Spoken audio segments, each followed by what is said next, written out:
Previously on You Can Beat Video Games. In part 1 of this guide, we were tricked by a sorceress with the ability to mind control her victims named Veran. We chased her 400 years into the past, where we completely ignored the butterfly effect in our pursuit. Along the way, we cleared 4 of the 8 dungeons. We dropped ember seeds into the toilet so we could warp across the map. We made shady deals with lizard people, and we even met a girl. Sure, she is over 400 years old and a little bit forgetful, and yes, she is an enormous tree, but we love her, and that's all that matters. But what if I told you how to complete the remaining 4 dungeons and the bonus Heroes Cave dungeon? What if I showed you even more secret tricks and shortcuts? And what if I showed you the best way to defeat Veran herself and the evil duo that's been pulling her strings? Well, on today's episode of You Can Beat Video Games, we'll learn all of that and more. If you're new to the channel, we're doing deep dives on retro video games and giving you the professional strategies that can be used by the casual gamer. Please make sure to subscribe and check out youcanbeatvideogames.com for episode lists, news, and official You Can Beat Video Games merchandise. And please join our Patreon for access to an exclusive Discord community and a chance to vote on future episodes. This episode was suggested and voted on by members of our Patreon community. Let's get started.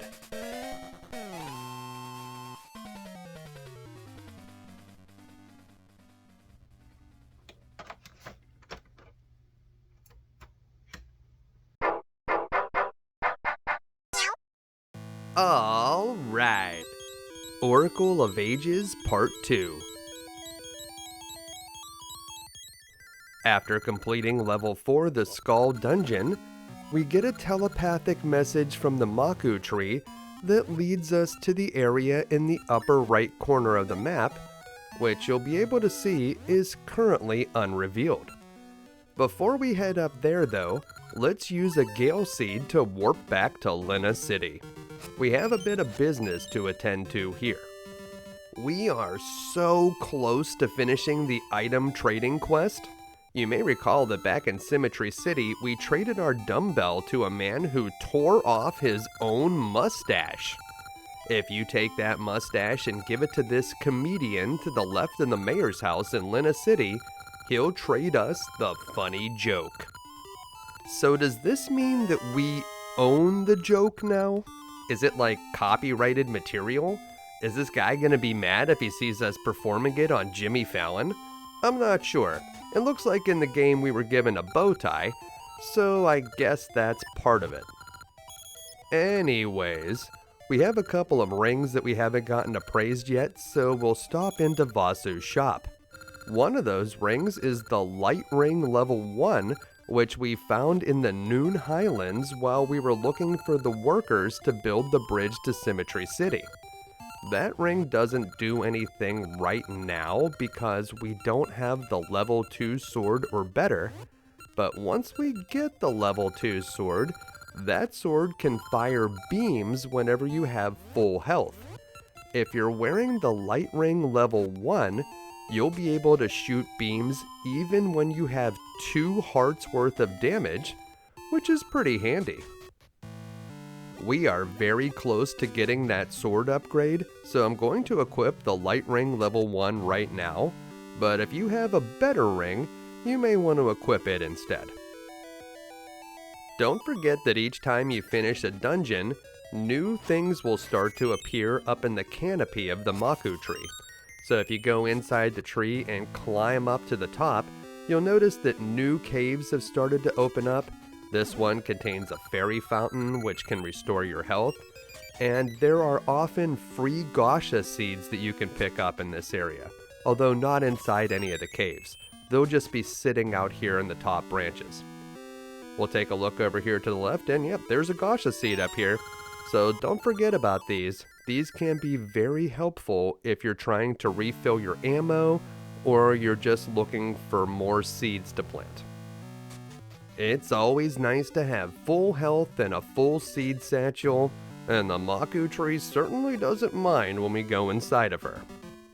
To the right of the tree is a conveniently located time tile, and if we play the Tune of Echoes, we'll be able to activate it and travel back 400 years into the past.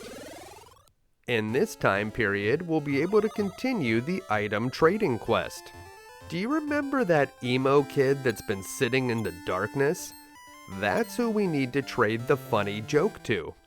And I don't think that it's a coincidence that this kid's house is located on the same square of the map where we met the comedian who gave us the joke. This joke has probably been handed down through his family for 400 years, and in some way we're closing a loop by giving this guy the joke. When Link actually performs the joke, it seems way more elaborate than it was when it was initially told to us. Was all of this written on the back of the bow tie? He doesn't even use the bow tie. I'm not exactly sure where all of this came from, but it doesn't seem like the emo kid found it to be very funny. In fact, he finds it so unfunny that he feels more comfortable with his depression now. Yeah, maybe we needed to be wearing the mustache? In any case, after our award-winning performance, the emo kid allows us to choose any book we want from his bookshelf, and for some reason, we choose the Touching Book. Well, that's a book I don't think I really wanted any part of, but I guess we have it anyways. Luckily, the Touching Book is easy to trade away, because we certainly don't want to get caught with it in our possession by law enforcement. But before we do that, if you play the Tune of Currents on this spot, we'll be able to access a hidden storefront in the future. So we'll be able to enter the left side of the shop now, and down here, if you have the cash, we can purchase a ring box upgrade, which will allow us to carry more rings, although we can still only have one equipped at a time.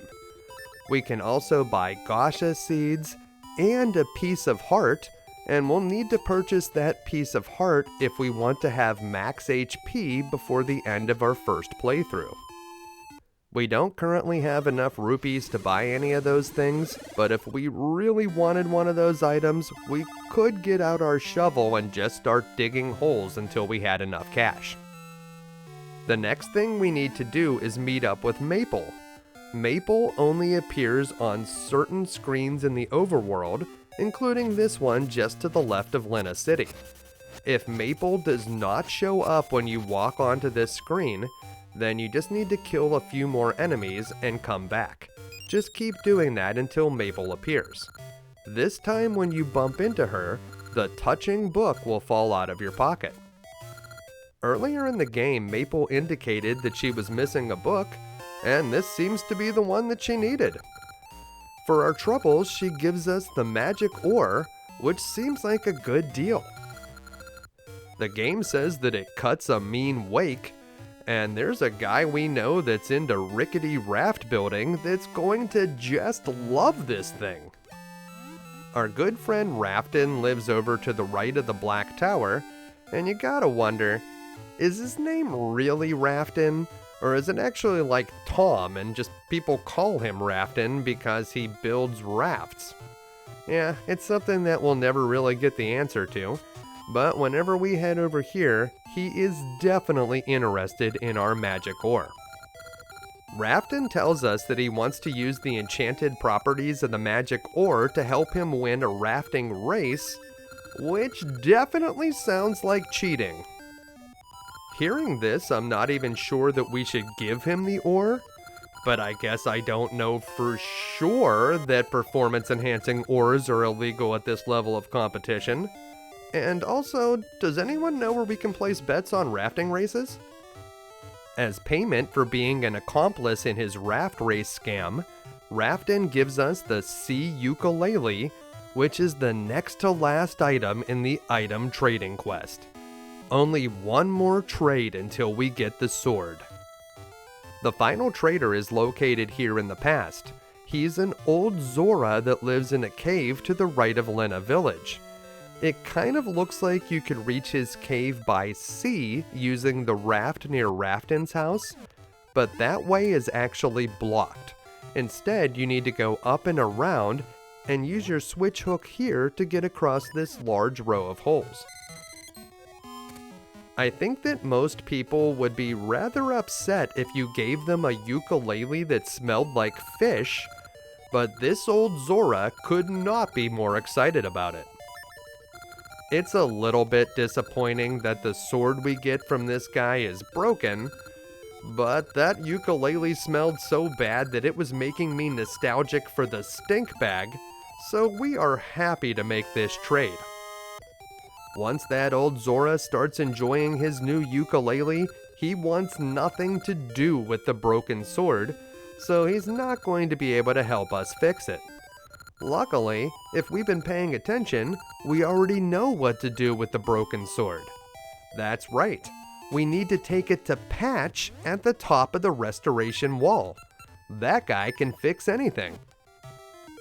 We can use a Gale Seed to warp to Symmetry City, but we can only do that in the present time, so we'll need to play the Tune of Currents first, and then we can use our Gale Seed to get where we need to go. Unfortunately, warping to Symmetry Village does not take you to the top of the restoration wall. It looks close on the map, but it's actually quite a hike to get there. As soon as you get to Symmetry Village, you may want to pick up a few of those Gale Seeds, but use the time tiles nearby to warp back to the past. Exit the fiery version of Symmetry Village over here on the left, and then we're going to go all the way to the left and use the Tune of Currents in the lower left corner. So we'll head down here, we'll select the Harp again, choosing the Tune of Currents, and we will play that tune down here at the bottom to warp back to the present. From here, we just need to head down, and then we're going to go over to the right past this Gasha spot that we can't reach just yet, and we'll head down the stairs, and we want to work our way around to that time tile that we just saw on the small island.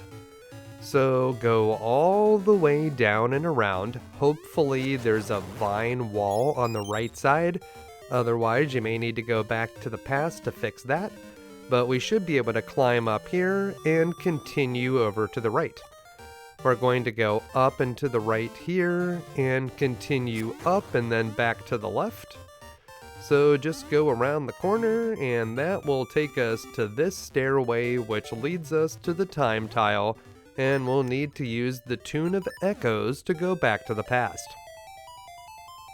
From here, we'll be able to get back to the restoration wall without switching time periods again. So we're just going to go back up, and we're going to head down to the area with all the water, so down this way. You can charge up your sword if you'd like to take out some of those enemies, and we're going to swim down to the bottom here and take the lower exit, which will take us to this area, and over to the right is where we're going to find that restoration wall. So just follow the path and there it is. Climb up the vines, trying to avoid the rocks, and remember when you get to the top you need to take the middle path, otherwise you'll end up blocked. So take the middle path right here, and that will get us to the top. And here we are, it's our good friend Patch.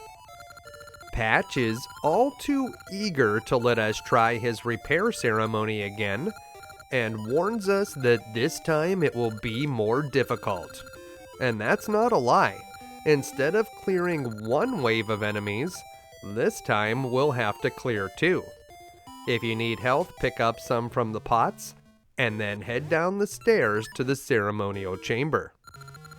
We're going to use the same strategy that we used the first time, but this time we need to make sure to get back to the button after clearing the first wave of enemies. So push onto this wall until all the enemies get together and then quickly knock them into the pit. Then you want to stand on the button until the cart passes by, and we should have enough time to clear the second wave the same way. Try to stay near the button just in case the cart comes around again. Remember, if you're not standing on the button as the cart passes through the top of the screen, it will wreck into the sword and you'll have to start over. Our reward for completing this test is the Noble Sword, also known as the Hero's Sword. This is the most powerful sword we'll be able to find outside of a linked game, and it deals more damage than the wooden sword we had before. It can also fire beams if your health is full. This sword is plenty powerful, but it is not as good as the Master Sword or the Biggoron sword, which we'll be able to find using linked game secrets. Now that we have the Noble Sword, it's time to head for Rolling Ridge. Take the upper right exit from Zora Village past the kid playing ball with his dad, hop over this pit, and we'll find a sign indicating that Rolling Ridge is up to the north. So we'll go up here, and we're going to need to use our switch hook to get across this pit. So we'll equip that, and then we'll grapple the diamond-shaped object on the left, and that will bring us here. In the lower left corner here, we can find a hidden Gasha spot, and we'll just plant a seed right there. And while it looks like we should go into this cave, that's actually a dead end right now, so we'll use our Tune of Currents to go back to the present, where we'll find a similar cave 400 years in the future. In this cave, we can find an exclusive ring that can only be found here, and it's one of the best rings in either game. To get it, you want to take this staircase, and then if you hit the wall with your sword, you'll notice a spot that has a funny sound. We can use a bomb here and go through the wall where we'll find a hidden chest. This is the Gold Joy Ring, and whenever this ring is equipped, any rupees, seed ammo, bombs, small hearts, or even ore chunks, which you can only find in Oracle of Seasons, any of those things that you pick up, you will get double the normal quantity. Double.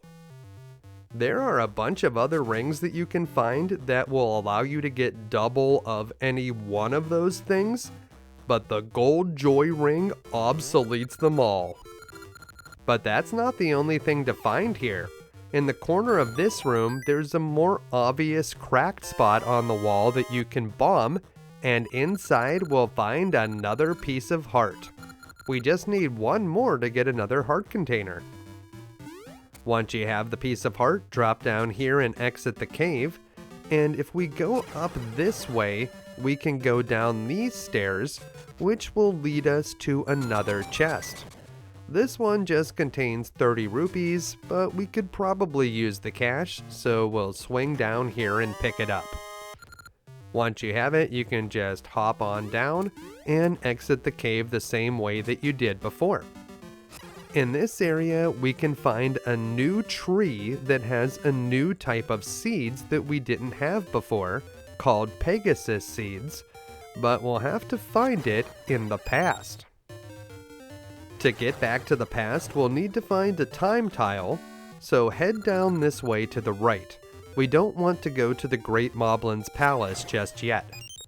Watch out for the enemies, and over on this screen we'll find a cave, but it's just a fairy fountain, and it seems like this is a dead end.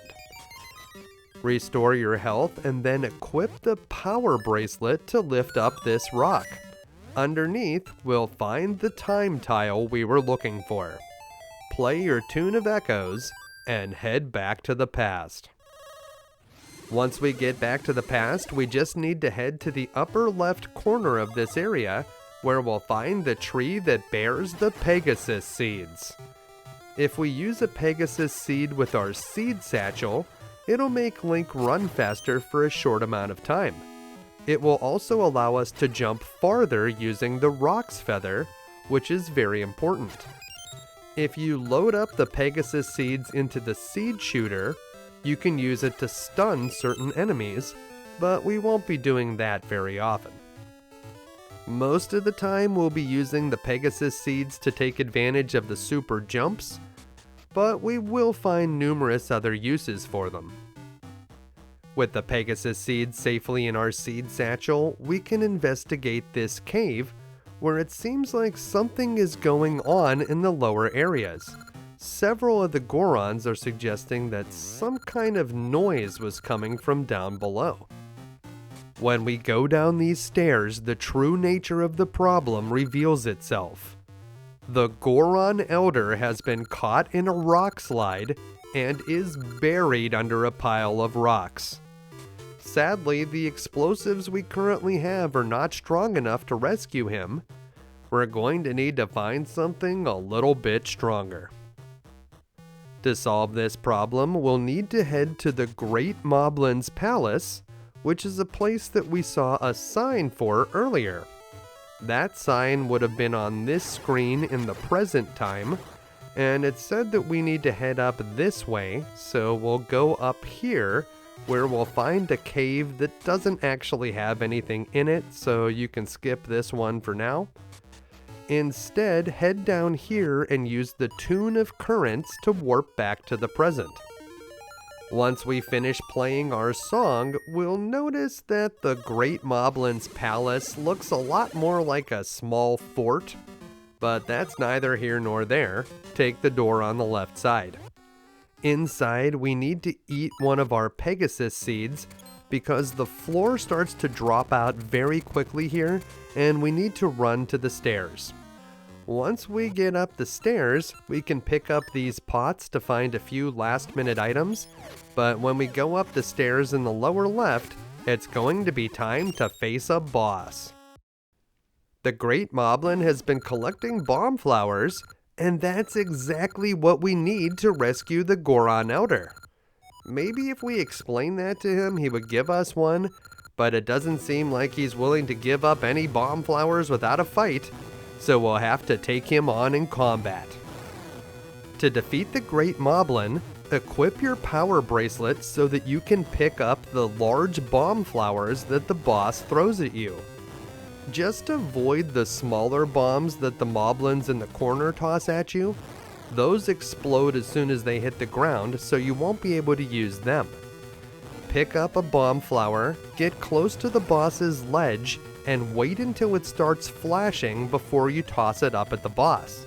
If you throw your bomb flower too early, he'll pick it up and throw it back at you, so make sure that it's flashing before you toss it. After a few hits, the boss will be defeated, and as our reward, we'll be able to take one of the bomb flowers, which we'll use to rescue the Goron Elder in the past. You'll also notice that there's a stairway and a cave where the Great Moblin's Palace once stood.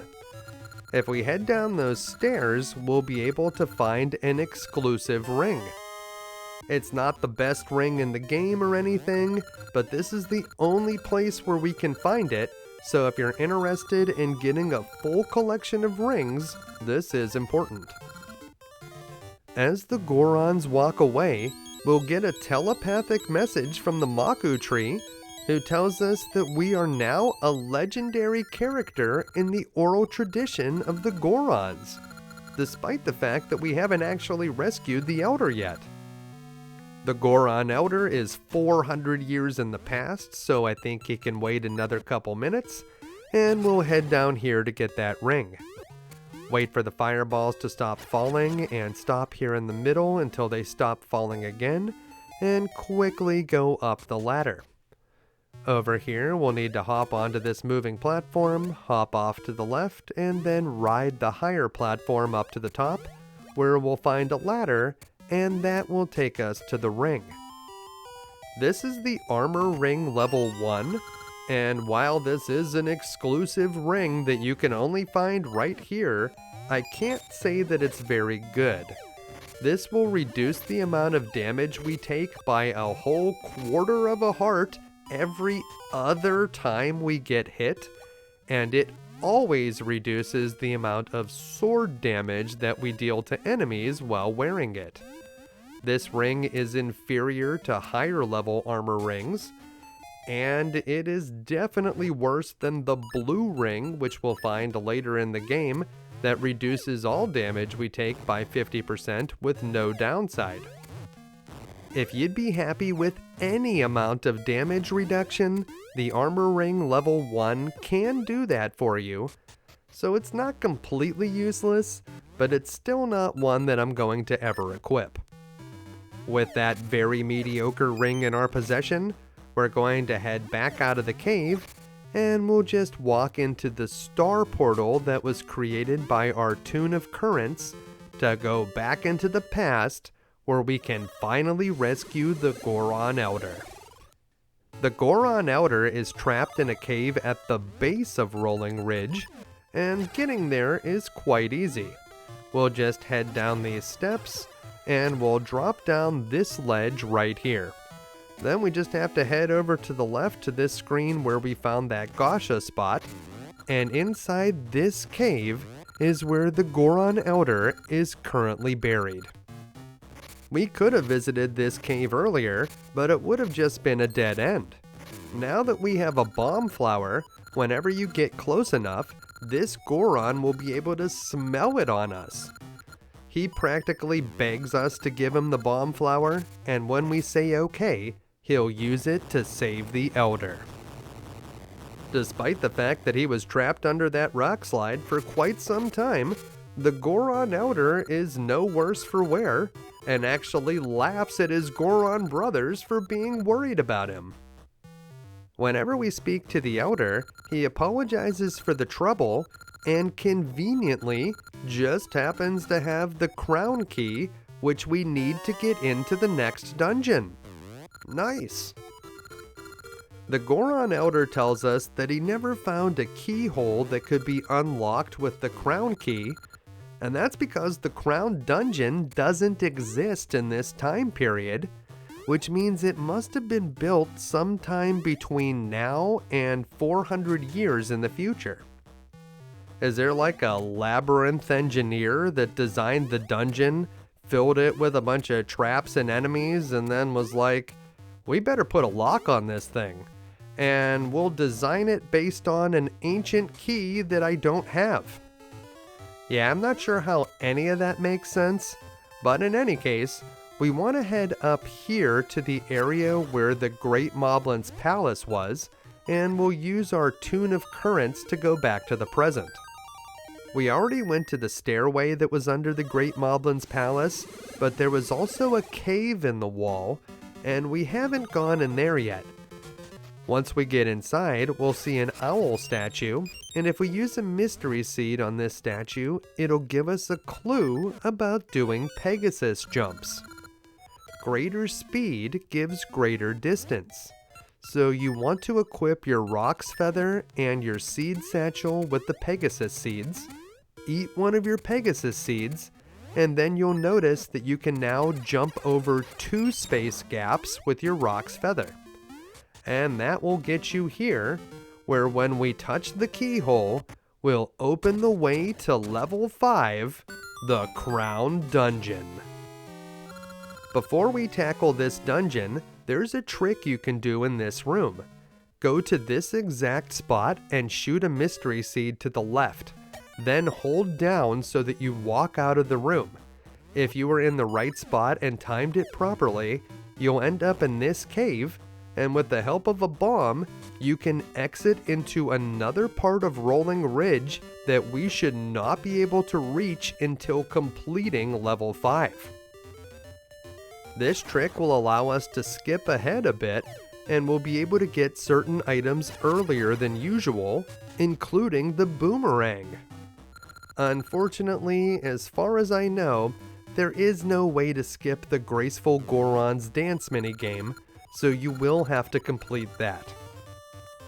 If you are playing a linked game, there is a very important secret that you can do any time after completing level 4.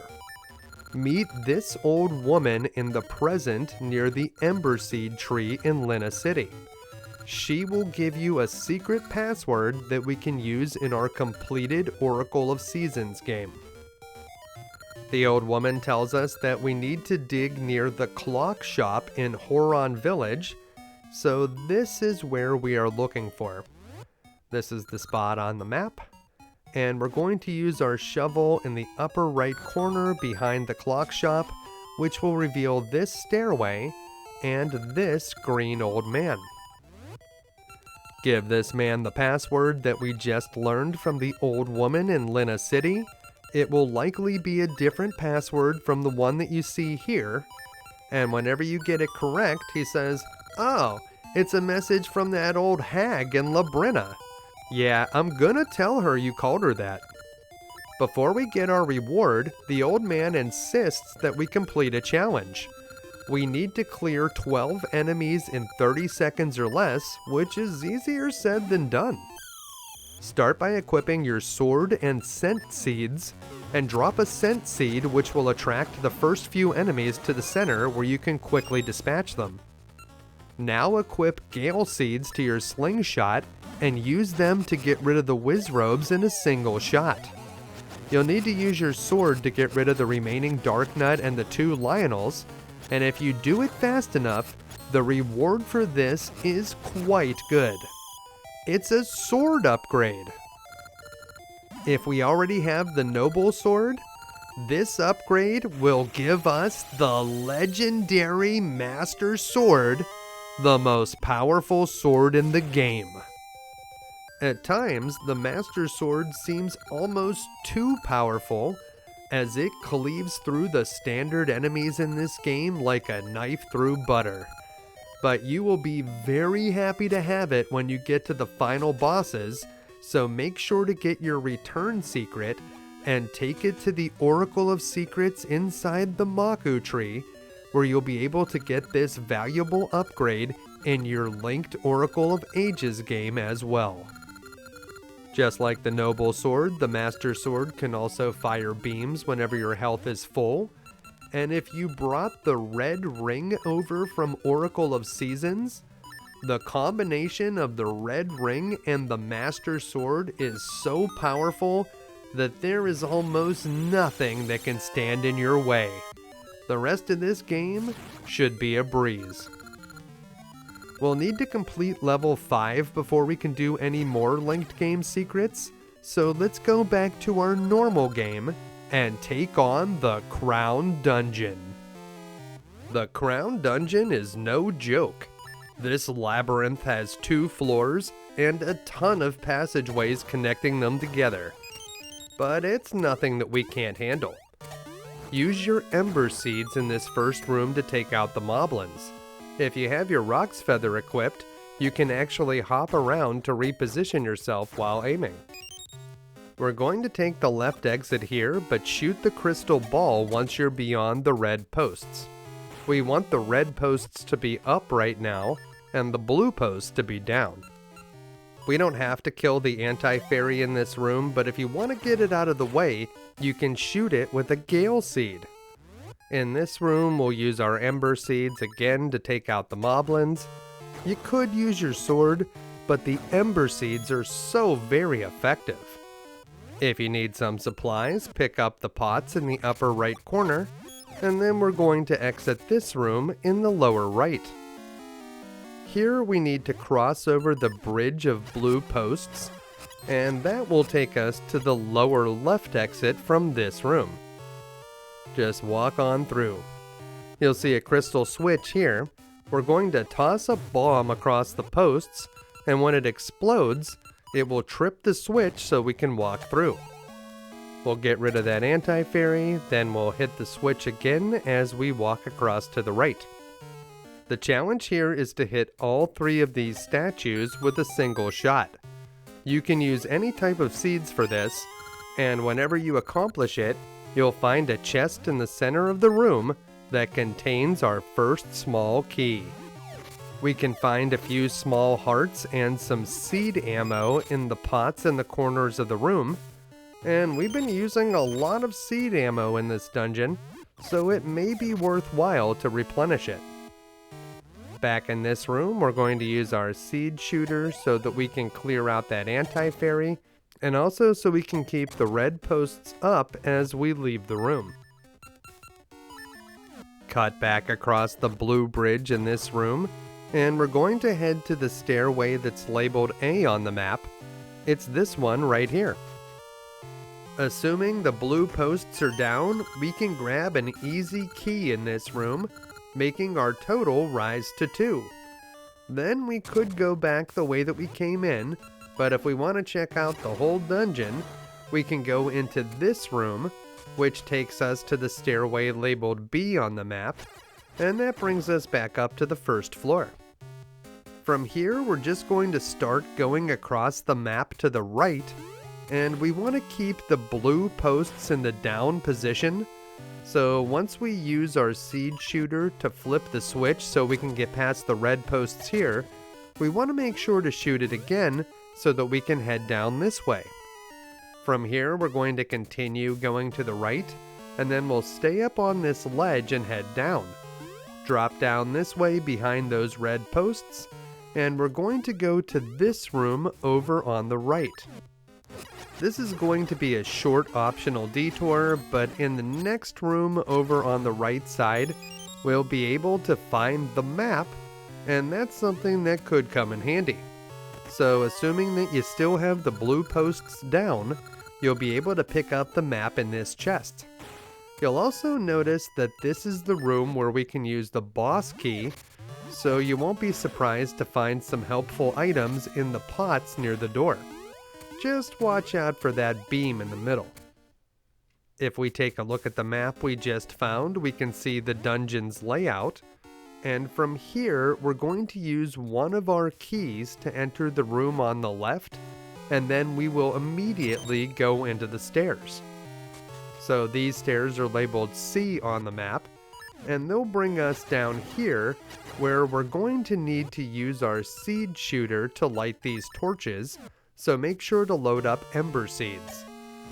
Whenever the bumper is on an angle, shoot directly at it, and once all 4 torches are lit, the door on the left will open, and we'll be able to proceed.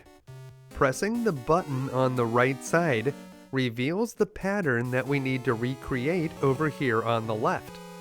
So move the statues around until they match the pattern that we saw over on the right side, and if you forget the pattern, you can just press the button again. There's no penalty for doing that.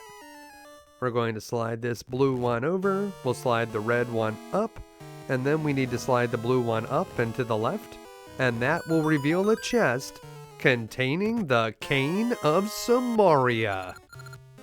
The Cane of Samaria is a mandatory item that we will use to create a magical block. You can only have 1 Cane of Samaria block on the screen at a time, and whenever you create another one, the first one will disappear. We can use this magical block to press buttons like the ones in this room, and so that's how we will complete this puzzle. Use the cane on one of the buttons and push the statues onto the other 3, and whenever you complete the puzzle, a chest will appear containing a small key. There are certainly other things that the Cane of Samaria can do, but depressing buttons is its primary mode. Quickly smash through the pots in this room to make your way to the stairway labeled E on the map, and that's going to bring us down into a side-scrolling area. In these sections, we can use the Cane of Samaria to create a step, and that will help us get to higher areas. It's difficult to jump over that spark enemy, but it is possible, and you want to make your way to this ladder. In this room, we're blocked by some red posts, but we can just use our seed shooter to hit the crystal switch, and then walk right over. Once we get to the other side of the red posts, we need to shoot the switch again. That will knock the blue posts down, and we'll be able to exit the room at the top. In this room, we need to move these statues, but they move together whenever you push them. we'll use our Cane of Somaria to keep one of the statues from moving. It won't be able to slide if there's a block pressing up against it. Once you get both statues onto the red tiles, a chest will appear containing another small key. We should have a total of 3 small keys in our inventory right now, and we are definitely going to need all of them, so if you missed any keys, make sure to go back and get them. We're going to head back down Stairway E. We'll cross through this side-scrolling segment, watching out for the spark enemy, and also the bats. And then we'll climb up this stairway and cut through this room to get to the stairway labeled D. You can use your power bracelet or the noble sword to get through the pots, and then head up the stairs. We've done a lot with the blue posts in the down position, but there are some things we need to do with the red posts down, so we'll flip the switch, and then we're going to head down the stairway that's labeled F on the map. So flip this one, head up here, and that will give us access to Stairway F. The game uses this room to teach us that we can actually stand on the posts whenever they pop up. So if we stand on the red post and hit the switch, we can actually walk across. This will be very important later in the dungeon. Watch out for the like in this room that can eat your shield, and you want to head to the upper left corner where you'll find a stairway that's labeled G on the map. Hop across the platforms in this room, and you'll find a ladder on the other side. That will take you up to a dark room. In this room, there is a path you can walk on, and you can sort of see where the enemies are walking, but a better way to do it is to use your Cane of Somaria. If you push a block in front of you, you'll know that you can actually walk where the block was, and if it falls off the edge, you'll know you can't go any farther. We need to head over here to the left, and we're going to use a Pegasus seed and our Roc's feather so that we can do a big jump over to the chest. So we'll eat a Pegasus seed, and then we'll do a big Pegasus jump, which will lead us over here, where we'll find a 4th small key. Well, it's actually the 5th small key we found in this dungeon, but we should now have 4 in our inventory, and we can use our switch hook to easily get back over to the left. Hop across the platforms again and take the ladder back up, and that will bring us out over here at Stairway G. Follow back through, and we're going to go back up through Stairway F, which will bring us up to the 1st floor and the main area of the dungeon. I have some good news for you. 4 is the number of keys that we need. Now we just have to start unlocking stuff. We're going to head over here to the right, and in this room we're going to need to eat a Pegasus seed so that we can jump over these large gaps. You may be able to find some extra Pegasus seeds in the clay pots at the bottom if you've run out. So hop over, and here we're going to use one of our 4 keys, and that will leave us with 3. Prepare yourselves, because it's time to face Smasher. As soon as you get into the room, you want to equip your Pegasus seeds and the power bracelet. And this is a boss that we faced before in Link's Awakening, although in this game, the ball disappears after a few seconds, and you'll have to collect it again. That's why we're using the Pegasus seeds. It's often a race to get to the ball because you don't want Smasher to get in. Once you have the ball in your possession, Smasher will run towards the perimeter of the room, and you can start tossing the ball at him, scoring hits. Once Smasher is out of the way, a portal will open up and we'll be able to go up here, where we can press this button with our Cane of Somaria to extend the bridge, and over on the other side, we can use our switch hook to get down to the treasure chest, which contains the compass. It's maybe a little bit late in the dungeon to be finding the compass. We already have almost all of the keys other than the boss key, and we found most of the treasure chests, so yeah, the compass is not super useful right now, but that is where you can find it. We're taking this stairway, which is labeled H, and once we cross through another short side-scrolling section, we'll reappear down in the basement, and in this room, we just need to loop up to the top where we'll find another stairway, which is labeled I on the map. The Ember Seeds are great for clearing the Moblin in this room, but if you want to tangle with the Dark Nuts, you'll need to use your sword.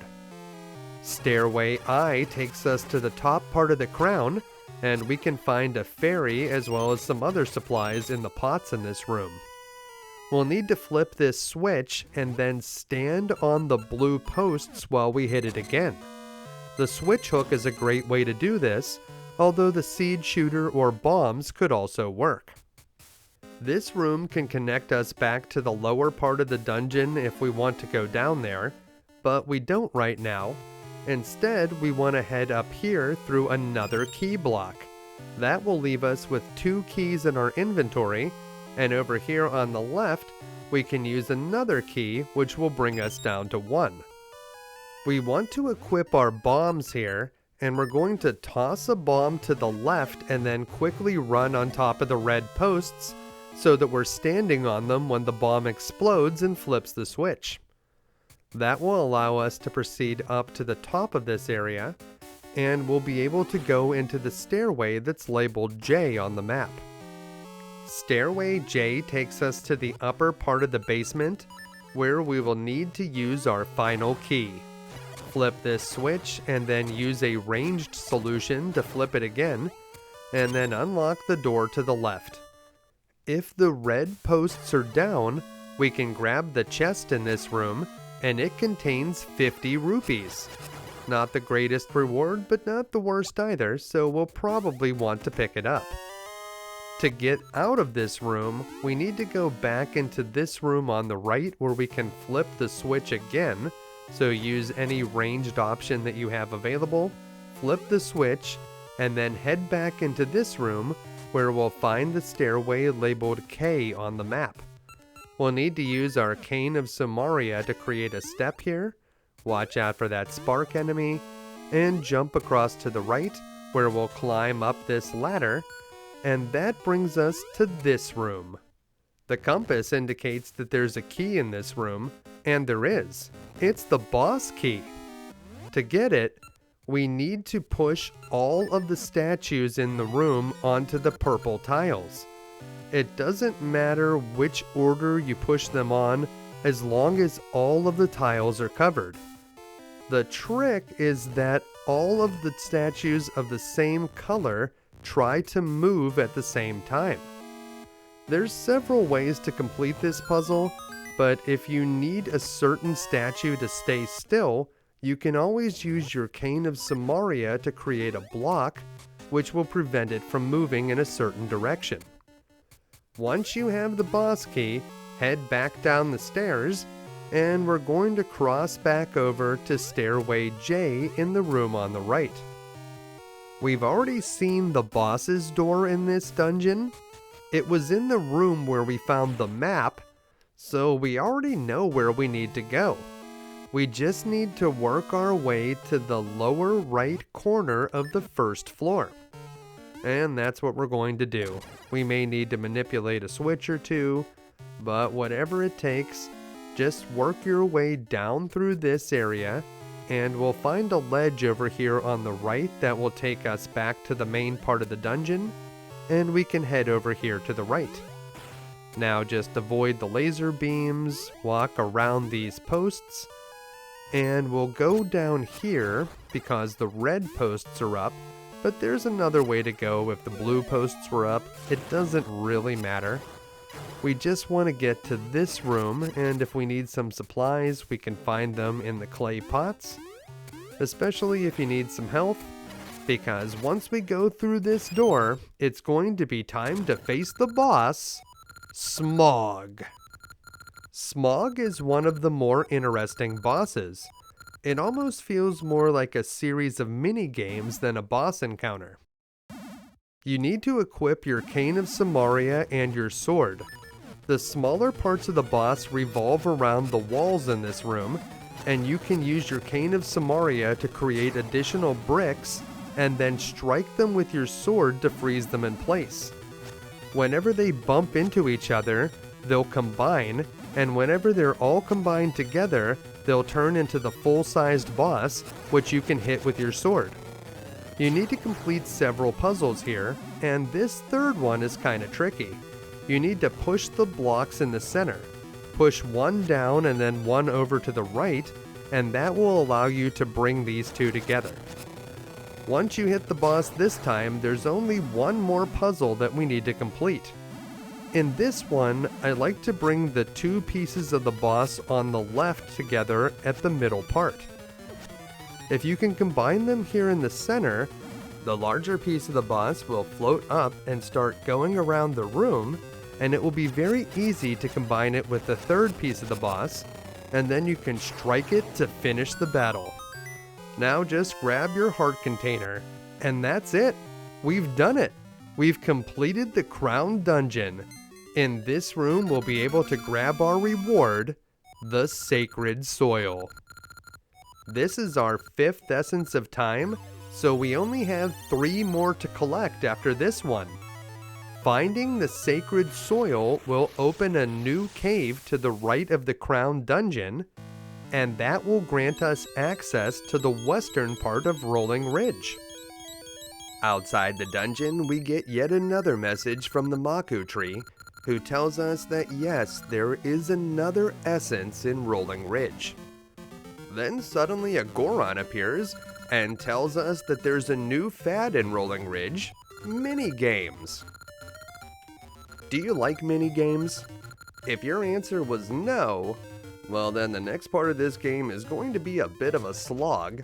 And if your answer was yes, I do like mini-games, well, we'll see if this doesn't change your mind. Personally, I think that mini-games are a great feature when you're playing on a handheld system like the Game Boy Color. You might only have a few minutes to kill, and you'd rather play around in a few mini-games than get involved in a full-on Zelda dungeon. The problem with the mini-games here is that they are mandatory, and you won't be able to proceed with your quest until you complete them. This cave appears to be empty, although if we were playing a linked game, there would be someone in there. But outside, we can pick up this rock, where we'll find a hidden time tile, and then we can use our Tune of Echoes to go back to the past. In this time period, there is someone inhabiting the nearby cave. It's the treasure-hunting Goron. This guy is just punching away at a wall trying to find treasure, and he tells us that it is very hard. It may be his technique, but he wants to borrow 20 bombs and 20 ember seeds. These are items that we will not be getting back from this guy, so it's more of an investment. But if you give him those items, and then we plant a Gasha seed, that's all we need to do, and we can actually do it right over here to the left.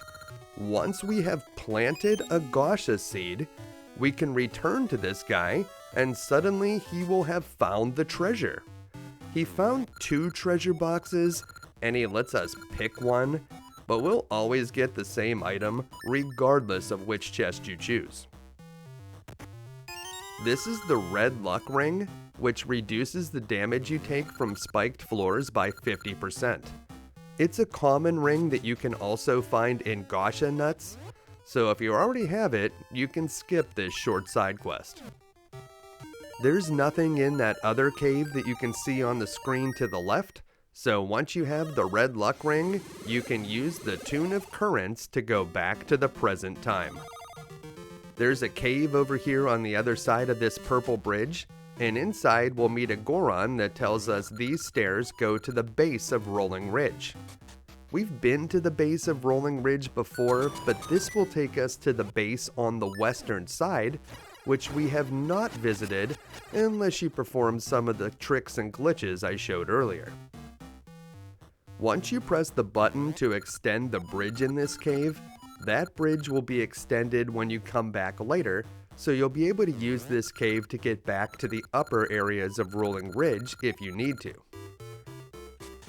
Outside the cave, it looks like we've run into Maple again, and because we no longer have the touching book, this is just going to be a normal Maple encounter.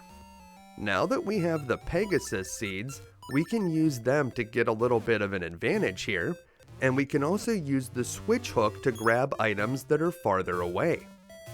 We're still hoping that Maple will drop that piece of a heart container, but this time we got one of those potions, so that's not bad, and it also looks like we'll be able to grab a bit of money.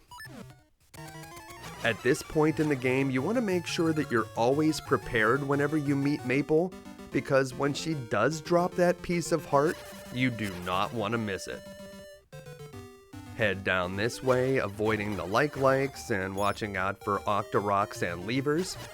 And in this room, we can use our Ember Seed to burn this tree, but I recommend not doing that, because if you talk to the man inside, he will steal your money.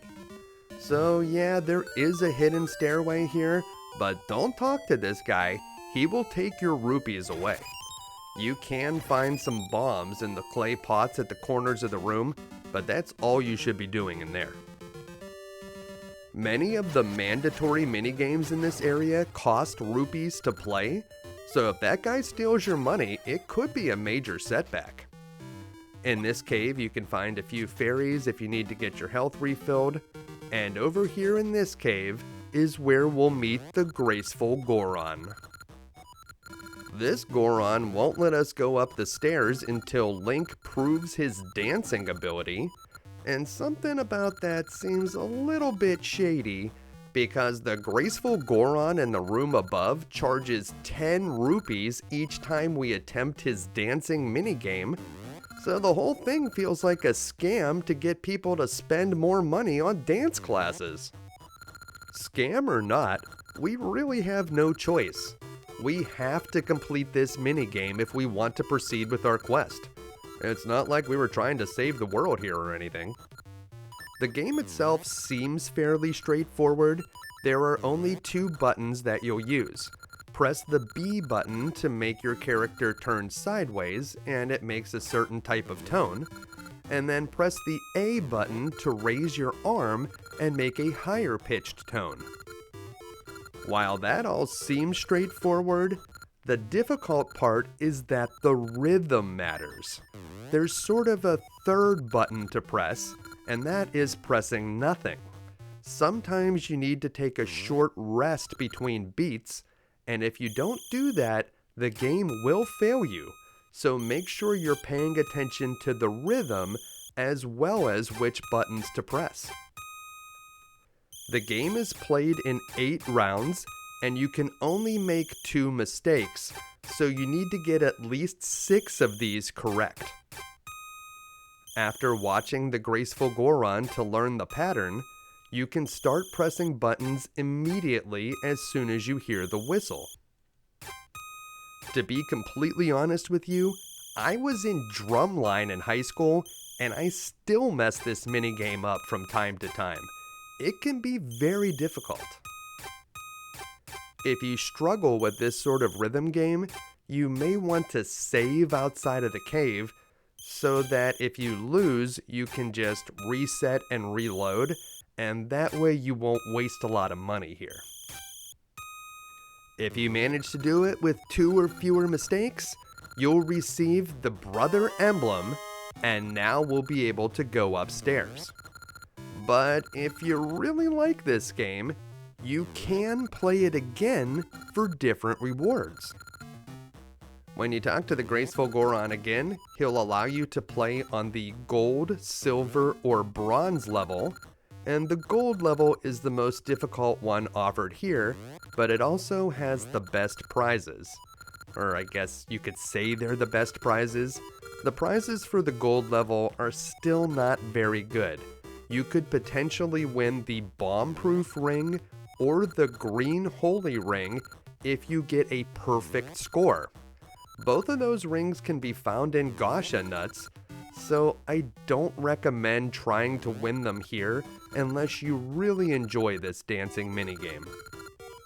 Luckily, playing additional levels of the Goron dancing game is completely optional, and because the rewards can be found elsewhere, if you're not feeling this minigame, you can feel free to skip it. Here's what the gold level looks like though if you wanted to see. It is definitely harder than the one we were playing before. Just take a look at the very first sequence they ask you to perform here. It's like an entire song. I've seen ballet with less complicated choreography. Now, I've already shown way too much Goron dancing, so I'm just going to speed up the rest of this gold round, but you can get a sense of how much more difficult it actually is. Remember, the rewards that we'll get for completing this perfectly are rings that we can find elsewhere, so only play this if you're having a good time. Now, before we take our brother emblem and head upstairs, I wanted to point out that if you're playing a linked game, we can meet our Subrosian girlfriend Maria in this area. The last time we saw Maria was 400 years ago on Crescent Island, so I have no idea how she ended up here. Maybe she's a time traveler, or maybe Subrosians are immortal. I'm not sure which. But that's not the only thing I want to show you here in a linked game. If you head over here to the left of the cave and hit this bush, we can find a hidden time tile and we can use that to go back to the past. If we visit the graceful Goron in the past, we'll see that there are actually a bunch of Subrosians here, and they are all learning to dance from the graceful Goron. If you've played Oracle of Seasons, you know that the Subrosians have their own dancing tradition, as well as their own dancing minigame, and it seems based on this, that they learned it all from the graceful Goron. So that's a fun way to connect the two games, and if you play the minigame here in the past, the Subrosians will dance along with you as you perform the moves. Otherwise, the minigame plays out in the exact same way, but if you wanted to see those Subrosians dance, well, here's a quick look. Alright, back here in our non-linked game, we have the brother emblem, so we can finally go upstairs, where we'll find even more mandatory minigames. Yay! This guy also mentions that he's very hungry, and that's because in addition to all the minigames, there's also a short item trading subquest going on here in Rolling Ridge, so we'll want to be on the lookout for something that guy wants to eat. In this passage, we can use our switch hook to easily swing across the large gaps, and if we head up here and then double back to the right, we'll find a chest that contains 10 bombs. Not a great reward, but still better than nothing. And then we can head back over here to the left where we'll find the stairway that leads up to the next area. The next mini game that we have to play is called Target Carts, and when we get to the top of the stairs, we'll see a sign that says Target Carts is outside of the cave. But it also says there's something called the Big Bang game up here, and this sign says that the owner of the Big Bang game needs some kind of energy drink. The Big Bang game is yet another mandatory minigame that we'll need to play, but the owner just doesn't have the energy to run the game right now. We'll need to find that energy drink and bring it back here. Getting back on track, down here on this screen we'll see a very sad looking plant on the left side of the screen, and if we pick up the rocks in the middle, we'll find a hidden Gasha spot. Now, based on the other plant we can see here, this may not be the best place to sow our seeds, but we'll plant a Gasha tree anyways. If you're running out of Gasha seeds, head up these stairs and drop off the ledge to find one in a chest. Now that we've found this Gasha seed though, we will have to do a bit of backtracking to get back to where we need to go. When you exit this cave over here on the left side, it'll take us back to a familiar area. We'll need to head over here to the left and enter this cave to get back down to the base of Rolling Ridge. You'll notice that the bridge we created earlier is still here, and we haven't really explored this area in the past, so this time, instead of going into the cave where the graceful Goron is, we're going to head past it to the left, where we'll find a time tile that will allow us to go back to the past. So just head up here over to the left, and underneath this bush is where you'll find that time tile, and we can use the Tune of Echoes to activate it. Back in the past, you'll notice right away that there's a waterfall in front of where the cave is in the future. The cave is still there, and that's where we're going to find the next dungeon, but we're going to need not one, but 2 different keys to get in, and that's why we've been doing all of these mini-games. On this screen, if you burn the tree with an ember seed, you'll find a hidden stairway below, and this time you do want to talk to the old man, because unlike the stingy old guy in the future, this old man is very generous and will give you 200 rupees. Not bad. I have a little bit of good news for you. The brother emblem that we want in the future still will work here in the past, so we won't have to do another dance-off to get upstairs. But don't think that we're done dancing just yet. We will have to play that minigame again later. Whenever we show the brother emblem to this Goron, he lets us pass, but unlike his ancestor in the future, he's not hungry for food, he's looking for a different sort of nourishment. He wants something that will help his descendants value life, which certainly seems like a tall order compared to the guy that just wants a snack.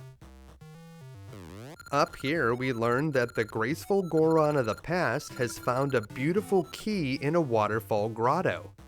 That's one of the keys that we're looking for, so we'll have to find some way to get it from him.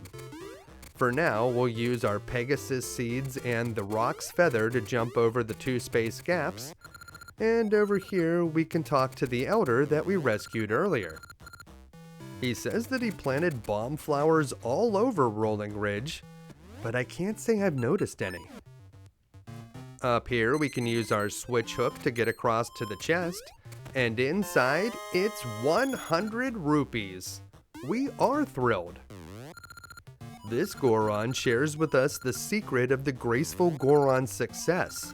He drinks something called lava juice, and this guy wants lava juice too, so if we can find some, we'll need to bring it there. Remember that sad, malnourished plant that we saw in the present time? Well, if we use our switch hook to move this sprout in front of the grooved wall, when we get back to the present, we'll notice that it has grown into a nice set of vines that we can climb on. Over here to the right, you'll notice a tree with mystery seeds. You'll definitely want to reveal that square on your map so that we can use it later to warp to with gale seeds. And then we'll play our tune of currents right here, which will take us back to the present. And we'll see the fruits of our labor.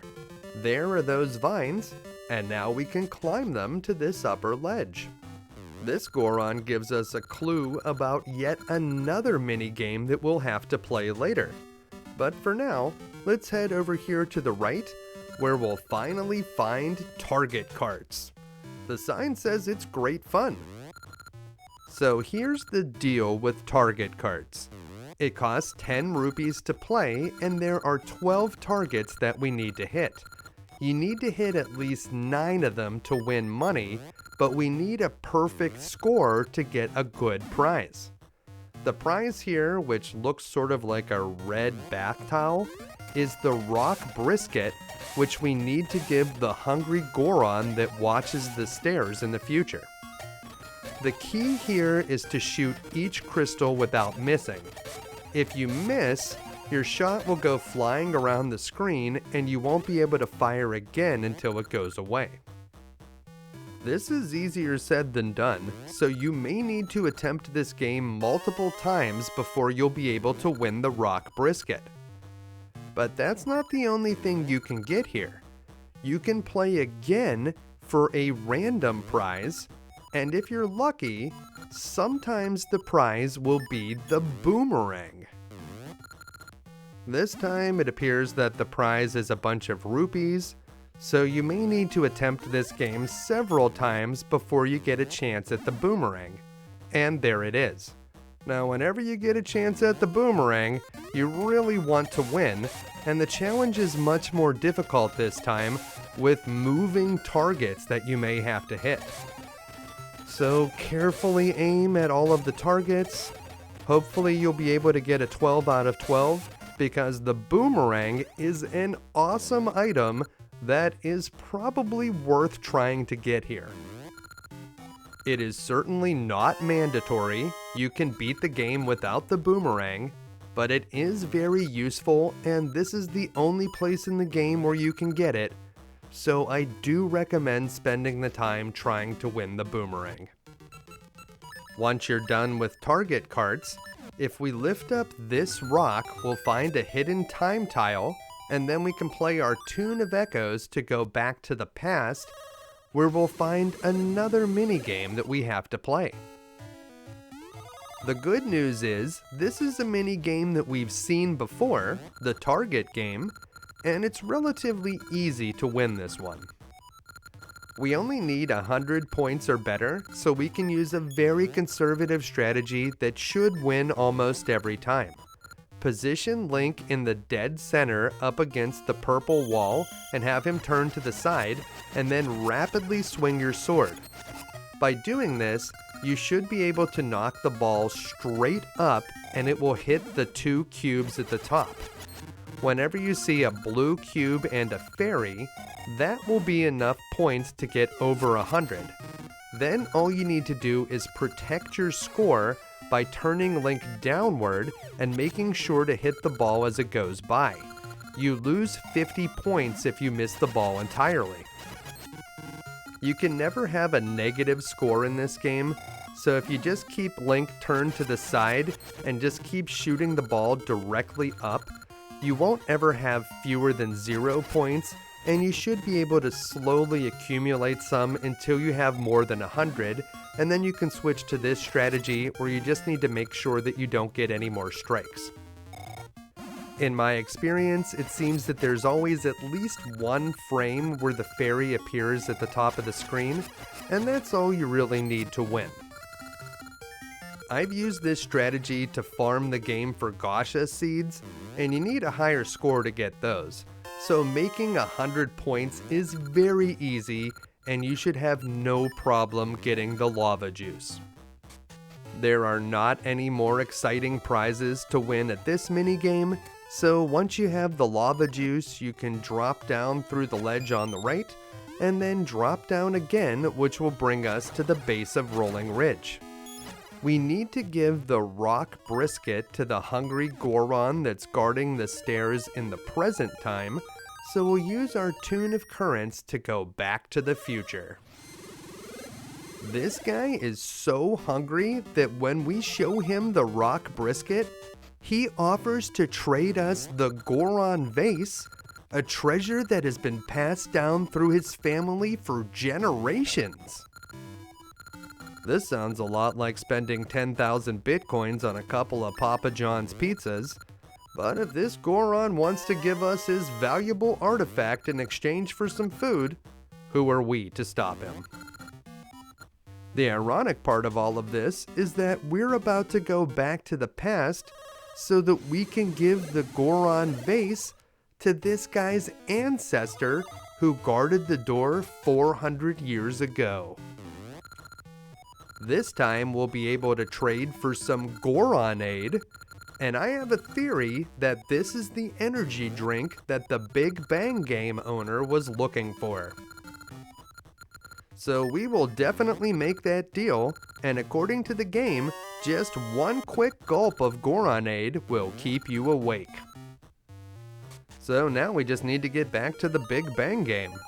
We'll head outside the cave where we can use our Tune of Currents to get back to the present time, and then we'll just go right back up inside the cave, and we'll head up the stairs, which will lead us to where we need to go. Once more, we'll use our switch hook to get across this room. So we'll just switch hook over to the left, and then over here we'll head up and to the left again, which will bring us to the stairs. And we'll need to take the stairs up here, and this is the Big Bang game. We can see that he is looking for an energy drink. He even put a sign out to let us know. And whenever we give it to him, our reward is that we'll get to play his game. Now, in my opinion, the Big Bang game is one of the more enjoyable mini-games in this area, and we get to play the first round for free, so that's pretty good. So to win this game, we just need to survive for about 20 seconds without getting hit by a bomb. As the game progresses, they'll start throwing a lot of bombs at us, so the trick here is to use a Pegasus seed and also equip your Rock's Feather.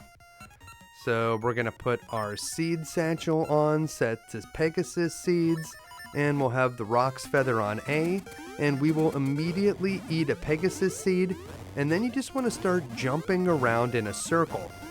The bombs will be thrown towards your position, but if you keep going around in a circle, you should be able to escape them. Towards the end, you can see there's a ton of bombs coming your way, but you don't have to last very long to win this one. The prize for doing it perfectly is the Old Mermaid key. This is one of the 2 keys that we need to use to get into the next dungeon, and once you have it, the rest of the prizes you can win from the Big Bang game are not very exciting, so we'll head on outside. We still need one more key, and we heard from someone earlier that the graceful Goron in the past is the one that has it. Before we can get it though, we'll need a letter of introduction from one of his friends, and to get that, we'll just have to trade the lava juice that we got in the Target game. So we're going to head over here to the left, we'll drop off this ledge, and we're making our way to the cave right up here. Inside, we'll meet the graceful Goron's friend, and he really wants to try that lava juice, so he's pretty excited when he hears that we have it. He also notices that we have the other mermaid key, and thinks that we may want that as well. This guy drives a hard bargain, but we are happy to give him the lava juice to get his letter of introduction. Now we just need to take that downstairs to the graceful Goron and challenge him in one more dance-off to get the remaining key. We'll use our Pegasus seeds and Rock's Feather to get through this room, and over on the other side we'll find the stairway that leads down to where the graceful Goron is, and this graceful Goron is red instead of blue. Even after we show him a letter of introduction from a Goron brother, he still charges us 20 rupees to play his little game, because even in the past these guys are running some kind of scam. This guy probably has 1,000 mermaid keys, and they just pretend that this is the only one. There's really nothing we can do about it, so we have to dance. And this is much more difficult than it was when we got the brother emblem. You can only mess up 2 times. If you mess up a 3rd time, you'll have to start over, and you'll have to pay this guy again. For this round, there's no reward for getting a perfect score, so if you make a mistake or 2, that's okay, as long as you get the other 6 rounds correct. I wish I could tell you that there was a trick to make this easier, or there was a way to skip past this, but there really isn't. You just need to keep practicing until you nail it. I definitely recommend saving before you attempt this minigame, just in case you need to play it several times and you run out of money. You can just reload your previous save and you'll have all that money back. Once you manage to complete this challenging minigame, you will finally get the Mermaid key, and now we'll be able to enter the next dungeon, both in the past and the present. Before we move on though, I have to mention that the graceful Goron here in the past offers a platinum level dance challenge that's even more difficult than the gold level. You may remember that the gold level did not have very good rewards, but if you can get a perfect score on the platinum level, you'll win a ring, and you'll have a 50-50 chance of getting the Bomber's Ring. The other ring you can get is the Protection Ring, and the Protection Ring can be found elsewhere, but the Bomber's Ring can only be found here by getting a perfect score on this minigame.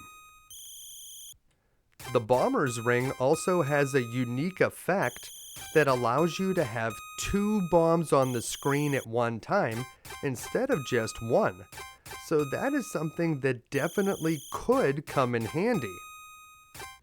The fact that it's a 50-50 chance whether you win the Bomber's Ring or the Protection Ring can be infuriating, because it means that you may have to get a perfect score on this dance challenge multiple times to get the ring that you're looking for.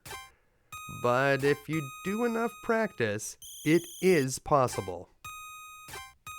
While I definitely can't say that the Bomber's Ring is useless, it is not mandatory, and you can only ever carry up to 5 rings at one time.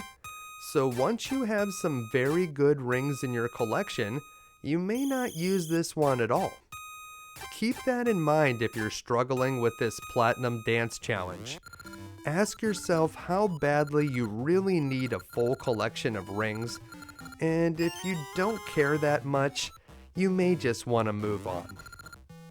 I certainly hope that was the Bomber's Ring and not the Protection Ring that we just won, but we won't know until we get it appraised.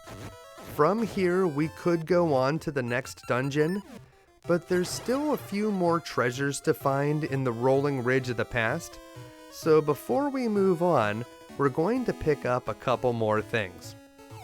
If we wander over here on the left side, we'll find a cave, and inside the cave, there's a few cracked rocks that we can break with our bombs, and then we'll be able to get to a treasure chest.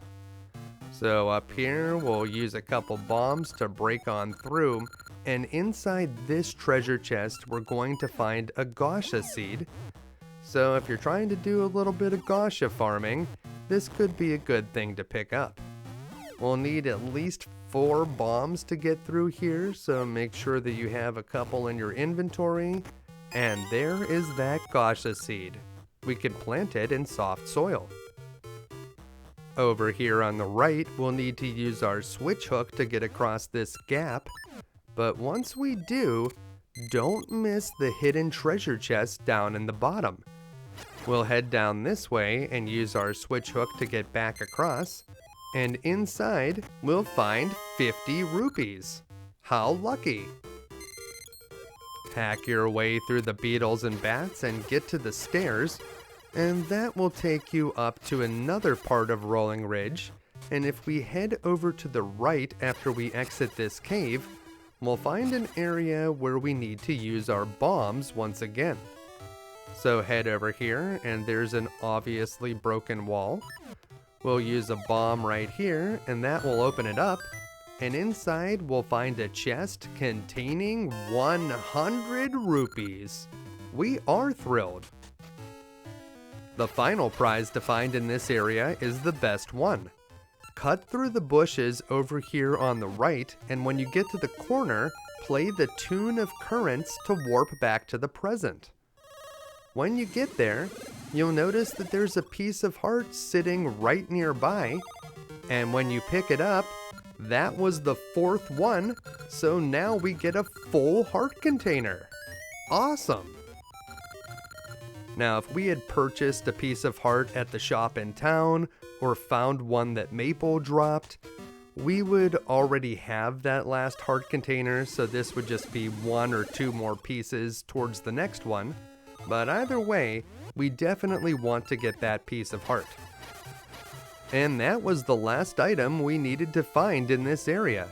So we're just going to drop off of this ledge, we'll head into the cave, and we'll take these stairs, which head down to the passage that leads us back to where the graceful Goron studio is. We'll use our Pegasus seeds and the Roc's feather to jump across these gaps, and we'll take the stairs in the middle of this room, and here we can exit the cave and just head over to the left where we'll find the waterfall. Swim right into the middle of the waterfall, and behind it there's a hidden cave. We'll use the Mermaid's key to open the door, leading us to level 6. But before we get to that, let's take a look at a few linked game secrets. This cave was empty when we were playing a non-linked game, but if you come here in a linked game, you'll meet this Goron, who gives us a secret password that we can use in Oracle of Seasons. So make sure to write that down or take a picture of it with your phone. The password may be different in your game than the one you see here.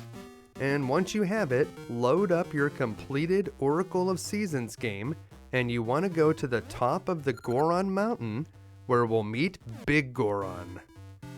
Biggoron has a special weapon for us, the Biggoron Sword. We'll need to give him the password that we got in Oracle of Ages so that we can get it. This guy acts like Dash, Diamond, Arrow, and Dash was everything he needed to know to be able to forge a new weapon. I mean, I'm not sure what you got out of that sequence of symbols, but as long as it works for you. The Biggoron sword is awesome. From what I can tell, it's not quite as good as the Master Sword, but it's a lot easier to get. You don't really have to do any sort of item trade quest to get it. It also is enormous. It uses both of your item slots, but whenever you swing it, it has a very wide range.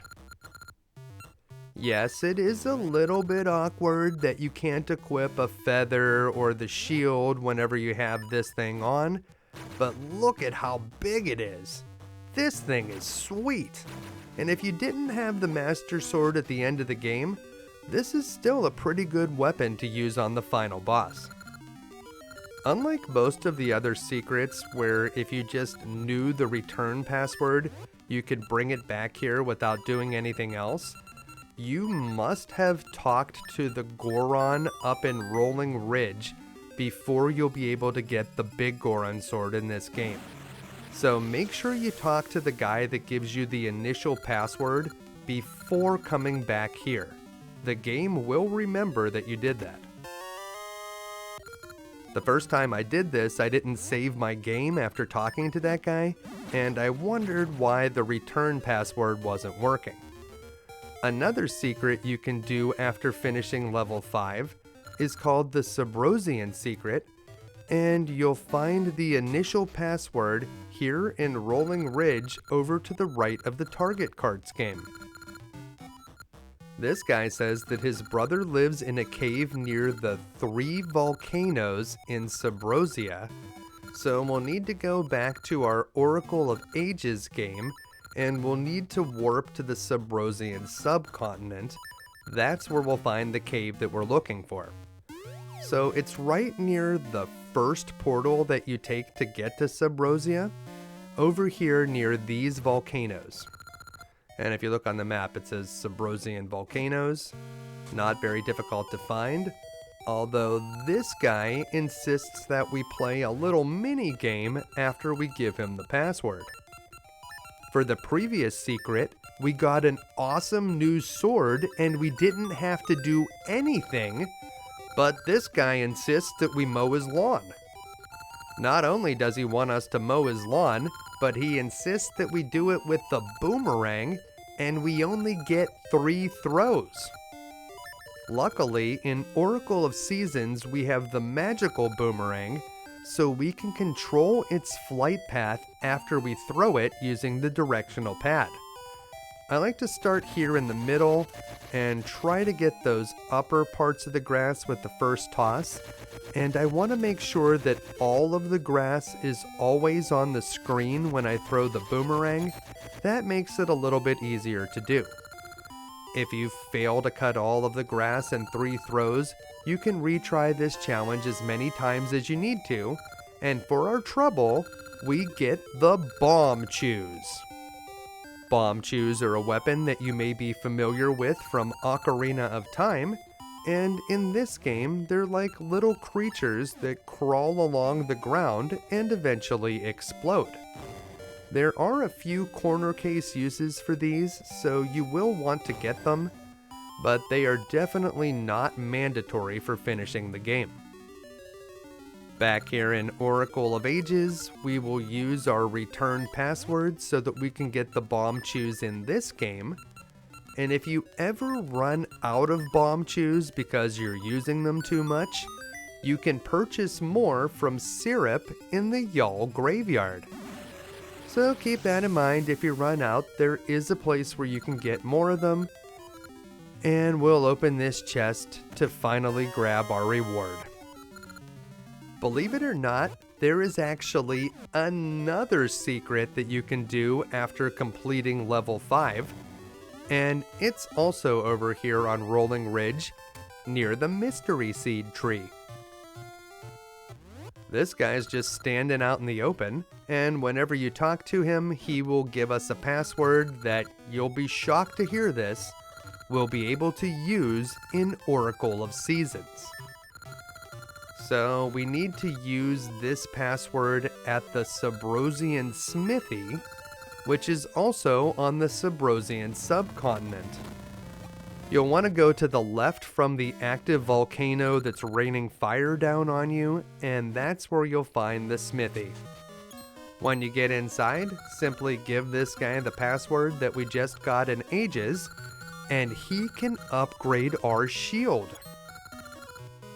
If you already have the level 2 shield, this will upgrade our shield to the Mirrored Shield, which is the best shield in the game. The Mirrored Shield can block even more types of projectiles, including laser beams. So while I don't use a shield very often, if I was going to use one, it would be this. We'll also get a return password so that we can get an upgraded shield in Oracle of Ages. And right now in Oracle of Ages, we only have the level 1 shield, so this is only going to bring us up to the level 2 Iron Shield in that game. Another good note is that if you don't have any shield whenever you do this quest, you will get a free one. So if you never got your shield back from the Tokay King, or if your shield's been eaten by a like, this password will give you a free one. You'll see that this return password only gets us the Iron Shield and not the Mirror Shield, but I will show you how to get the normal shield upgrade later in this video, so you'll be able to get the Mirror Shield then. And with that, let's get back to the Mermaid's Cave. This is an awesome dungeon because finally in our time-traveling video game, we have a dungeon that takes place across both time periods, so some things that we do here in the past, like opening this wall with a bomb, will affect the dungeon in the future. Now I don't know why our bombs won't work on the wall in the future. Maybe the Wizrobes decided at some point to reinforce the walls, but they were unable to patch up the hole that we just made. In any case, if you clear all the enemies in this room, you'll be able to grab a Gasha seed, and then we'll head over here to the right. A trio of candle monsters awaits us in this room, but conveniently there are some walls in the middle of the room to protect us from them. Shoot them with your ember seeds, and then just try to avoid them until they fully explode. When you clear all 3, the door at the top will open. As you might expect, there's a good bit of water here in the Mermaid's Cave, but I wouldn't say that this dungeon is anything like the Water Temple from Ocarina of Time, so don't worry about that. Over here is a lantern lighting puzzle. You have to light all 4 of these lanterns in a specific order. The one on the left first, then the one in the back middle, then front middle, and then the one on the right. You need to do this so that we can open up a new area in the present version of the Mermaid's Cave. And right now you'll notice that there's a dark bit of water behind this owl statue. We don't want to go in that dark water, but whenever we get the mermaid suit, which is the item that we'll find later in this dungeon, we'll have to come back here.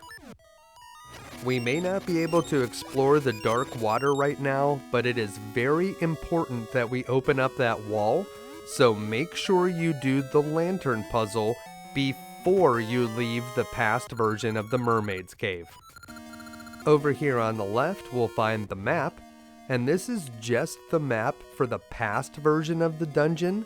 We'll have to find a separate map and compass whenever we explore this dungeon in the future. Also, any small keys that we find will have to be used here in the past version of the dungeon, and we won't be able to carry them forward to the present version. I guess at some point somebody changed the locks in here. Back here at the entrance, we'll go up this time. If we want to find the compass, we can head over here to this room on the left. It's one of those disco rooms, so you need to jump over the tile in the middle of the room and then quickly hit the gels before they turn the color of the floor. You cannot damage them when they match the floor color.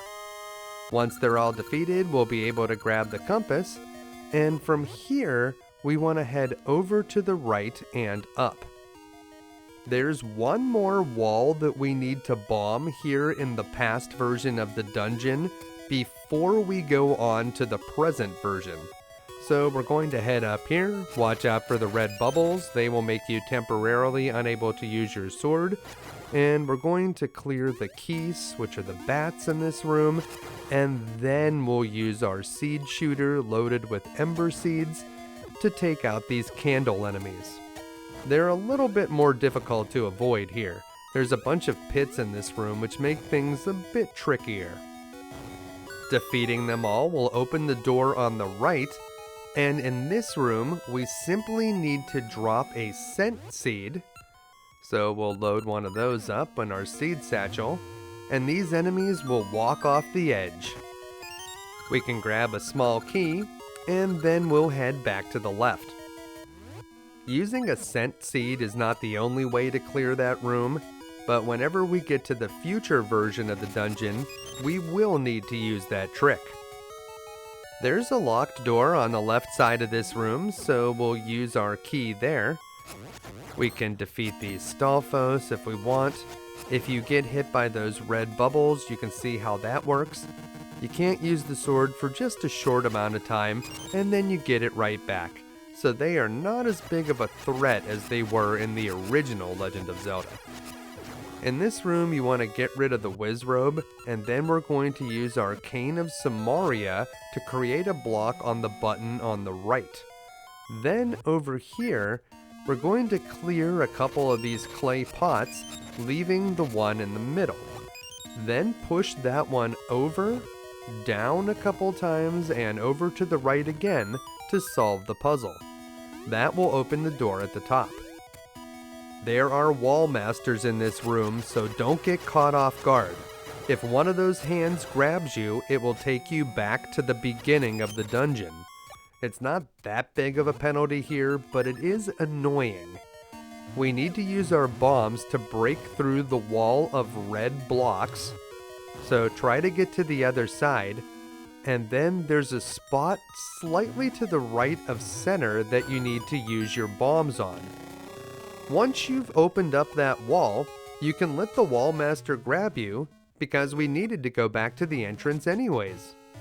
Take one step outside the cave and then use your tune of currents to warp to the present. This will also create a star portal that can return us to the past later.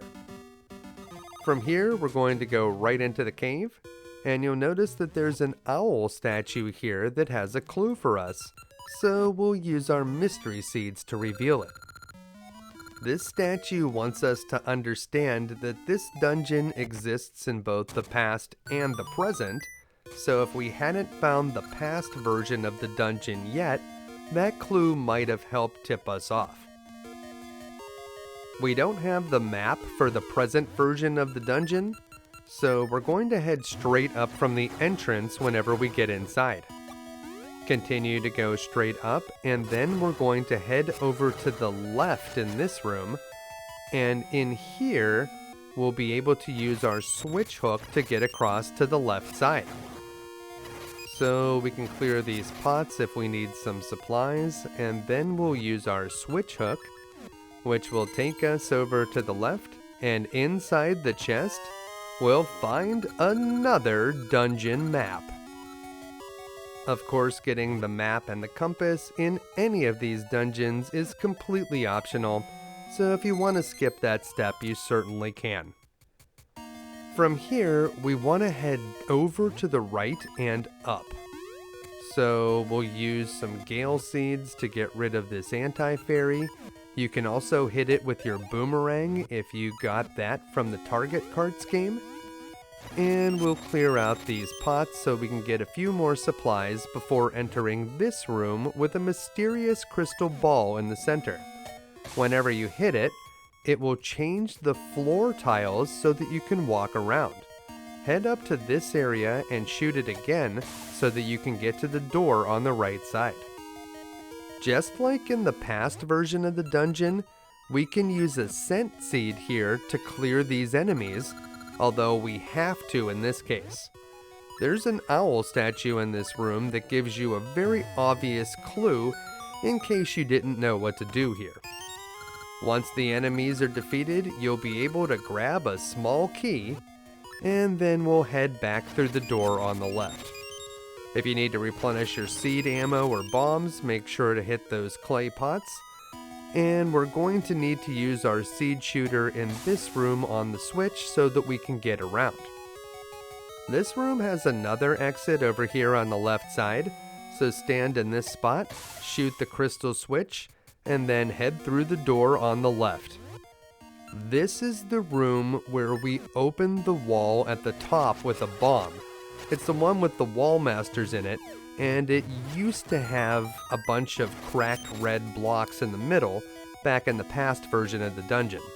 Before we go up through the wall opening that we made, we can head down here and use our switch hook to get across the pit.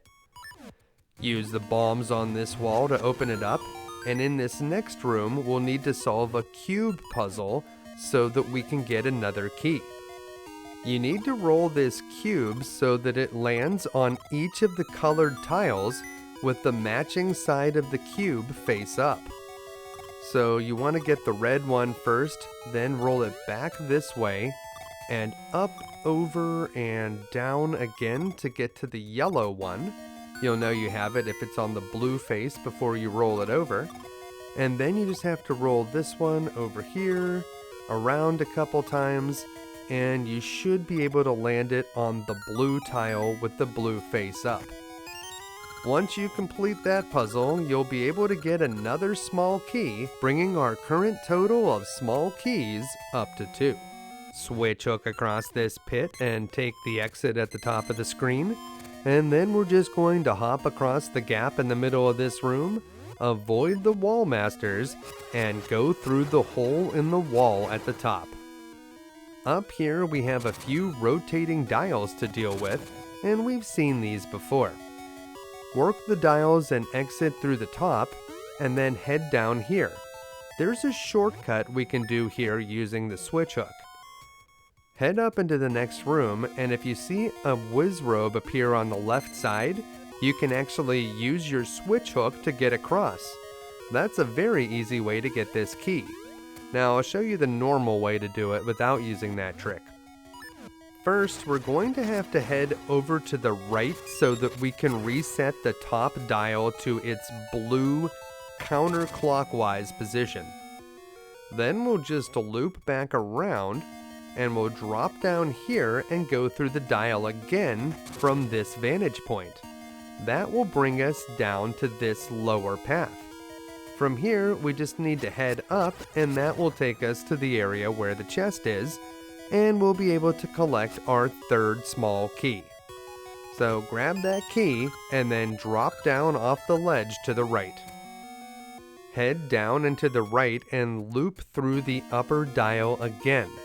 This will set it back to its blue counterclockwise position and you'll come out up here. We can drop down and collect a bunch of supplies in these pots, and then we're going to take the path down in the middle of the room, which will allow us to set this lower dial to its orange clockwise position. Then we'll head up through the blue dial and we'll loop back down the same way, except this time we'll be able to pass through this lower dial in its clockwise position, which will put us out over here on the right. Follow this ledge around to the right and then up. Hack through these gibdos, and once you get to the top of this room, you'll see a locked door where we'll be able to use one of our 3 keys. Inside we'll face a mini-boss. This is Vyre. You may recall that we met Vyre earlier in one of those linked game segments, because Vyre is a mini-boss that appears in both games. You want to stay around the perimeter of the room and charge up your sword. Vyre will fly towards you, and whenever he gets close, hit him with the full swing. Whenever he breaks into 2 bats, you need to jump in the air to hit those, and you can take them out fairly quickly. Once he's defeated, he'll fly away, and we'll see him again in Oracle of Seasons. This room has a puzzle that requires bombs, so if you need some more of them, you can find them in the pots near the corners of the room. You may want to get rid of the whiz robes before you get started, but the thing you need to do here is pick up a bomb and wait until it's flashing, then toss it towards the cracked red block.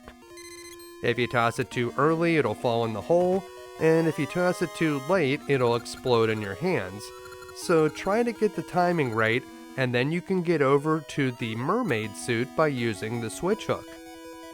The mermaid suit is a mandatory item that will allow us to swim in deep water, including the ocean. You can actually dive under the water, and there's a whole new world down under the sea. The mermaid suit also makes swimming feel a little bit awkward. You need to tap a direction over and over again to swim.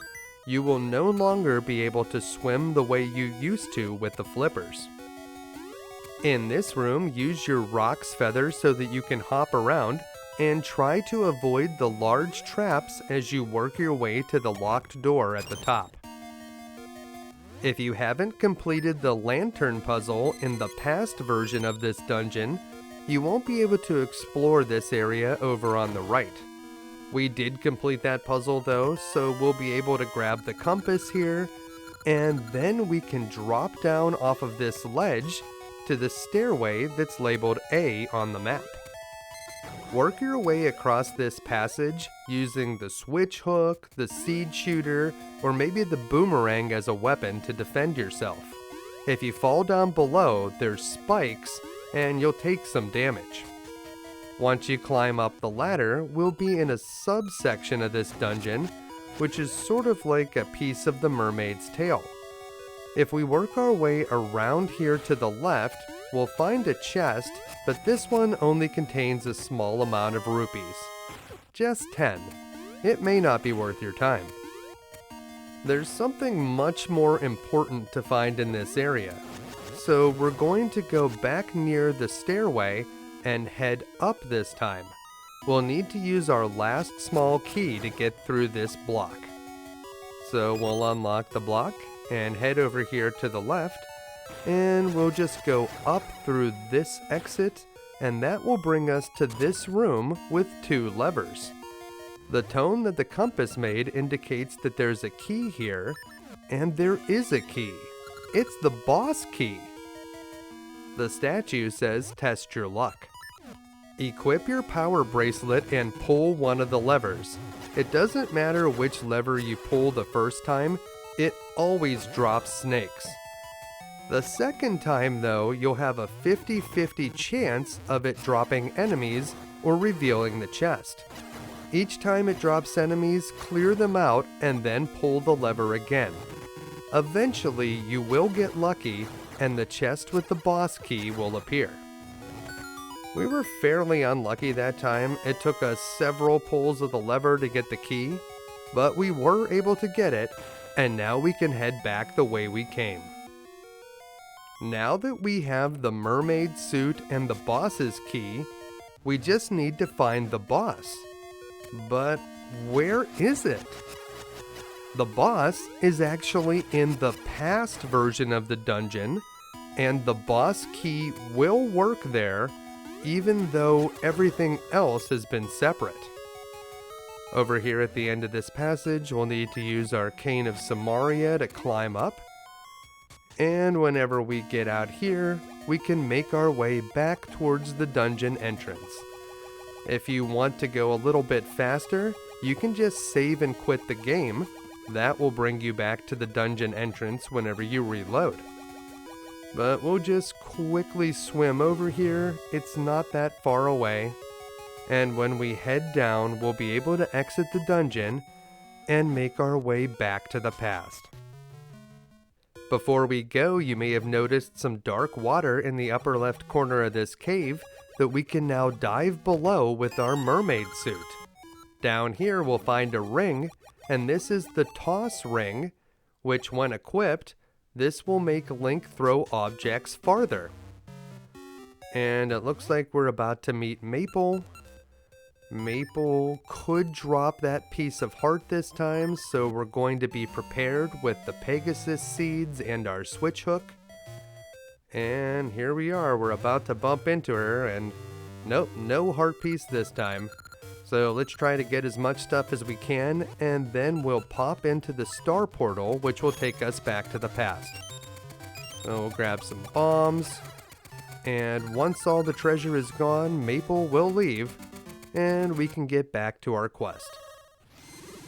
We've explored most of the past version of this dungeon before, but there are 2 areas we haven't been to yet. The first one is the dark water over to the right of the entrance, so that's where we're going to go first. And the other area is the spot right beyond the room with the wall masters where we bombed the wall. So we'll head there next, that's where the boss is, but we do need to come this way first because we're going to need another small key before we can complete the dungeon. So use your seed shooter with ember seeds to light up these candle monsters, and once they've all exploded, the door will open and we'll be able to head into this area once again. Work your way to the right past the lantern puzzle, and we're going to dive in the dark water at the end of the hall. Down here under the water, we can only use items that are equipped to button A, so we'll put the sword on there for now. Be careful of these jellyfish. If you strike them while they're electrified, you will take damage. So we'll try to swim around this guy. Oh, and when you hit them, they split into 2 smaller jellyfish. Down here in this side-scrolling passage, we'll head across to the right, and then we'll go up here, and in this room, we need to fight against the current. So carefully swim around this room, avoiding the pitfalls, and try to make your way to this exit. In this room, we just have to clear a couple of ropes to find the key, but watch out for the statues that shoot fireballs at you. Once you have the key, you can make your way back to the dungeon entrance. Now you may be thinking, That's the last small key we'll have to find in this dungeon. But you would be wrong. There's still one more that we'll have to collect, but we'll find it in a completely different area. So get out of these waterlogged rooms and make your way back to the dungeon entrance. We just need to swim around here. We can take a look in these pots. You might be able to get some hearts here if you need to get some health back. And then we're going to swim back towards the stairs. Avoid those big black pits. You'll take a bit of damage if you fall in them. And you just need to lift yourself out of the water here, which will bring you back to dry land. We'll head back to the left, avoiding the enemies, and then we'll go down through this room where the candle enemies have respawned, but we don't need to clear them this time. So we'll just head back through this room that contains some whiz robes and a Gasha seed, and that brings us back to the entrance. From here we need to head up 2 rooms, so up to this one, and we're going to go left through here. We've solved this puzzle before, so you know you need to use the Cane of Somaria to block this button. And then over on the left side, we're going to push a pot. That will open up the door. Just trying to avoid this whiz robe. He's not really in the way. Oh, now he is. Get out of here, whiz robe. And one more push should do it. And we will hop across these gaps. And that's going to take us to the room with the wall masters. And this time we do not want to get grabbed by a wall master. So use bombs to get through the cracked red blocks. Be very careful around those wall masters, they are super obnoxious. And now we've opened a path through, so we just need to get to that opening at the top of the room, and there it is. And that brings us to a room with a single dial. And we can just go around it, and go around it one more time. That will take us where we need to go. And down here you can actually find a fairy if you need more health, and you can also find an assortment of seeds and even some bombs. But before we go through this door to the left, we want to dive underwater here, where we'll be able to find the last small key. This chest contains 30 rupees. That's nice, but it's not what we came for. We're going to need to hurry past these spear launchers, so rapidly tap right to swim by them, and go through this exit on the right side. We'll fight against the currents a little bit in this room while avoiding the fireballs, and we want to work our way to the upper right corner, where we can swim around these purple blocks and then quickly past these spear launchers. You can deflect the spears with your sword, but it's a bit easier to just try to swim past. Once you've cleared the enemies in there, the door will open, bringing us to this room, where we need to bring all 6 diamond-shaped objects to the yellow tiles at the top of the room. You want to try to finish the back row first, so manipulate these diamonds to the back row. It does not matter how many moves it takes you to do this, so just take your time. And we want to move this one over to the middle, and that lines those 3 up. And then it will only take a few more switches to get them where they need to go. So we'll bring this one up, and then we'll bring this one up. I like to do it in an organized fashion that makes it a little bit more efficient.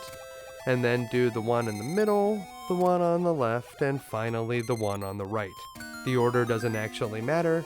Just as soon as you cover up all of those tiles, we'll be able to get a key, and that will bring our total number of keys up to 2.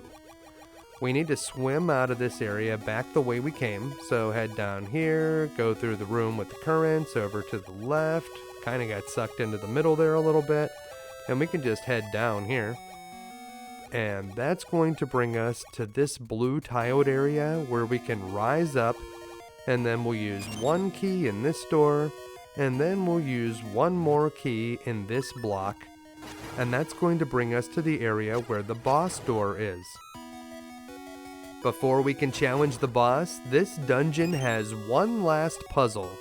We need to use our Cane of Somaria to put a block on top of this button so that those bumpers will be stopped in this angled position, and then we can use our seed shooter to shoot a seed off of the wall, hitting the crystal switch. That will build the bridge over to the boss door, and it's time to challenge Octagon. While Octagon is above the water, rapidly strike at it until it spins around, which will allow you to hit the vulnerable front side. Whenever it dives under the water, follow it under the water and continue to strike it with your sword. Make sure that you have the sword equipped to the A button so that you'll be able to use it when you're above and below water. If you defeat the boss while it's under the water, don't forget that the heart container will spawn in the above area, so before you exit the room, make sure to go to the center and grab it.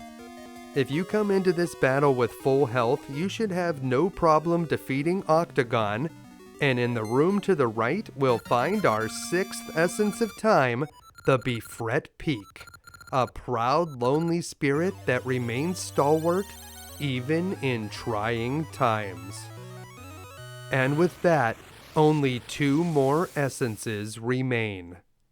As usual, as we exit the dungeon, we get a telepathic message from the Maku tree.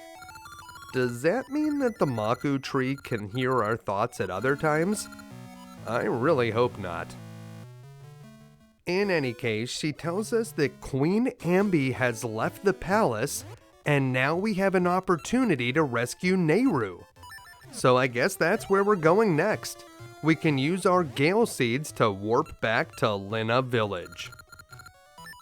Before we go storming the palace, we have a ton of money right now, so let's go to the secret store, which we have to use the Tune of Currents in this spot to access, and we'll be able to buy a piece of heart, and if we have enough left over, we can even get a new ring box. I don't think we have quite enough money for both, but I guess we'll pick up the piece of heart right now. That will be the first piece of heart towards our next heart container. Once we purchase this piece of heart, we will not be able to purchase another one at this location.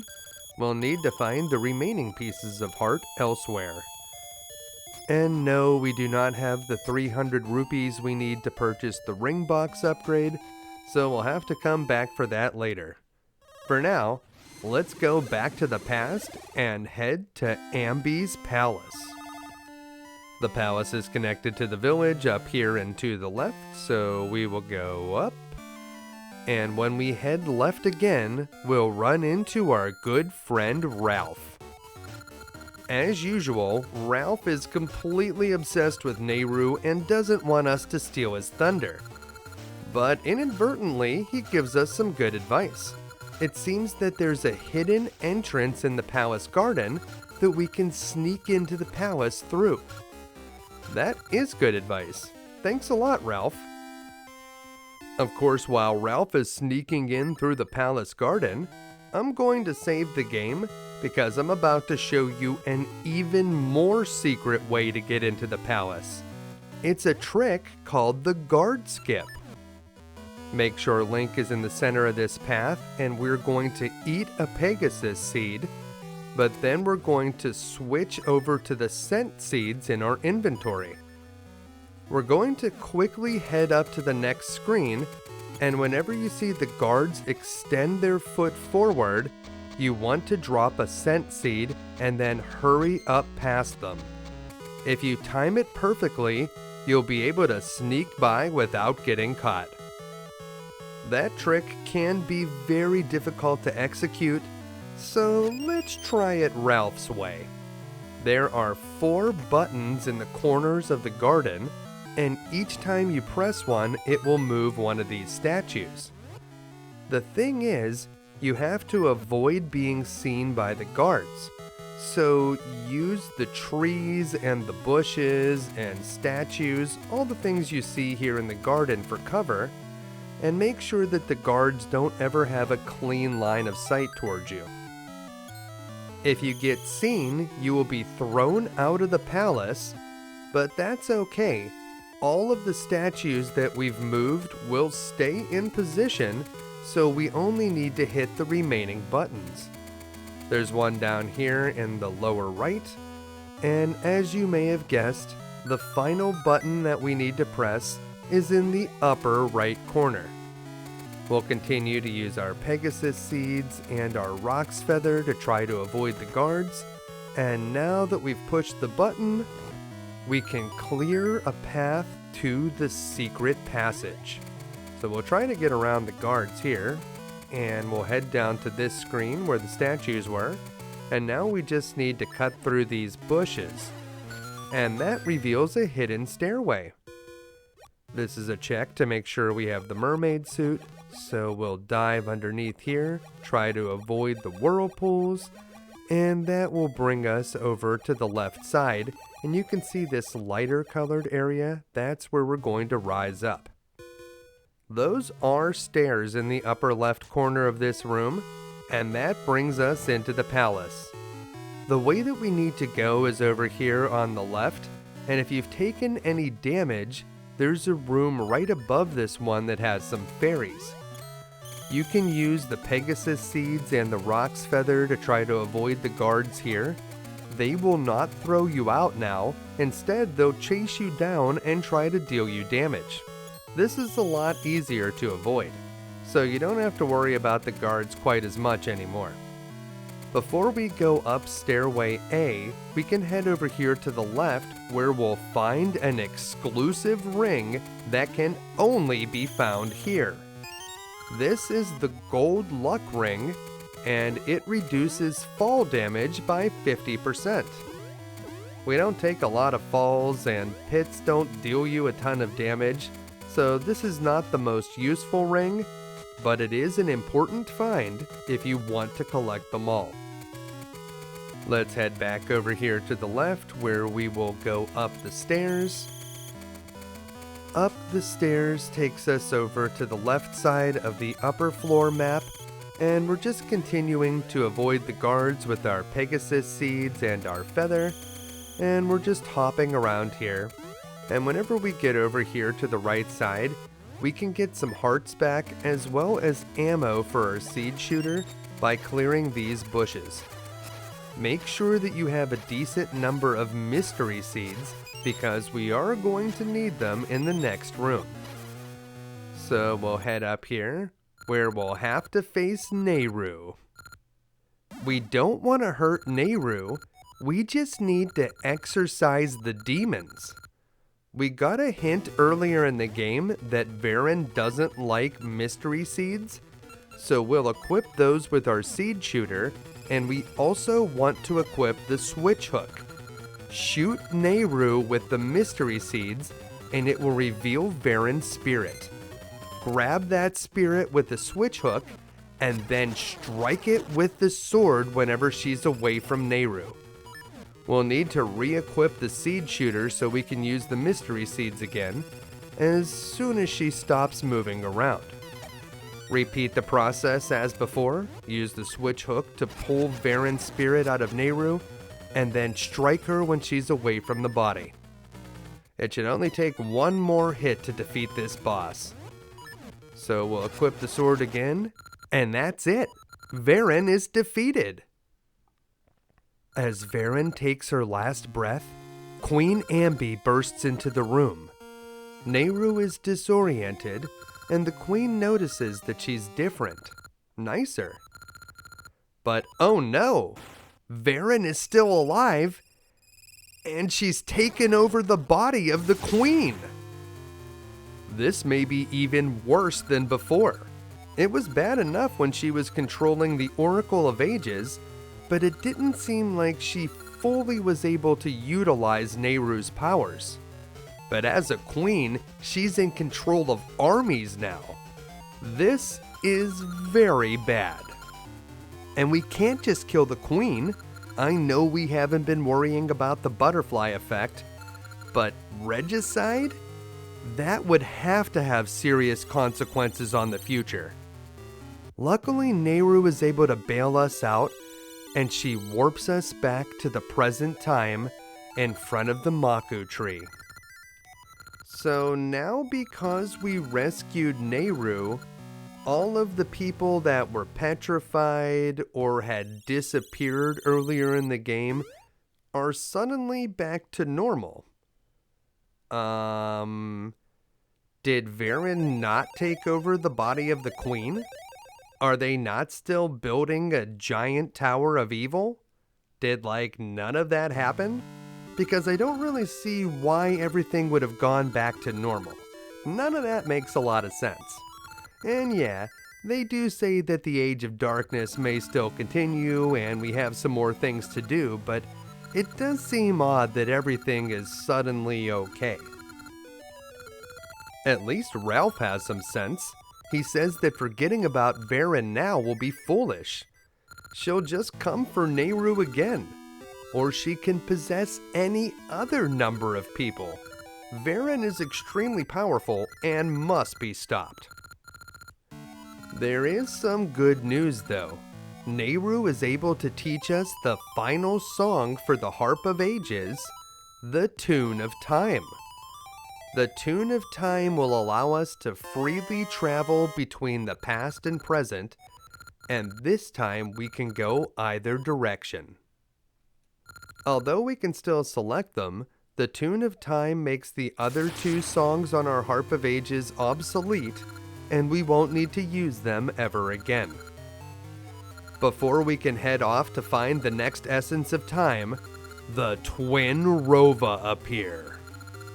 We kind of already know that the Twinrova are the evil force behind Veran, but they do make a dramatic entrance right here.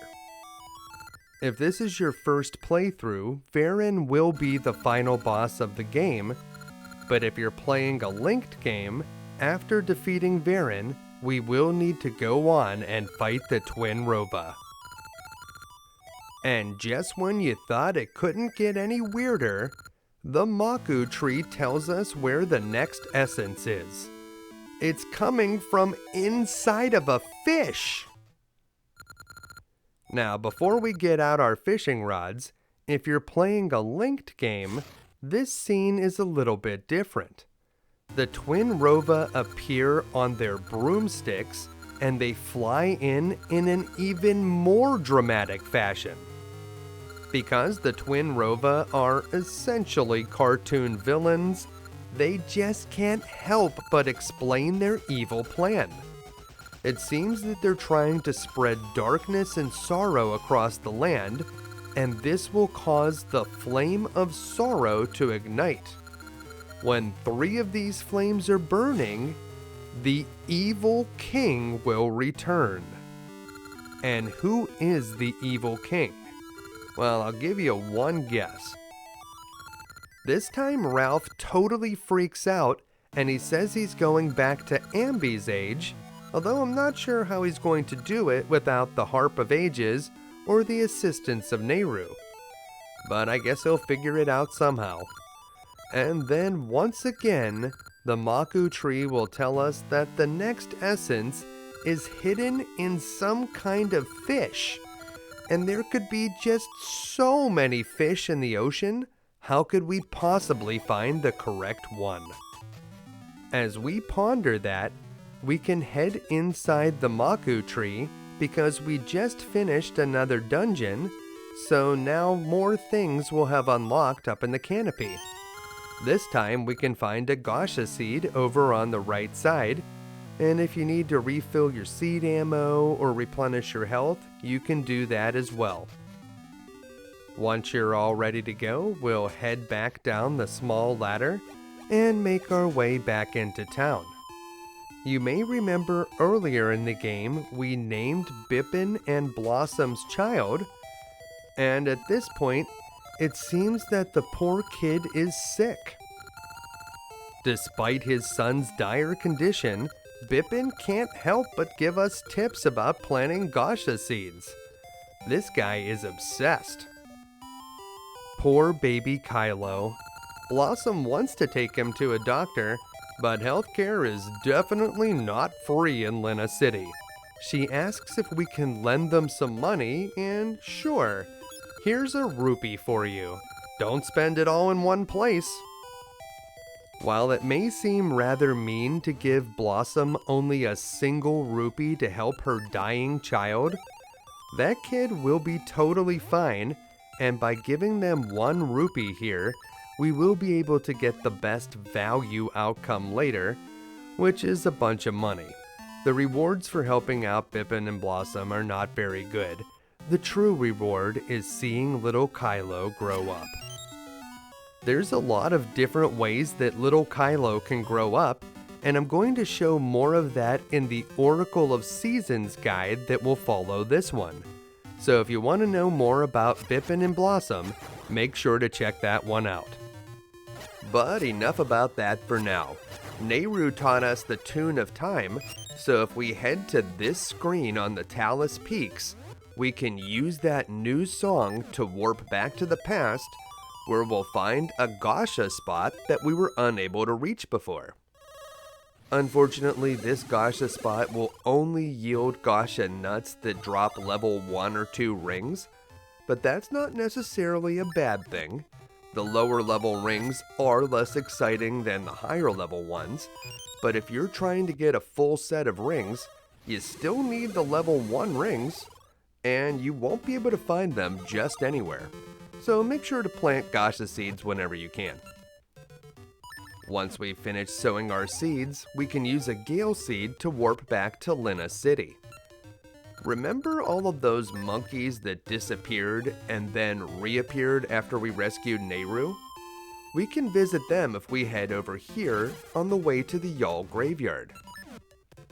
You might think that because the game made a point of showing us these monkeys returning from the snap, that one of them might have a special item for us or something.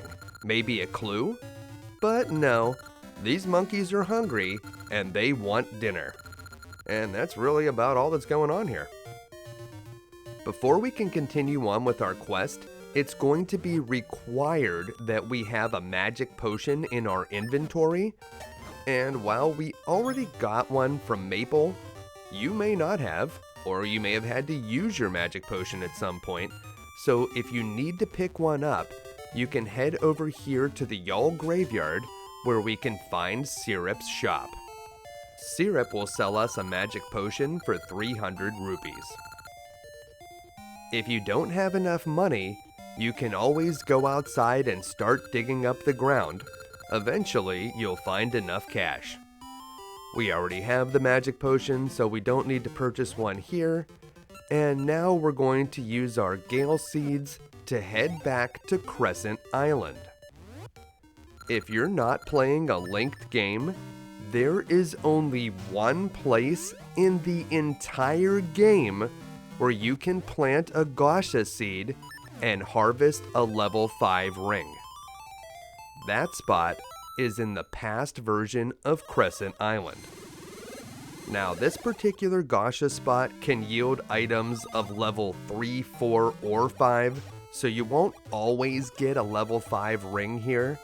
However, the heart container piece that we can get from Gasha seeds is considered a level 4 item, so we will have a very good chance of finding that heart container piece by planting a Gasha nut here. This is a place that we will want to frequently plant and harvest if we want to try to get that heart container piece. And that hidden spot is right here. You need to use your shovel to find it. If you're playing a linked game, there is one other level 3 to 5 Gasha spot that you can take advantage of, and I'll show that later in the video. And I also have a much more detailed explanation about ring farming later in the video, which shows exactly which rings you can expect to find at each of the 5 levels. So stay tuned for that. For now though, let's harvest this Gasha nut that's over here on the right side of Crescent Island, and then there's a hidden area underneath the island that we'll want to explore. Let's see what we got. It was a ring, so that is good. If we got something other than a ring, we may have wanted to save the game before we started harvesting Gasha nuts, because if you get bad items, like if you get a fairy, you may just want to reload your game and try to harvest those Gasha nuts again. In other news, did you know that there's a maze of underwater caves below Crescent Island in the present? And if you head over here to the upper left corner of it, we can carefully navigate around these whirlpools, and we'll find this chest, which contains a piece of heart. Not bad. At this point, there are only 2 more pieces of heart to find in the game, and one of them we can randomly get from Maple, and the other one is a level 4 item that we can randomly get from Gasha nuts, so both of them are going to require a little bit of luck to get. Strangely, there's no underwater network of tunnels below Crescent Island in the past, so those must have formed sometime over the last 400 years. There is something that we can find in the past version of the island that we don't have yet, and that's an upgrade for our shield. We want to head over here to the western side of the island, and we can play our Tune of Time to warp back to the past. In this time period, we'll take a little swim off the left side of the island, and we'll make our way underwater to the lower left corner. We'll have to swim up and around these rocks, but we'll want to stay underwater because at the very end there's some shoals that are blocking us.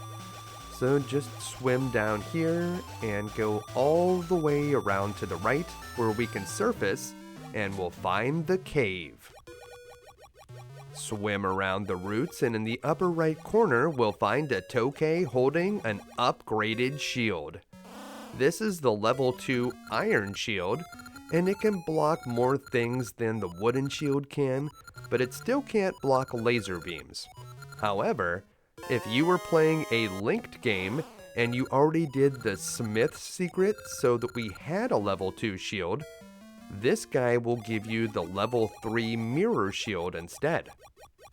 It's also worth noting that you can get a shield here even if you didn't have one before, so if your shield had been eaten by a like or something, you would still be able to get the iron shield here. Getting the shield upgrade is certainly optional. I can't say that I use the shield very much in this game, but it's still nice to have. With the iron shield in our possession, the next thing we need to do is find that fish that contains the next essence. To do that, we'll need to swim across the Sea of Storms. You can swim there from the west coast of Crescent Island, or the lower part of Zora Village. You won't be able to get through the barrier of whirlpools that keep us out of the center of the sea, and down here we'll find a Zora that's guarding the way in. He says that the seas beyond here swallow up all who venture into them, and he won't allow a child like us to pass. Hey, I'd like you to know that we are very mature for our age. In any case, we can't get by him right now, but we can swim over here where we'll find a small island upon which we can play the Tune of Time.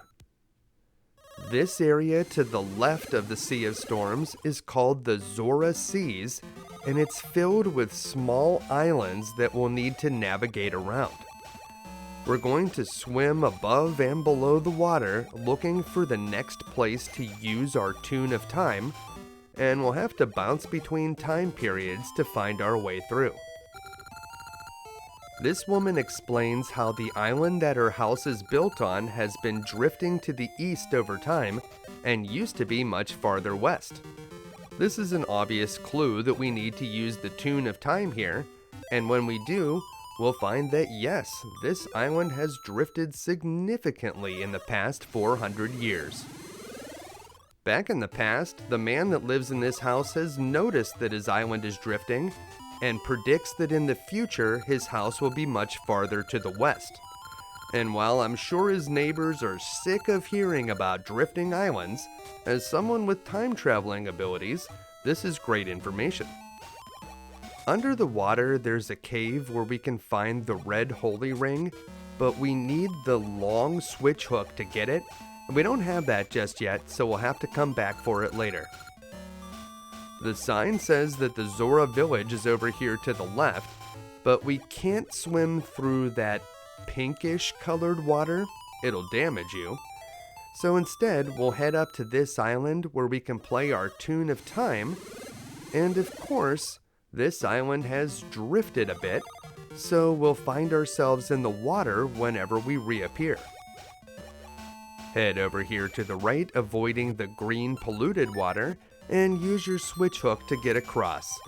Once we surface here, we'll find yet another island, and you guessed it, we need to play our tune of time to warp back to the past. The island we were just standing on is almost completely off the screen in the past, so we'll be dropped off in the water. We'll head under the sea and go to the left, then we'll go to the left again, and from there we'll head down, and it's on this screen that we need to surface, but if we want to take a look down here, we'll see that it's a dead end. So we'll come up for air, and then we'll head onto this spot where we can use our tune of time to go back to the future. So yeah, it's a little bit of a process getting into the Zora Village, but that's where we're headed to next. So head under the water and use your switch hook to get across here, and whenever we go to the left, we will have finally found it. The Zora's Domain was an iconic location in Ocarina of Time, so it's cool to see a place like that reimagined here in 2D on the Game Boy Color. Now, if you're only familiar with the river Zoras that pop out of the water and attack us, the sea Zoras that live here in the ocean are much more peaceful and civilized. These Zoras also look very different, so while they are distant relatives of the river Zoras, they are definitely not the same. We need to meet with the Zora King, but before we do that, there's a treasure that we can find over here in the village. It's just right under the water, so all we need to do is surface, walk over here, and go under the sea again. It's just a Gasha seed, but those cost like 300 rupees, or we need to win them from the target game in Lina Village, so it's nice to pick up any that we can find. Now that we have that Gasha seed, we can resume looking for the Zora King. There's just one slight problem with that. You see, in the present time, he's kinda dead. Now that would be a problem for most people, but most people don't have the Harp of Ages, and we're a time traveler, so there's actually something we can do about it. You see, back in the past, the Zora King is still alive. He's just very sick. That's why we had to bring a magic potion. So we brought the magic potion that we got from Maple, but if you purchased one from Syrup, it's exactly the same. Either magic potion will work.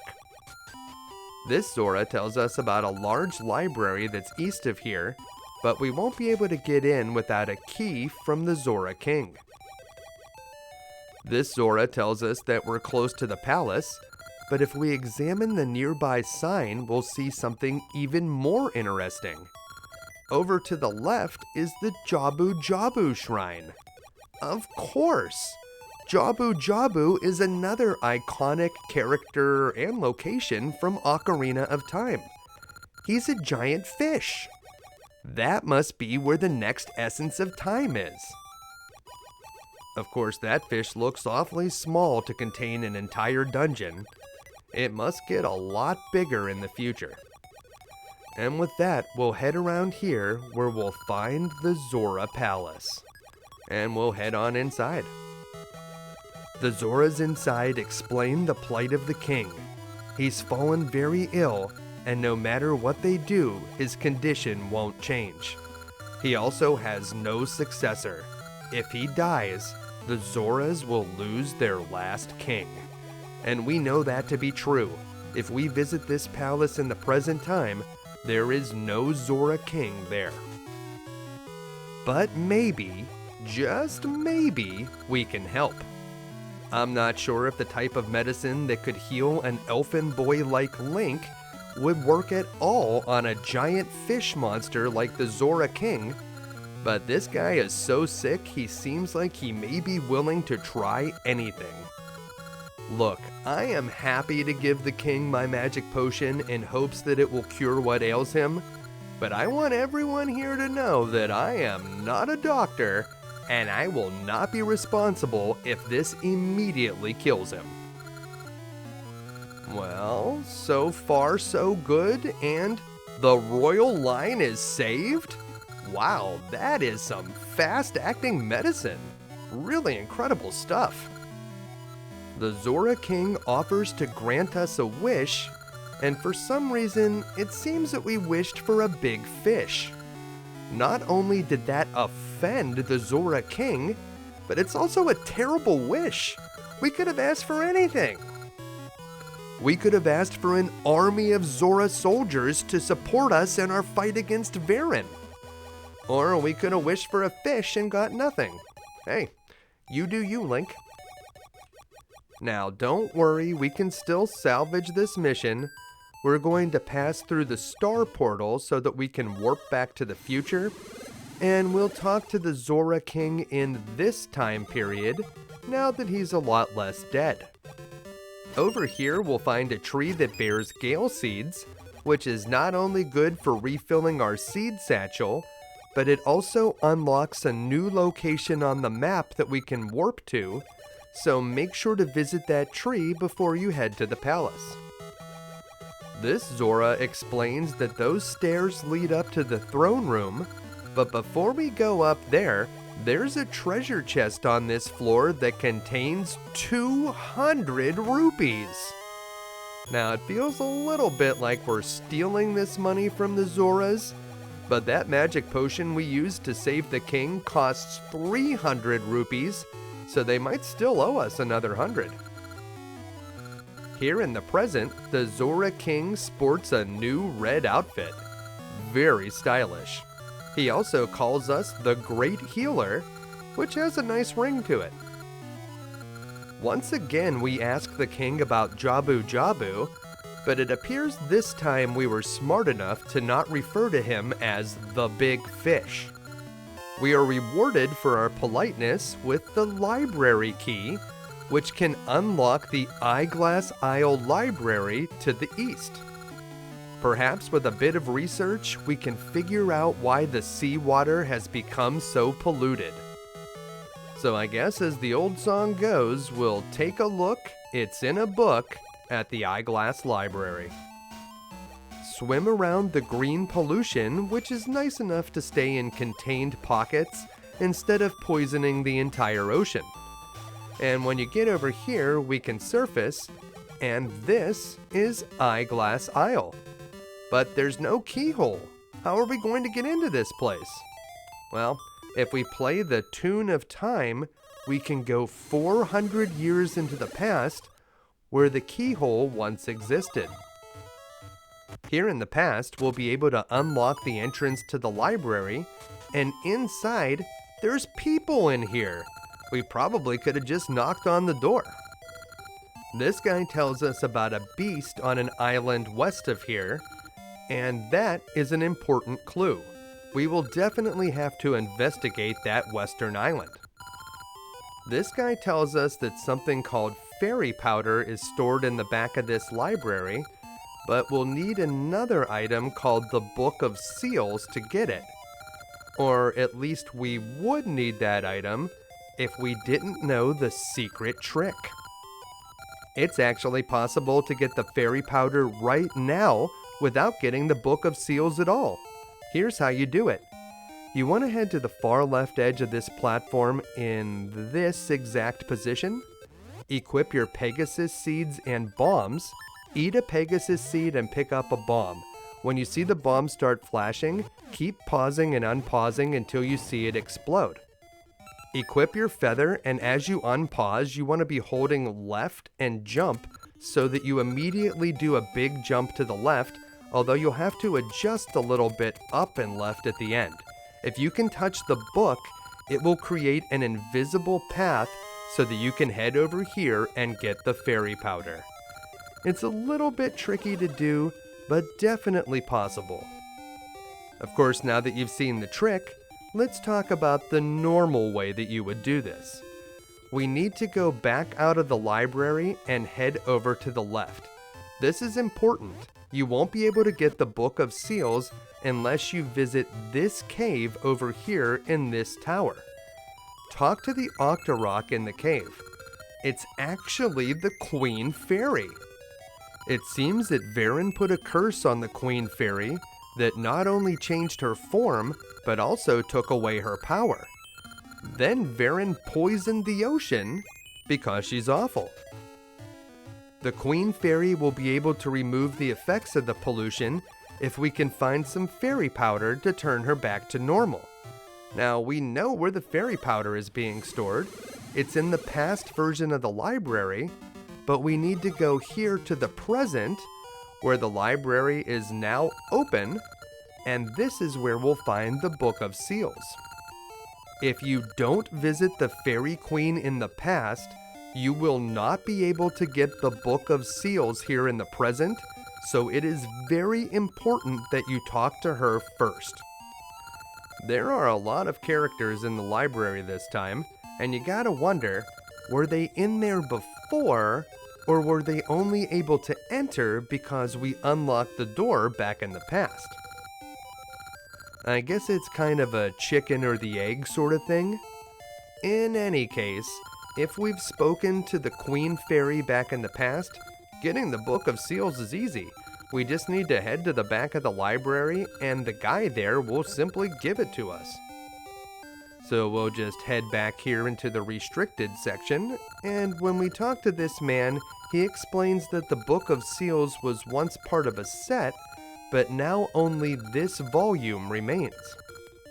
This guy doesn't think we'll be able to solve the riddle of the Book of Seals, but how complicated can it be? They're just sea creatures that bark like dogs, and sometimes in the circus they balance a ball on their nose. Solving the riddle is as simple as going back in time, where we'll be able to find the remaining volumes in the Book of Seals set. Whenever we place the first book, it will give us instructions on what we need to do. So head up here and we'll find a podium where we can place the book. The instructions are fairly straightforward. We just need to head 4 spaces to the right, then up 2 spaces, then 2 more spaces to the right, and we'll be able to reach the next book, which will give us new instructions. It is critical that you open each book, because until you've opened it, the invisible path will not actually be there, and you'll just fall off the edge. So even if you sort of know where you need to go because you already have all of the instructions memorized, it is still important that you touch each one of these books and open it up. It gets a little bit more complicated as you go, and we need to work our way around here and down, and that will bring us to the last book in the sequence, and we'll just follow the instructions, which will bring us to the man in the center. And whenever we talk to him, he'll give us the fairy powder. So you gotta ask yourself, how long has that old man been standing there on that island in the middle of the invisible path? He probably wandered over there and forgot how to get out. In any case, now that we have the fairy powder, we can return to the Queen Fairy and lift the curse. All we need to do is speak to her, and the curse will be removed. And the effect is nearly instantaneous. As soon as the Fairy Queen returns to her normal form, she spins around in a circle, and her magic removes all of the pollution from the seas. If only it were that easy in real life. Magic stars rain down over the Zora Village, and hopefully, now that the waters are clear, we'll finally be able to go inside of Jabu-Jabu. We'll still need the Zora King's permission, but by my count, we've saved him twice now, so that guy definitely owes us. Once this cutscene ends, we'll find ourselves magically teleported outside of the Queen Fairy's tower. That's some powerful magic she has there. Jabu-Jabu is far too small for us to explore here in the past, so we'll need to head back to the future. We could play the Tune of Time, or we could simply pass through the Star Portal to get there. Here in the past, we'll swim back to the Zora Village, now unimpeded by the pollution. So we can just freely swim through the water, and there are more areas that are open to us now, but I would like to go and do that dungeon, so we'll head in here and quickly ask for the king's permission to enter that big fish. Or Jabu-Jabu. I totally didn't say big fish in front of this guy. The king is true to his word and grants us permission to enter Jabu-Jabu. Now, I can't say that I've ever been given permission to enter a fish before, but I guess there's a first time for everything. Jabu-Jabu's shrine is located just to the left of the palace, but you'll have to go down and around to get there. And as we come face to face with the fish, the ground rumbles and shakes as the beast opens its gaping maw. And here we are, it's level 7. But before we explore that, we have one more linked game secret to do. After the Fairy Queen removes the pollution from the water, we'll be able to meet a master diver up here in the upper left corner of the Zora Village.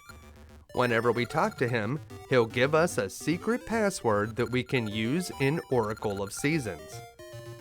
And just as we've done many times before, we'll load up our completed Oracle of Seasons game, and we'll be able to meet another master diver here in the Sunken City.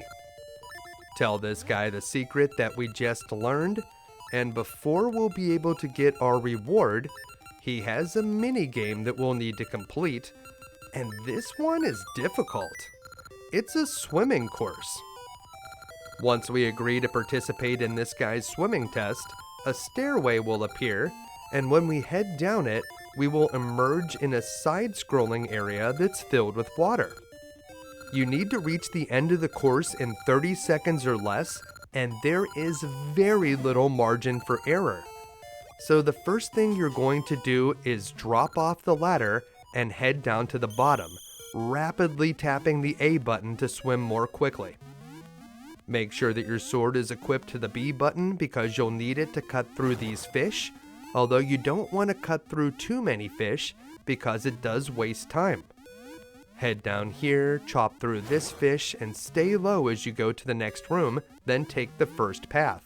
The second one is a dead end. Stay under these fish, although you'll have to cut through this one, and then swim up and around the first fish here, but cut through the second one, and leap over to the star. And if you did it fast enough, you'll be able to get your reward, a ring. This is an exclusive ring that you can only get here, and if you want to use this ring in Oracle of Ages, you'll need to have it appraised at Vasu's shop, and then get your ring secret from the red snake. It is worth noting that there are 2 exclusive rings that you can only get by doing linked game secrets in Oracle of Seasons. They are the Snowshoe Ring and the Spin Ring. So if you want to get those last 2 rings, you would have to play through that game another time. But I guess no one ever said that earning all of the rings was going to be easy. Back here in Oracle of Ages, we can say the ring secret to the red snake, which will bring the swimmer's ring over into this game, and will also get credit for the diver's secret. And that's it! We've now done all of the linked game secrets. With all of the upgrades we've gotten from those secrets, we are going to be very powerful indeed. And so we'll leave behind our linked game for the moment, and we'll head back to Jabu-Jabu's belly. We are really in the belly of the beast now. head over here to the left and you'll find a switch hook puzzle. This one seems impossible until you understand that you can just swim over the dark black pits. So just swim right over those. You need to move one of these blue diamond-shaped objects in front of each of the 4 statues, and you can accomplish that in just a few moves. So we'll just switch this one over here, and as our reward, we'll get a small key. Head up on the left side, and there's actually a key in this room too, but we won't be able to get it just yet. So avoid the jellyfish and head over here to the right. We'll equip our sword to the A button so that we can use it, and we just need to clear out 2 crabs and a like in this room to make a chest appear, and that chest contains the compass. We don't have the map just yet, but it's always nice to know the location of treasure chests as well as keys. It looks like there's a bunch of stuff for us to find, so once you have the compass, head over here to the left and press B to rise up whenever you're on top of this lighter area of tiles. On this floor, we're up above the water, and if you have the boomerang, you can use it to clear these anti-fairies. If you don't have the boomerang, you could use the seed shooter loaded with gale seeds. That will also work, but the boomerang is pretty handy in this dungeon. In this chest next to a spiky tile, we'll find the map. Now we can see the entire layout of the dungeon. The map is sort of fish-shaped, and whenever you're done looking at it, make your way to the upper right. In this next room, it looks like we need to move these blue diamond-shaped objects onto the blue tiles, but that's just a red herring. It doesn't do anything at all. If we dive under the water, we can explore this area a bit, but what we really need to do is take the exit in the upper left corner of the room.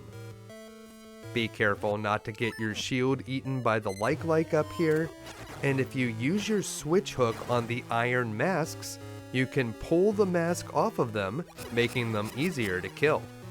Of course, you don't have to clear the enemies in any of these rooms.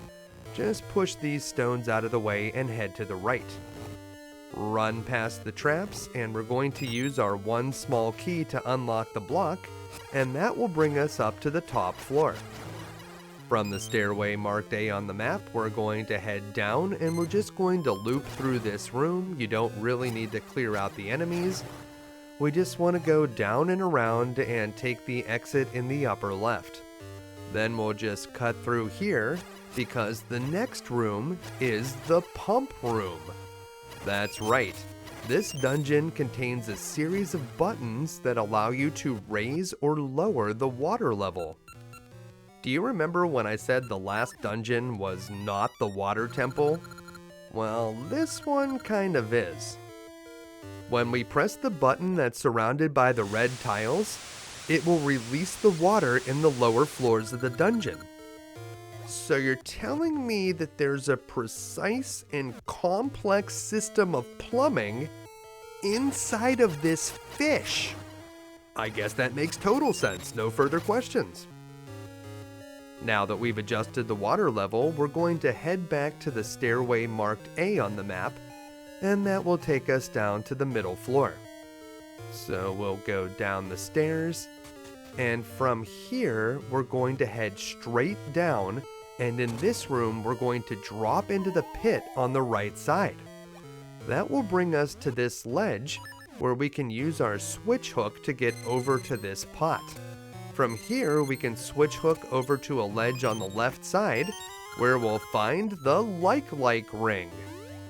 This common ring can be found elsewhere, and while equipped, will transform Link into a like.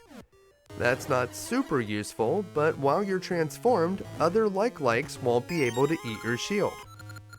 Now that the water has been drained out of this room, we can push that stone aside so that we can get to the chest, and that will give us a small key.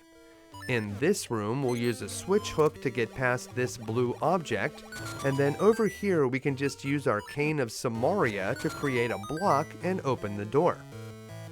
From here, we want to head to Stairway B, so we'll go up this way, and we can take a look at this room, but that's currently a dead end, so we'll head up the stairs, which will take us back to the middle floor. We'll boomerang our way through some anti-fairies, and make our way to the upper right corner of this room. So that'll fix those anti-fairies, and in here we'll encounter some spark enemies, and whenever you use the boomerang on them, they turn into fairies. So that is very useful. Use the switch hook to get over to the left side. We will have to cross through this room several times before we can finish this dungeon, so keep this one in your memory. Up here, we'll use our switch hook to get across the spiky floor. You could just walk over to the stairs, but you would take a lot of damage. It may just be faster that way though. Stairway C brings us to this room where we could go up or down. We want to go up this time, so make your way past these Iron Mask enemies and take the exit in the upper right corner of the room. We could also try to get some supplies out of these clay pots. There's a few more down here if you need any hearts. You may also find a bomb or some seed ammo. Up here, we're just going to head over to the left where we'll use that small key that we just got to get through the locked door. So go on through the locked door, and in here, we'll be able to press a button to raise the water level. You may have noticed that there's another button in this room surrounded by blue tiles, and whenever we press that one, we can raise the water level up even higher. But the water level is perfect right now, so we just want to head back to the stairway labeled C on the map, and we'll use our switch hook to get across. And in this room, we can use our boomerang to clear the spark enemies and perhaps find a fairy, or we can just drop down and make our way through the anti-fairies in this room, because we're heading back towards the stairway that's labeled B, but we're not going to go down those stairs. Instead, we're going to hop into the water and swim over here to the right. The door slams shut as we enter the room. Simply clear out the enemies and it'll open back up, and we'll also find a chest containing a small key. Once you have the key, we can head back to the room on the left. If you want to, you can dive under the water just to see what it looks like, but there's nothing we need to do down here at the moment. Instead, we're going to head up to this room, and this time we're going to take the left exit. There's kind of a suspicious pool of water here, and whenever we dive under, we find a room that we haven't been to yet. Watch out for the electrical charged jellyfish, and swim over here where we'll find a chest that contains a Gasha seed and a stairway that's labeled D on the map. Swim through this side-scrolling passage, and when you reach the right side, you want to equip your seed shooter and your sword, because we're about to face a mini-boss, the anglerfish. When the anglerfish bounces above your head, shoot straight up with the seed shooter so that it'll fall down on you, then rapidly strike it with your sword. When it reinflates, hit it with the seed shooter again, and with a few more strikes, you should be able to finish the boss off. Once the anglerfish is defeated, we'll be able to climb up this ladder, which will bring us over here, where we'll need to use a key, but on the other side, we'll find the long switch. This mandatory item levels up our switch hook, allowing us to grab objects and enemies that are farther away. Once you have it, you can switch hook down here, and that brings us over to the stairway labeled B. Go up the stairs or simply rise up out of the water. Either way, we want to head down to the lower part of this room. From here, we're just going to cut across to the left, and that will take us back to a more familiar part of the dungeon. So climb up onto this ledge, head over here, and when we drop down below, you'll recognize this area soon. So we'll head over here to the left, and we've definitely been in this room before. This is where we found the map. We need to make our way back to the red switch in the pump room, because now that we have the long switch, there's a few things that we need to do with less water in the dungeon. So head up here and cut across this room to the right, push the blocks out of the way, and then outrun these traps to get to the stairway that's marked A on the map, and take it up to the top floor. You already know where we need to go from here. Just wrap around this room and take the exit in the upper left corner, and then we'll just have to cut through one more room, which will take us to the pump room where we can press that red button. Once the water has been fully drained, make your way back towards the stairway labeled A on the map. So we'll just backtrack through this room. Down here, we didn't actually kill these enemies when we walked through here a moment ago, so they're back. But we'll take them out this time. And then we'll just head up this way, which will bring us back to the room we were looking for, and we can take that stairway. Just like we did earlier, we're going to head straight down into this room where we can drop through the pit on the right side, and that will bring us down to the bottom floor. Cut through this room where we found a small key earlier, and the first time we were in this room it was filled with water, and now it's dry, and we also have the long switch. Use the long switch to move this diamond-shaped object so that it covers one of the buttons. Then we're going to use our Cane of Samaria to cover the other button. This will make a chest appear, and that chest contains a small key. That was all we needed to do with the water drained out of the basement, so now we need to make our way back to the pump room so that we can fill this place back up. The fastest way to get back to the pump room is to use our Cane of Samaria on that button so that we can open the door which leads to stairway B, and we'll take that up to the middle floor. And here on the middle floor we need to get to stairway C, so we'll clear out the anti-fairies if they're in our way with the boomerang, and we can also use the boomerang on the spark enemies in this room, but we will need to switch over to our long switch so that we can get across. We'll pick up a fairy to restore our health, and then we'll put on that long switch so we can get over to the left side. The last time we were in this room, we had to go all around the room, but now that we have the long switch, we can just do that. Up here on the top floor, we're going to go up and then left, and that will bring us to the pump room where we can press the button that's surrounded by blue tiles, and that will bring some water into Jabu-Jabu, but we still need to hit the other button, and now that we have the long switch, we can get across over to here. The boss key is over to the right of this room, but we're going to need a bunch of small keys to get over there.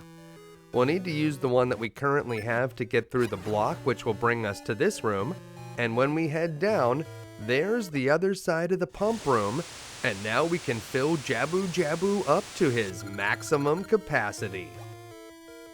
There's a shortcut we can use by pushing this block, and then we can head straight down into this room, and this will take us over to stairway A. So we're just going to loop around as we have many other times, and you'll notice that there's a strange island in the middle of this room. That's because the water is so high up right now that island has floated to the top. Down here you can see that the middle floor is now completely flooded. We want to head to the left in this room, and there's an owl statue here that can give us a clue. Let's see what it has to say. The Golden Isle is on the water.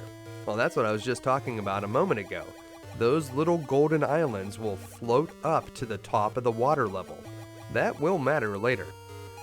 We want to head over to this room where we can use our switch hook to get across, so just move that diamond-shaped object out of the way. Inside this chest, we'll find a small key. To get to the boss key, we're going to need a total of 3 small keys, so we still need to find 2 more. Head up through this room and go over to the right. We'll just switch hook this like out of the way. And in this room, we want to dive down through the pit on the right side. So dive down here, and you'll notice that in this room, a stairway has been revealed. So take that stairway and you'll find an underwater passage. You need the long switch to get through this passage, so we would have been unable to get through here earlier. Head over to the left, make sure you have that long switch equipped, and you'll also need your Roc's Feather. Switch over across that pot and then jump up and over. Back down here in the water, we'll switch to the sword so that we can take out that fish. And then we'll head up here, and in this room we'll find a small key. That tone that the compass just made confirms it. Clear out all the enemies and the key will drop on top of the blue tile. Then we'll be able to enter this room, which is another one that we've been to before. We'll ascend up through the floor, and that will take us back here to the middle floor. Swim down and around to the right, and we want to swim up onto this ledge where we can use the long switch to get across. Hop off over here to the right. We're trying to get to the stairway that's labeled C on the map, so we'll swim up here past stairway B. In this room, we can equip our seed shooter with the gale seeds to get these anti-fairies out of the way, and we'll take the all too familiar path over to the upper right corner of the room. We should certainly know the path by now, although this time we have to do it underwater. It doesn't make a real big difference. Use your switch hook to get across to the left, and then swim past the spark enemies. And in this room, we're just going to grab this object and take the stairway labeled C. We usually go up from here, but this time we're going to head down. Because this golden island has floated to the top of the dungeon, we can use our long switch to get across, and then we can head over here to find the third and final small key. This is definitely one of the most difficult dungeons in the game, but we are so close to completing it. All we need to do is get to the top of this floor, and we can use those keys that we found to unlock the upper hallway which leads to the boss key. So just work your way all the way to the upper left corner of the map. That's this room right here. And we'll probably want to equip our sword because we can cut through these pots in the upper left corner to get a fairy if we need it. So if you're trying to refill your health, there's a fairy for you up there. And we'll use the switch hook to take out that iron mask. That will make him a lot easier to defeat. After using our first small key, we'll find a chest that contains a Gasha seed. But then we'll have to use our second and finally our third small key, and that will bring us to this room with a single chest, and inside, of course, is the boss key. So you're probably thinking, we have the boss key now, but we haven't seen the boss door. Where's the boss? Well, the boss is down on the middle floor, so we're going to head down here and we're going to go down through the stairway labeled C on the map. We're trying to make our way back to the room where the mini-boss portal is, so if you get lost, you could always save and quit, and when you reload the game, you'll be back at the entrance of the dungeon, and you can just go through that portal, and it'll take you where you need to go. Otherwise, go to the room with stairway B and head down to the bottom floor, and then just drop off this ledge to get here. We want to rise up through this hole, which will bring us back to the middle floor. And whenever we use a mystery seed on this owl statue, we'll get a clue that says color reflects weakness. That's a clue about how to defeat the boss, and you'll see what that owl statue means pretty soon. Just follow this ledge down and around, stay up on the ledge, and over here on the left we'll find the boss door. Unlock the door with the boss key, and it'll be time to face Plasmarine. The only way to damage this giant jellyfish is to make it run into its own projectiles. You'll want to equip your long switch and try to keep a decent amount of distance between you and the boss. Whenever it shoots at you, grab it with the long switch, and that should put the boss directly into its own line of fire. Whenever you switch the boss, it will change colors, so that's what the clue was about earlier. You can only damage the boss when it's red with a blue projectile, and you can only damage a blue boss with a red projectile, but as long as you're switching it right into its own shots, that doesn't really matter. After 7 hits, this sea monster will sink, and then we'll be able to grab our heart container and head over here into the treasure room, where we'll find our 7th essence of time, the Rolling Sea. The mystical song of the sea roars into a crashing wave that sweeps heroes out into adventure. As we exit the dungeon, before we get our normal telepathic message from the Maku tree, we see this ominous cutscene brought to you by the Twinrova. The Black Tower has finally been completed, and while I know this is supposed to be bad news, I can't help but feel happy for all of those people that were working on this thing. They can finally go home. Veran, still in control of the queen's body, stands atop the tower and raises her arms to the sky. It seems that the powers of the tower have enhanced her magical abilities, and that is definitely bad news because Veran was very powerful before.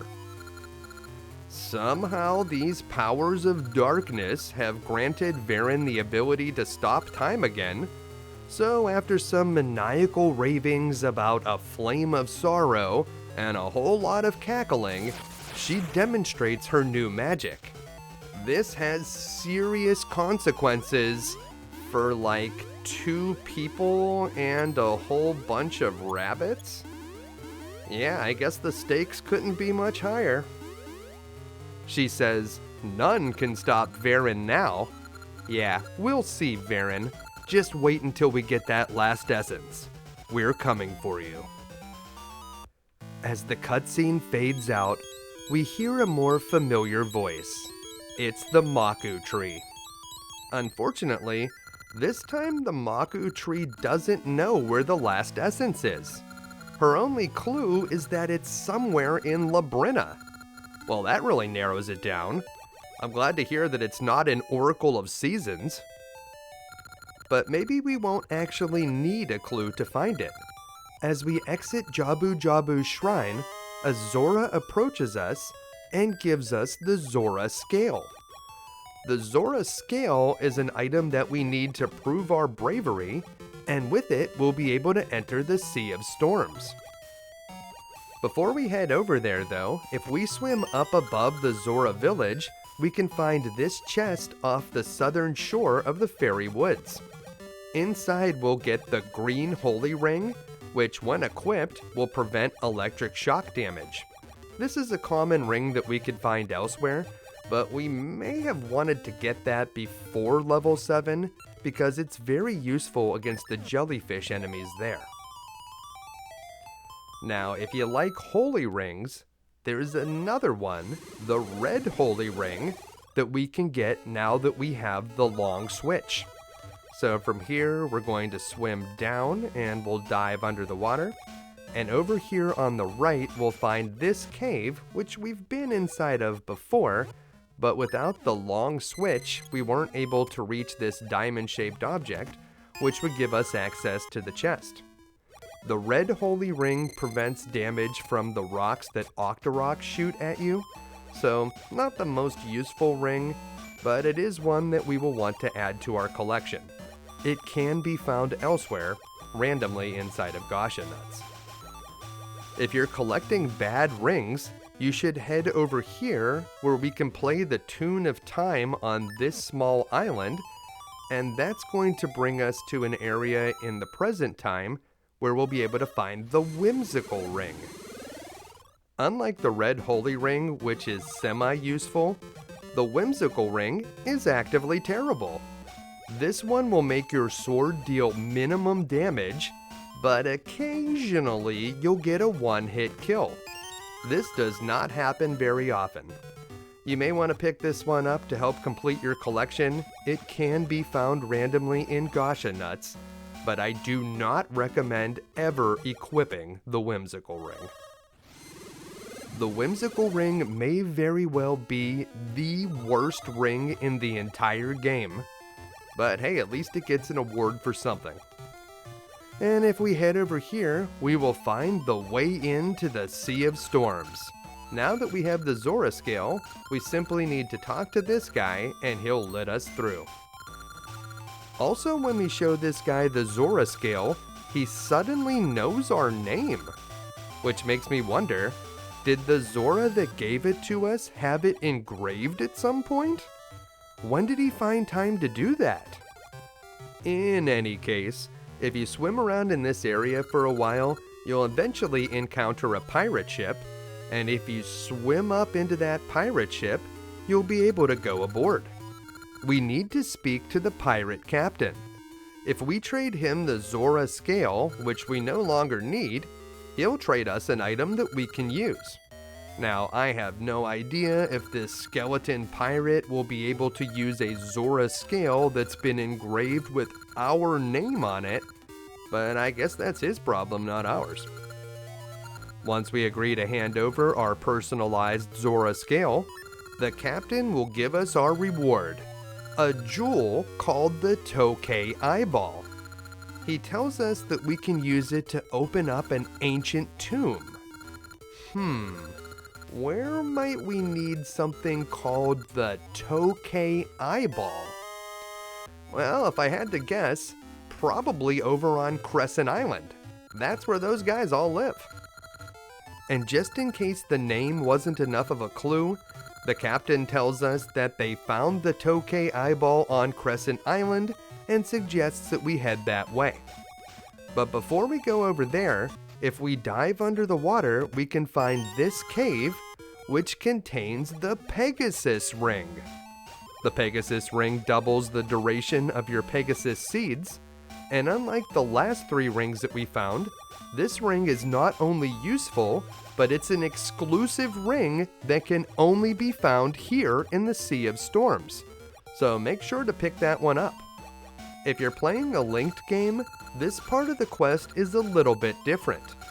You have to get into the Sea of Storms in the present instead of the past, and the entrance is in a slightly different location. This allows you to explore more of the Sea of Storms in the present than you would be able to in a normal game. There's actually one square on the map that you'll never be able to reach in a non-linked game, and it's here in the Sea of Storms. You'll also meet the pirate captain here in the present instead of in the past. He says something a little bit different this time, but it's mostly the same. Once again, you'll trade him the Zora scale and he'll give you the Tokay Eyeball. But the biggest difference here in a linked game is located just below this area. If we swim down and to the left, we'll find a small island that contains a special Gasha spot that you can't reach in a non-linked game. This Gasha spot can yield items of levels 3, 4, or 5, and there is only one other place in this game that can yield level 5 items, so that is a very special Gasha spot indeed. Also, up here on the left, we'll find a cave, and inside that cave, we'll find a chest with a ring. This is the Pegasus Ring, so if you're playing a linked game, the location of the Pegasus Ring is slightly different, but very close to where it would be in a non-linked game. Speaking of rings, if we warp back to Lina Village, there's a store that sells rings here, and those will be a random level 3 ring. So if you know that the ring you're looking for is a level 3, you may be able to get it here.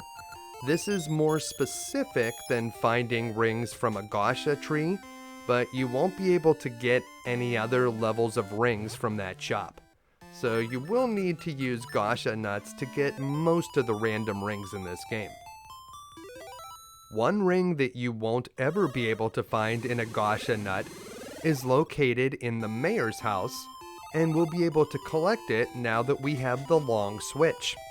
So if you head over here to the right, you've probably noticed this chest before, and now that we have the long switch, we can collect it. This is the green luck ring. This ring reduces trap damage by 50%, and it will be obsolete once we get the blue ring, which reduces all damage by 50%. But the only other place you can get this ring is by playing mini games over in Oracle of Seasons, so it's probably better to get it here. Over here in the corner of Symmetry Village, we've run into Maple once again. Will this finally be the time that she drops the piece of heart we've been looking for? We'll equip our Pegasus seeds and switch hook just in case.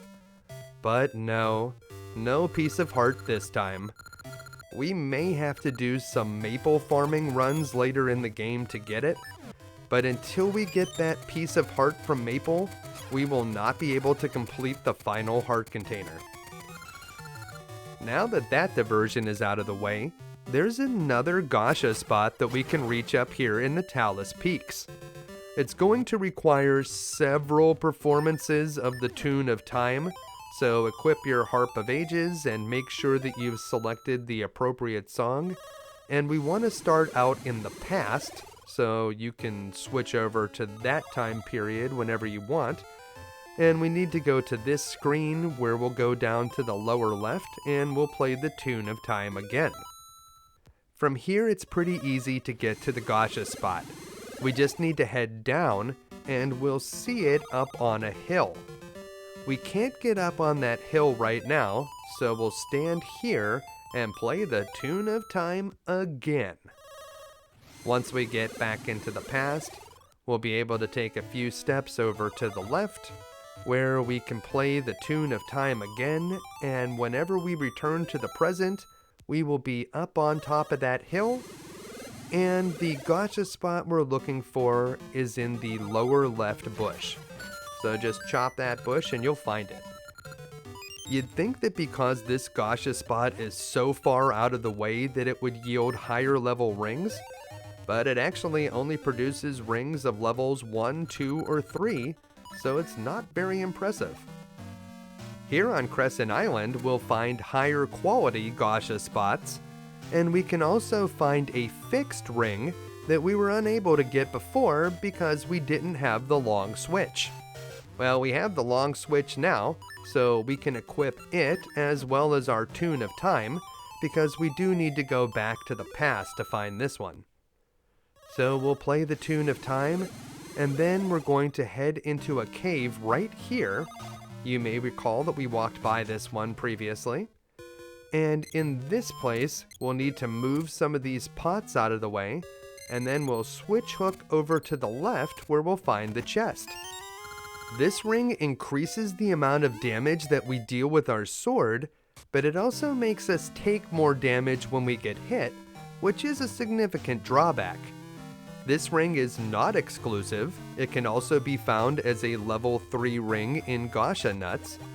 And whenever we get the red ring in Oracle of Seasons, that will allow us to deal more damage with no drawback.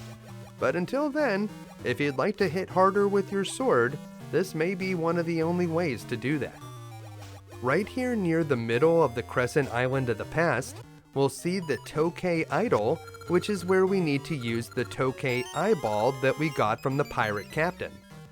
Before we head up there, we can harvest a Gasha nut from the best Gasha spot in the game, and we were able to grab a ring, And now we'll head inside the idol, where we'll need to demonstrate our courage, wisdom, and power to get through. The power trial is first. We need to clear this room of Gibdos to make the door open on the right. If you equip your seed shooter with the Gale Seed ammo, you can clear these guys out in a single shot. Well, that was easy. This, I assume, is the trial of courage. Equip your Rock's Feather, chop through this pot, and try to avoid the traps as you make your way to the right. We'll need to use a bomb to get through this block, and watch out for this trap down here. We can trigger it and then move through as it's sliding back. And there's another one at the top, so you'll want to watch out for that as well. There's a bunch of cracked floor here, so just avoid that. And over here, we'll find the Trial of Wisdom. This trial can be completed with just 2 big Pegasus jumps, which will lead us to these stairs, and once we swim through this short passage, we'll emerge in a new area, the Sea of No Return. Which is definitely a misnomer because we can totally return from here. The next dungeon is nearby, but how do we get in? We can push this statue, but it doesn't seem to do anything. Maybe if we use the Tune of Time. Well, if you play the Tune of Time here, it seems to be incompatible with this area. We're actually on top of part of the Y'all Graveyard, which is very different from the Sea of No Return, so I guess the Tune of Time just doesn't work here. Well, the real trick is we just need to push this statue over to the left instead of up. It's really that simple. And that brings us here to the maze. To get through the maze, start by going straight up until you can't go up anymore, then head over to the left. From here, you just need to follow the path around, and it will guide you in the right direction. If you have the opportunity to drop down from a higher ledge to a lower one, don't do that. You just want to stay up here and follow over to the right. Now you want to walk to the right past the dungeon entrance. You can see it's up on a higher ledge, and we're going to go down here and follow the path around to the lower right corner. Once we get down to the lower right corner, we just need to head straight up to the top and back over to the left to get to the dungeon entrance. There's a lot of nasty enemies in this area, so try to clear out any of them that are in your way or just do your best to avoid them. And we'll head one more space to the left, and there it is, the Ancient Tomb. But before we explore this dungeon, let's take a look at another secret trick. If you go here to the cave in front of level 6 in the present and equip your mystery seeds, stand in this exact spot and shoot one up and to the left. As soon as you launch it, start holding down and swing your sword 3 times as you walk towards the exit. If you do it correctly, you'll appear in this glitched out area where you'll want to play your Tune of Ages. This will bring us back to the present time because performing that glitch sent us back to the past. Then we need to go down on the left side of the screen 5 times. Once we get to the 5th screen, we're going to line up right here at the top of that black X, and we're going to play the Tune of Ages again. This will warp us back to the past. Now we just need to go to the left. This will bring us right near level 8, but we'll be stuck in the wall. We have a way to get out of the wall though. We'll want to equip our Pegasus seeds on the seed shooter, and also equip your switch hook. Whenever this dark nut enemy gets close enough, shoot it with a Pegasus seed, and then start rapidly using your switch hook. As soon as this guy becomes unfrozen, he'll wiggle a little bit, and we'll be able to grab him with the switch hook, which will bring us across the wall, and we'll be able to enter the Ancient Tomb. Doing that trick will allow you to skip the Sea of Storms entirely, but regardless of how you got here, it's time to explore this dungeon. This first room nicely sets the tone for the dungeon. It's not required, but you'll probably want to use your ember seeds to light the lanterns in the middle of the room. That'll make it a bit easier to see. After we clear all the Jinnies, nothing happens, so we'll hit this owl statue with a mystery seed and see if we can get a clue about what to do. The statue suggests tapping on the wall to look for weak spots where we can use our bombs. And that weak spot is up here in the upper left corner. You'll just have to push this statue out of the way to find it. Very sneaky. This room is downright infested with wall masters, but at least if you get grabbed, the entrance to the dungeon is not very far away. We'll need to use some bombs to open up a path to this chest, which contains a small key. You're going to need a decent number of bombs and ember seeds in this dungeon, so if your supply is running low, make sure to hit the clay pots near the entrance to the dungeon where you'll be able to find some more. Bomb your way around the room and then unlock this door using the small key that we just found. This room features a fairly simple puzzle, but it's a good reminder of all the dungeon mechanics that we'll need to use to solve other puzzles here in the ancient tomb. Use your switch hook to cover up the button in the upper left, use your cane of Samaria to cover the button in the lower left, then stand on this button and shoot an ember seed up and to the right to light the torch. Once you've covered all the buttons and lit the torch, the way to the next floor will be opened. Down here we have more of those rotating dials to navigate, so we'll ride this one over to the left, and after we clear out the enemies in this room, we can push that block over to the left, which will reveal a hidden stairway, and once we go down it, we'll find the dungeon map. When we take a look at it, we'll discover that the ancient tomb is massive. There are a lot of rooms in this dungeon, but I would actually say that this one is a bit more straightforward than the previous dungeon. There's no water puzzles to solve here, so I would say that on the whole, this dungeon's a little bit easier. In the upper left corner of basement 1, we'll find a chest that contains a small key, and then we just need to head back towards the stairs that brought us down here, and there's a key block we can push through over on the right. And that leads us to another rotating dial. Ride it down and we'll come to a room with a bunch of Jinnies, but we ain't afraid of no ghost. So just work your way around them, and before we go over to the left, we'll head up here where we'll find a crystal switch. Strike it with your sword or something else, and then work your way back down here where we'll be able to open a chest that contains the compass. Now that we have the map and the compass, we can get a little bit of a better sense as to where the treasures are here in the dungeon, and it'll also help us locate keys. Before we can move on though, we need to go back to that crystal switch and flip it so that the blue posts are up and the red posts are down. So it should be in the blue position. Now we'll go back to the room where we found the compass, and we'll walk past those blue posts, and we'll head up here where we'll walk over some red ones and head to the left. That large blue object in this room is a sarcophagus, and we won't be able to move it just yet, so we're going to use our bombs on this obviously cracked area in the wall. Down here we hear the tone that indicates a key is nearby, and you'll want to equip your Rock's Feather to be able to get past those traps, as well as this one.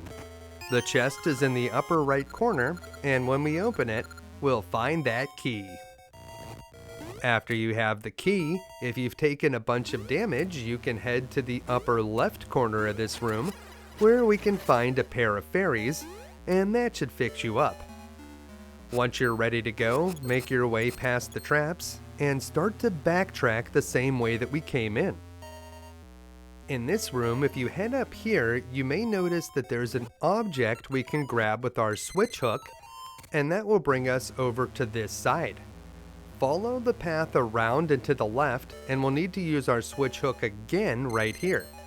That will take us over to the left side of this room, and now we'll be able to go through this rotating dial, which will take us to the top. Over here we can press a button which will make a stairway appear, and now we can easily get through that rotating dial and set it however we want to. In this room we'll find a Stalfos enemy that contains a key, and once you grab that key, head back down into this room where we can loop through the rotating dial until it puts us out on the right side.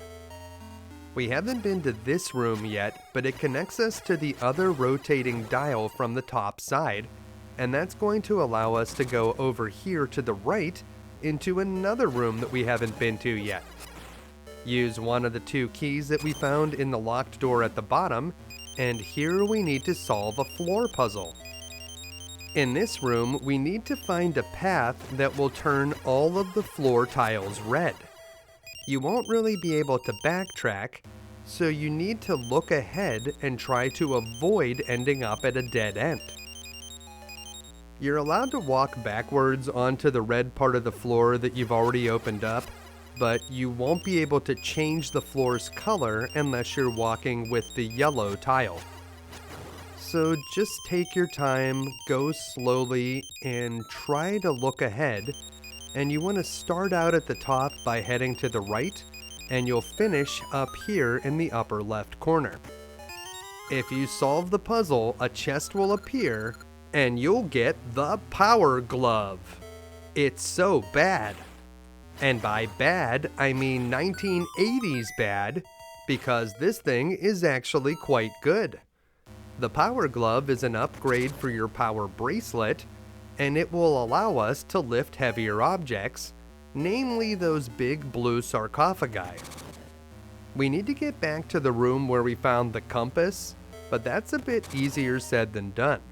To get there, we need to loop through these rotating dials several times until they're set in the right positions, so ride that one down and head over here so that we can turn this one to its blue position, and then we'll go back up and over to the left where we should be able to take this dial down, and this time when we loop through the right dial, it will take us where we need to go. So head down here, and whenever we go left into the next room, that's the room that once contained the compass, and this is where we were trying to go. So head back up over the red posts, and over to the left, and that will bring us to this room where there's one of those blue sarcophagi, and we'll lift it up with our new Power Bracelet. Inside the chest behind, we'll find a Gasha seed, so that is definitely optional, but it's nice to have. Switch hook your way across to the right, and then we're just going to head over, up, and back to the left, where we'll use our switch hook again to get over to the other side. Then we just need to drop down and head over to the rotating dial, and we're going to go through it from the top 2 times, and that will take us where we need to go. So just one more time, and that'll put us out on the right. From here, we want to head towards the upper right corner of this room, so we'll need to unlock this door, and up here, we'll be able to pick up this sarcophagus and head over into this room. Down here, we'll find a crystal switch, and if we stand on the red posts as we hit it, we'll be able to walk along the red posts, and we'll also be able to jump across them. Do not step off of the red posts while you're in this room, or you'll have to go and flip the switch again. You need to follow them up here to the upper left corner, and then we'll be able to go down this long hallway, which will bring us to the upper left corner of the map, and we'll finally have access to Stairway C, which was behind some blue posts. These stairs bring us down to Basement 2, which is the largest floor in this dungeon. Over here on the right, there's a couple of spark enemies patrolling the wall, and if you're low on health, you can hit them with the boomerang, which will turn them into a fairy. It's a good idea to fill up your hearts before heading into the room on the right, because that's where we're going to face a mini-boss, the Death Stalfos. The Death Stalfos may remind you of Aghanim from previous Zelda games. Whenever he shoots a large energy ball at you, reflect it back with your sword, and that will turn him into a small bat. You'll need to jump to hit the small bat, and that will damage the boss. If he shoots a star-shaped object at you, you can try to avoid it, or if you hit it with your sword, you'll want to jump because it will split into smaller projectiles. If you get hit by the larger energy ball, that will turn Link temporarily into a slow-moving baby, so you'll want to try to avoid that. Keep some distance between you and the boss, and just rapidly swing your sword at whatever it throws at you. If it's the star-shaped object, just quickly jump to avoid taking damage, and if it's the large energy ball, you should be able to send it back for some hits. In the room just below the mini-boss, we'll see some blue sarcophagi that we can pick up with our power bracelet and wield as weapons, but throwing these objects is a little bit awkward, so it may be easier to defeat the Wizrobes with our sword instead.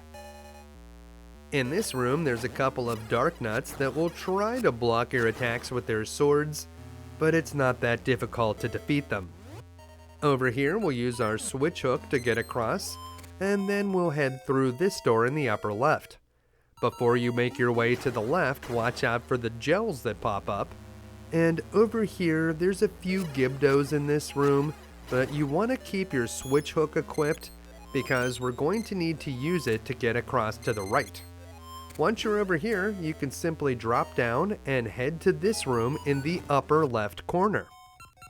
The compass says that there's a key here, and it wouldn't lie to us, so we know that it's true.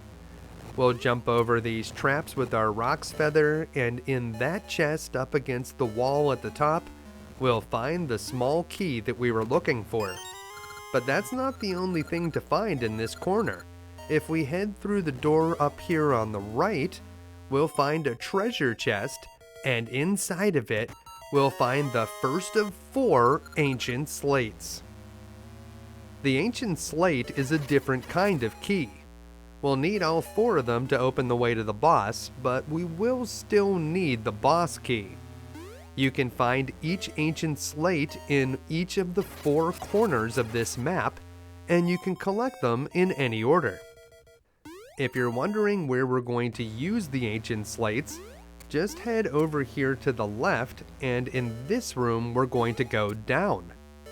You'll notice that there are 4 places where we can place a slate-shaped object here, and each time you place one, it will light up the lanterns nearby. If we use our power glove on this sarcophagus, we'll find a stairway that offers us an alternate route down to basement 3, and here, if we use our switch hook, we'll find a chest that contains the boss key. We won't actually need the boss key for a few more minutes here, but it's nice to have it early. From the boss key, head over here to the right, and we'll go past the boss door, and we'll take this stairway, which is labeled E on the map. Push this cube down and to the left, and then we'll use our feather to hop over the pit above, and we can ride this minecart over into the next room. This is one of those rooms where the floor tiles attack you, but if you wait over here in the lower right corner, none of them will be able to get you. So just wait until they're done flying your way, and the door at the bottom will suddenly open. Before you head down there though, there is a chest in this room that contains a Gasha seed, so you'll probably want to pick that up, and then we can head down. This room looks like a dead end, but if we hop over the traps and make our way to the upper right corner, there's a button that we can press, and whenever we press it, it will open the wall on the right. The game sort of freezes up for a moment before the wall opens, but don't be alarmed, that is totally normal. This room is covered in slippery ice, but I find that if you keep hopping around with the Roc's Feather, it's easier to stay in control.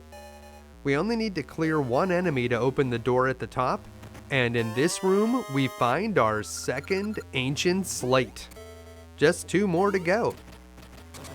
Now we can ride this minecart back to the room with the tile floor, and we'll just ride right on out of here. We don't need to wait for the floor this time. And that brings us to this room, and up here is an ice-covered room that we haven't been to yet. This one contains some of those candle enemies, so carefully shoot at them with your ember seeds to light them up. You don't want to light too many at one time because they'll just be bouncing around like crazy, so only keep 1 or 2 lit at a time. That will make them more manageable.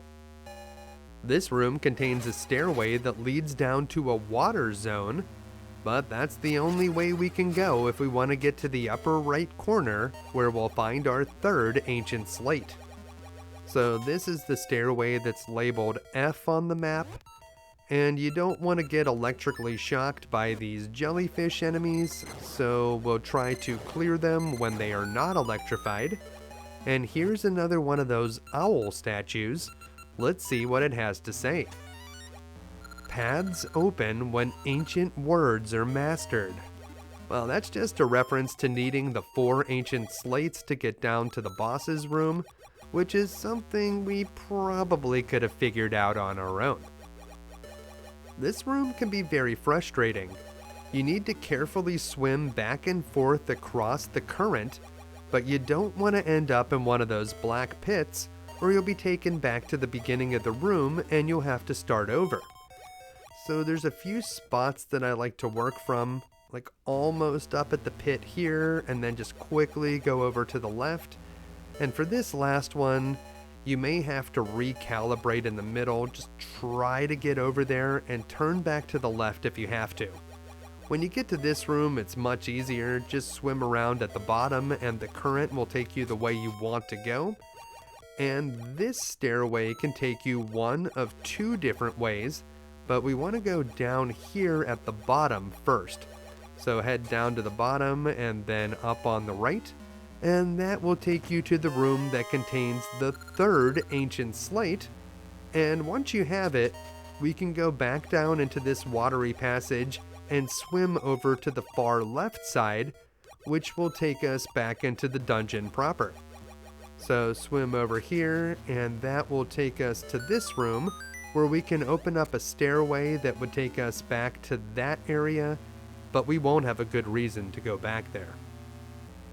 We just need the ancient slate from the lower left, so head here into the room where you place the slates and take the upper left door. And whenever you see an enemy like that, it responds to your movements, and it's very easy to clear those by using a spin attack. In this room, you can pull on this lever to make the lava go cold if you want to, but there is no reward for doing so, so just head over here to the left. We will need to do a lava room down in the lower left corner of the map, so in here, pull on this lever, and when the lava turns cold, you just want to quickly run over to the right side. It's not very difficult to get through this one. So just hurry over to the right. It's actually quite easy. And in here, we'll find the 4th and final ancient slate. With all 4 ancient slates in our possession, we just need to head back to the room where we can place them, and that room is actually quite close. However, if you feel the need to backtrack back to floor B1, you could use your switch hook here, which will take you over to the stairway labeled H on the map. And if you push this block out of the way, you can take care of whatever business you need to attend to on the upper floors. But for us, those floors should all be cleared out, and we can just head down here where we can place our remaining slates and head deeper into the dungeon. That's the 3rd ancient slate, and whenever we place the 4th one, with a small earthquake, the stone tablets in the center of the room separate, revealing a hidden stairway. We'll just hop across this side-scrolling passage, There's no real traps in here. And when we get down to floor B3, there's one more puzzle that we need to solve before we reach the boss, and this puzzle is very clever. At first, this puzzle may not look very remarkable, but it actually explains how to defeat the boss in the next room. We need to use our sword to clear out the crystal formation, then we need to use bombs to break the cracked block. Following that, we'll need to use our seed shooter to light the lantern, and finally, we'll need to use our power glove to lift this object. And here's the boss, Ramrock. As we just learned from the previous puzzle, we need to use our sword first. We'll need to use the sword to reflect the hands that it sends toward us back at the boss's face. After we hit it enough times, it will lose the hands and change form. Here in Phase 2, we need to equip our bombs. Try to work the boss up towards the top of the room, and as soon as it opens its hands, pick up a bomb, walk in front of the boss, and toss it into its open hands. It will need to grab the bomb for it to work. For the third phase, equip your seed shooter, and you can use whichever seed ammo you like. I usually choose scent seeds. You'll notice when you shoot directly up at the boss that it will try to block you, and if it uses its laser eyes, run over to the side of the room. The trick here is to get very close to the pit at the top of the screen, and then face to the side, where you'll be able to shoot the boss and it won't be able to block you. For the final phase of the boss, equip your power glove. Stay near the bottom of the screen, and when the boss tries to punch you, grab the other steel ball and pull it to the bottom of the screen. Wait to release it until it tries to punch you again. By doing it this way, the boss will be stuck in the same spot, and you'll be able to easily get the 3 hits you need to finish it off. If you run out of seeds or bombs at any time during the second or third phase, you may be able to find some in the bushes at the bottom of the screen. After you collect the heart container, head over here to the left, where we'll find the falling star, the final essence of time. The eternal light of this heavenly body acts as a guide to the other essences. As everything fades to white, there are no ominous messages from the bad guys this time. Just a nice thank you from the Maku tree. She says that she's making us a gift, but we'll have to pick that up in the future. Before we go though, there is a very useful item that we can grab nearby. Head down off the ledge and then pick up this blue sarcophagus using the power glove. You have to go around to the other side to collect the chest. Inside we'll find the blue ring, which is one of the best rings in both games. This is an exclusive ring that can only be found right here. While equipped, the blue ring reduces the damage we take by 50% and has no downside. So this is a very useful ring and is one that we will probably want to be wearing as we face the final boss. But if you like having some options, we can purchase the ring box upgrade at the secret shop in Lena City. It costs 300 rupees and will allow us to keep 3 different rings in our inventory, although we can still only have 1 equipped at a time. Still, it's a lot better than having to go all the way back to Vasu's jewelry shop just to switch to another ring. After buying that upgrade, we can head back to the past, because that's the only way to get out of here. But we will need to jump back to the future so that we can see what the Maku tree was trying to create for us. So we'll head up here and we'll play our Tune of Ages, and then we'll go straight up into the next room.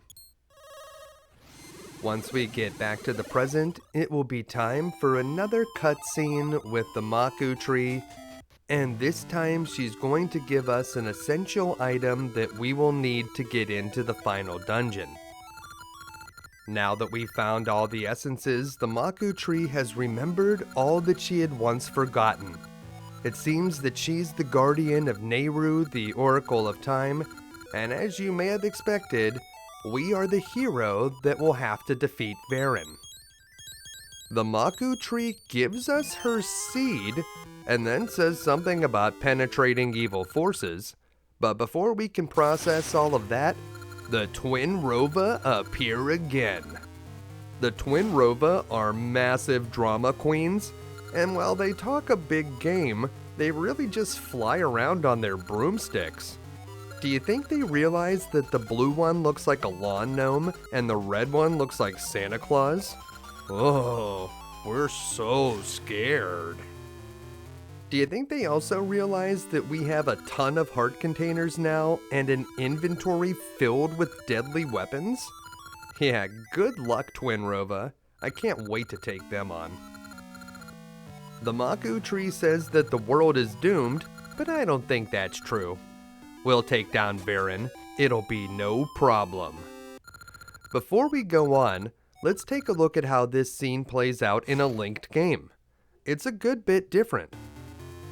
At first, everything seems to be mostly the same, but after the Twinrova finish talking, we see an all-new scene featuring Zelda and Impa. Zelda tenderly comforts the child whose father has turned to stone. The guy who was watching them play ball also turned to stone, but no one has anything to say about that guy. And wasn't Zelda in the present time before? How did she get 400 years into the past? Well, we don't get an answer to that right now. There's just a flash of lightning and a few more words from the Twinrova before they fly away. This time the Maku tree says that a world of sorrow is a world doomed, which isn't exactly what she said the last time, but the sentiment is the same. That's enough linked game for now. Back in our normal game, we have the huge Maku seed, so we could go on to the final dungeon, but there's a number of things that we want to take care of first. Let's head back to Symmetry Village, where we can harvest some of the Gasha nuts that we planted, and before we do that, it seems that we've run into Maple yet again. This time, she's riding a vacuum cleaner. Maple gets a couple upgrades over the course of the game, and if you meet her enough, she'll eventually be riding a UFO, and there it is! It's the heart piece! Alright, we can't mess this up. We need to make sure we get to that heart piece first. Wow, there's a ring too. I'm not sure if we can get over to where the ring is. It's kind of in a bad spot. But hey, the heart piece is the thing that we really wanted to find, so that was a very good Maple encounter.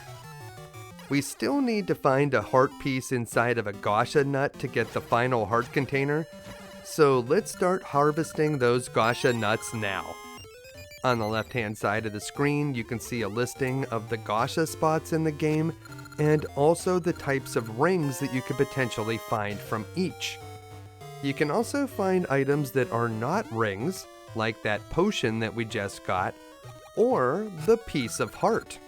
Once you find the piece of heart, you won't find it again, and the game considers it a Class 4 item, so if you're just trying to get that last heart container, make sure you're planting your Gasha seeds in a spot that could potentially yield a Class 4 item.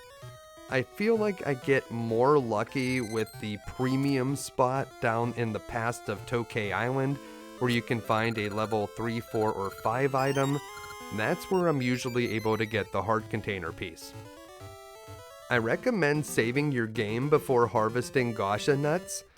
Whenever you get a ring from a Gasha nut, it's not appraised yet, but the game has already decided what that ring is. And then whenever you do get them appraised, if you don't like the results, you can just reset and try collecting the Gasha nuts again. There are a lot of factors that will change the randomness here, so you may want to swing your sword around a few times before you start collecting the Gasha nuts again, just to make sure you get something different. I also like to reset the game if I get a fairy from one of the Gasha nuts. A fairy is a terrible prize. We're trying to complete our ring collection, And the worst part about this is you can get duplicate rings, so if you're searching for one particular ring, it may take a very long time to get it. There are also 3 rings that you'll get for completing certain milestones. After you've appraised 100 rings, Vasu will give you a special ring. When you've earned 10,000 total rupees in the same game, Vasu will give you a ring. And whenever you've slain 1,000 monsters in the same game, Vasu will give you a ring for that as well. These 3 rings don't do anything, they just mark the milestone, and you will need to complete the entire challenge within the same game to get the ring. It won't remember whenever you link your game to Oracle of Seasons how much money you made in this game or how many monsters you've slain. If you're trying to farm Gasha nuts to get that last heart container piece, I recommend planting on the 3 locations at Crescent Island. Then you need to clear 30 enemies to make the Gasha nuts appear, unless you have the Gasha ring, which will make the nuts appear after only 15 enemies are defeated. If you run out of Gasha seeds to plant, the best way to get those is the target game in Zora Village. So that's in the pastime, and it doesn't take a great score to get a Gasha seed there, and you'll be able to do it for very few rupees. Because it is luck-based and there's RNG involved, it can be frustrating to try to get this heart container piece, but if you just stick to the Gasha nuts here on Crescent Island, it usually doesn't take that long. And there it is, the final piece of heart. Now that we have it, we have 2 full rows of heart containers. We cannot have any more heart containers than this. I have to admit that having that last heart container does feel good. And now that we have the power glove, we can head here to the upper left corner of the Zora Village in the present time, where we can pick up a blue sarcophagus, and under it, we'll find another ring. This is the blue luck ring, and it's a class 1 ring that you can also find in Gasha seeds. It reduces the damage we take from beams by 50%, so it's made obsolete by the blue ring without the luck. We could have gotten this earlier, but there's a chest that contains 50 rupees over here in the fairy's woods.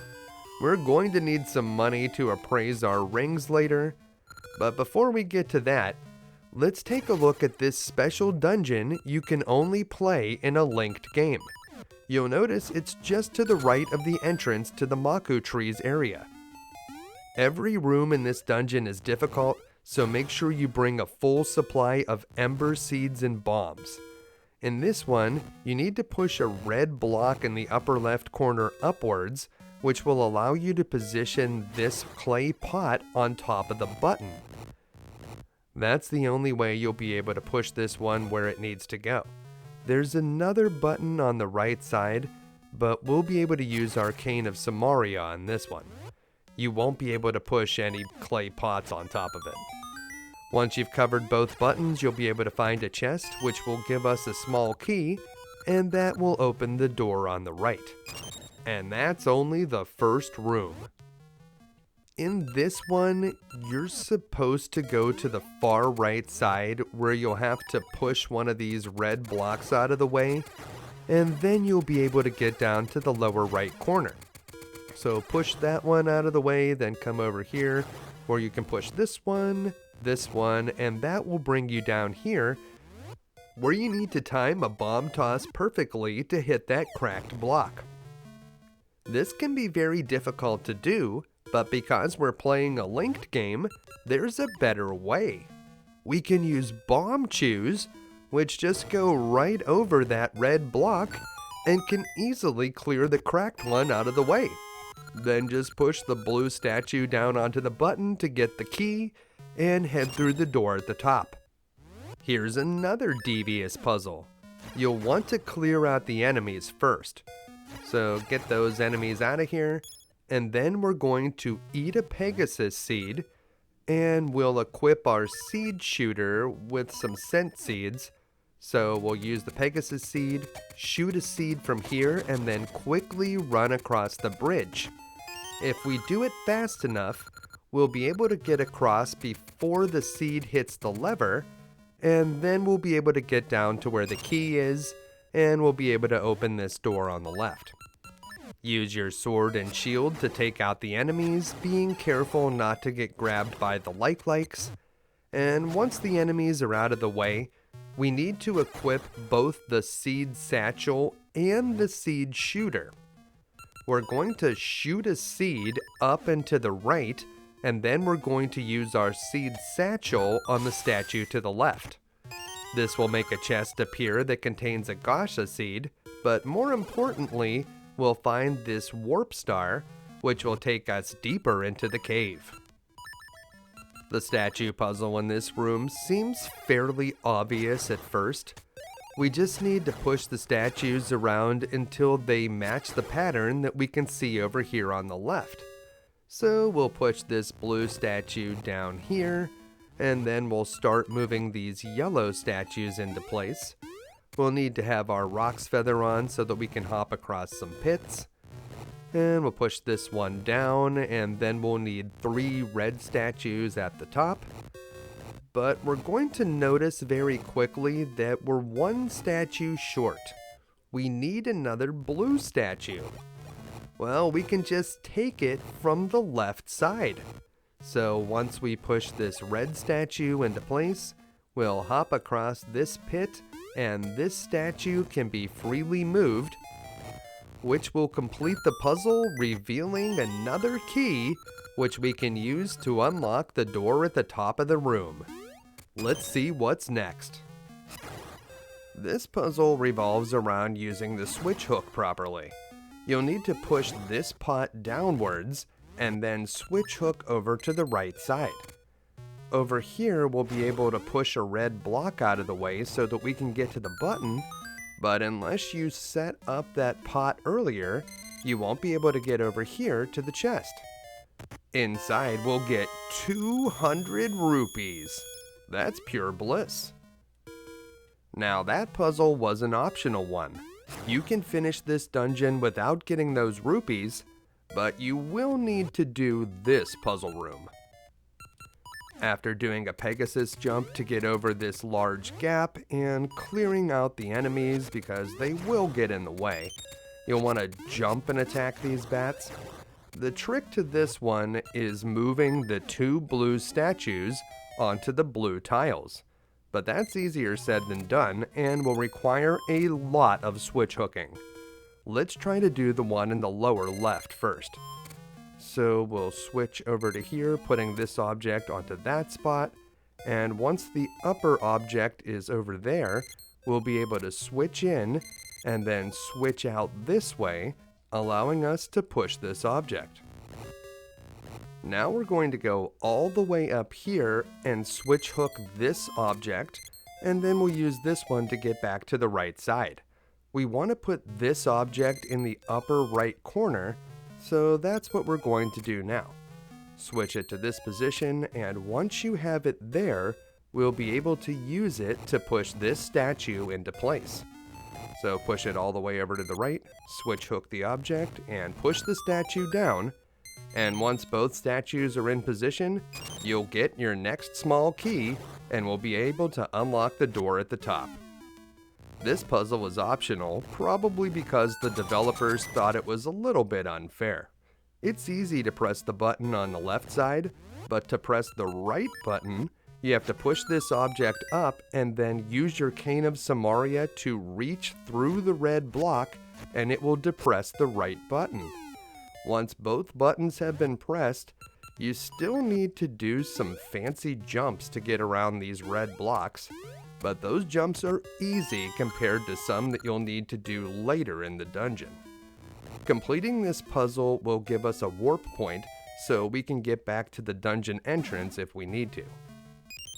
After seeing the solution to that Gasha seed puzzle in the previous room, you may have a good idea of how to solve this one. It looks like a normal floor tile puzzle where you need to turn the whole thing red, but after you try to complete it a few times, you'll notice that it's impossible to do the normal way. There's always one space left over.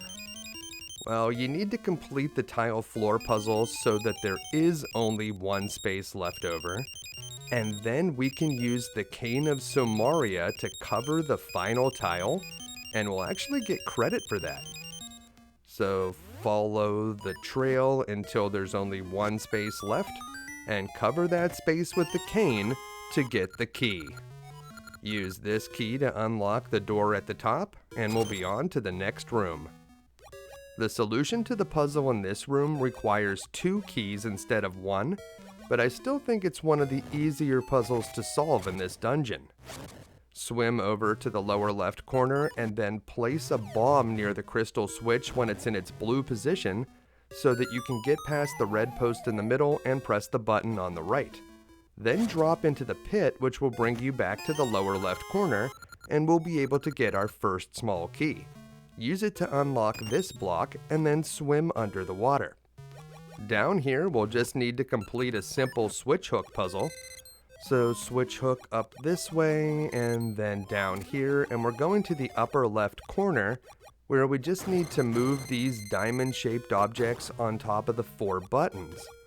There's 4 objects here, so yeah, it's not too hard to figure this one out. Just make sure to do the button at the bottom last.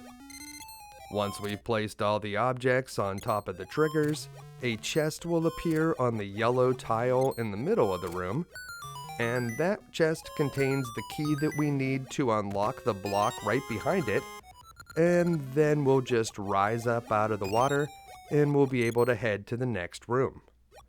So just go through this warp in the upper left corner, and that will bring you to this puzzle. In this room, there are 3 colored tiles, and we need to roll the cube onto each of those tiles so that the appropriate face of the cube is facing up. Although it's very easy to put it on the proper face, this is more of a test of patience. You see, each time you pull this lever and cool the lava, the effect does not last very long. So you can only make a few moves without falling into the lava or losing the cube. You definitely don't want the cube to fall into the lava. That's just as bad as falling into it yourself. If you fall into the lava, you'll respawn on top of that warp star, and that will reset the entire puzzle. If you lose the cube, you'll need to warp out of here to force the puzzle to reset so that you can get the cube back. So the trick here is to just make a few moves each time you pull the lever. Start with the blue tile at the bottom, and then do the yellow tile in the upper left. Getting to the red one is a bit harder. You'll want to push the cube through the middle of the room, so push it down and wait there. Head back up and do the lever again. If you try to do too many moves, you'll lose the cube, so you just need to be extremely patient, despite the fact that this is kind of frustrating. It looks like you might need to demolish a couple of cracked blocks on the right side with your bombs, but you can actually solve this puzzle without doing that, and it's actually kind of difficult to get the timing right on those cracked blocks. So you just want to push the block quickly to this position, pull the lever again, and we're going to push it all the way to the top. So all the way to the top.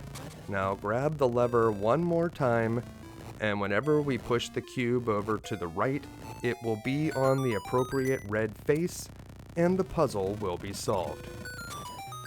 Now carefully make your way to the stairs to go down to the next room. There's a brief side-scrolling passage that will go through here. Fall into this crevice and use your switch hook to get across. And if you want to get these rupees, you need to jump and use your Cane of Somaria downwards. It's possible to create a block underneath your feet, and then you'll be able to get the 200 rupee reward. If we ride the minecart over here to the right, we'll be able to collect a Gasha seed from this chest. And that's just a basic prize for getting this far. But there is a puzzle that we'll need to solve in this room if we want to get to the warp star in the upper right. We'll need to lift up a bomb and carefully time a throw so that it detonates the red block at the bottom. This can be tricky to do and may require several bombs to get right. That's why it's very important that you bring a large supply of bombs to this dungeon. Now we need to do some very difficult jumps. Eat a Pegasus seed and you'll need to curve a jump around here. Watch out for the cracked spots on the floor. You don't want to linger in those spots for very long. If you mess up any of those jumps, you'll respawn on top of the stairs and you'll have to start that room over again, so be very careful. In this room, there are wall masters, so hop around and don't get grabbed by the wall masters. You do not want to go back to the beginning of this dungeon. Once you've cleared out 2 wall masters, the rest of the enemies are easy to finish off. We'll try out the Biggoron sword. That's a fun one to use here, but make sure you get rid of the wall masters first. And inside the chest, we'll get the reward for this dungeon, the Armor Ring Level 3. The Armor Ring Level 3 is an exclusive ring that can only be found in that chest, so it's very important to collect if you're trying to get all the rings. But while it is the best armor ring, in almost all circumstances, it's just worse than the blue ring, which provides protection with no downside. Before we head on to the final dungeon, we'll have Vasu appraise all of our rings, and let's take a look at some of the more fun ones that we picked up. We have the Like ring, which can turn us into a Like, the Moblin ring, which will transform us into a Moblin, and the Octo ring, which can turn us into an Octorok. These ones don't have much of a functional purpose. They will prevent you from losing your shield if you get caught by a Like, but otherwise you won't be able to do anything while you're in one of these forms. So you will need to unequip these rings if you have them on. I think it would be pretty cool if you could just play the rest of the game as an Octorok, maybe even shoot rocks and stuff, but no. This just changes the look of Link, and you can't even talk to people while you're in this form, so yeah, you just can't do anything while you have one of these rings on, which is a little bit disappointing. Honestly, there are a ton of rings in this game that you'll just never equip, so at least those ones do something fun. Now let's talk about some rings that we may actually want to use, like the blue ring that reduces damage taken by 50%. This is probably the best ring that we have right now. I'm not sure why I chose the red joy ring here when it's just inferior to the gold joy ring, which we also have, but we'll also pick the light ring level 2 so that we'll be able to shoot sword beams after we've taken some damage. Of the 3 rings, we're going to equip the blue ring right now. That one's going to be the most useful as we head into battle. Now, if you're playing a linked game and you want to get all of the rings without doing any of the work, you can use the universal ring secret, which will work on any game. So talk to the red snake and give him this password, and suddenly you will have a full ring collection. This definitely feels like cheating, but if you've been grinding Gasha nuts for random rings and you just can't get the last few of them, I certainly wouldn't blame you for using this password. If you're heading towards the final boss in a linked game, I definitely recommend bringing the red ring, which doubles your attack power. That will certainly come in handy against the final bosses. And that wraps up the remaining side quests in the game. There's nothing left for us to do but warp back to the past and head to the Black Tower. Before we can ascend the tower, we run into our good friend Ralph. Ralph says he came to destroy Veran, but before he runs off this time, he seems to have a revelation. What could this mean? After Ralph psychs himself up, he says, "Don't forget me. I mean, I think of you as a friend." And then he runs off, saying possibly his final goodbye. Ralph runs off, but hot on his heels are Impa and Nayru. Impa has been on Ancestry.com, and she's discovered that Ralph is one of Queen Ambi's descendants. If Ambi is killed, Ralph will never exist. So that's why he was acting so strangely. You can say what you want about Ralph.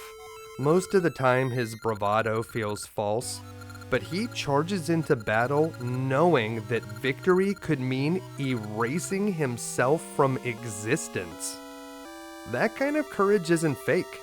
When the time came for Ralph to show up, he was willing to die to bring peace to the people that lived centuries before his own birth.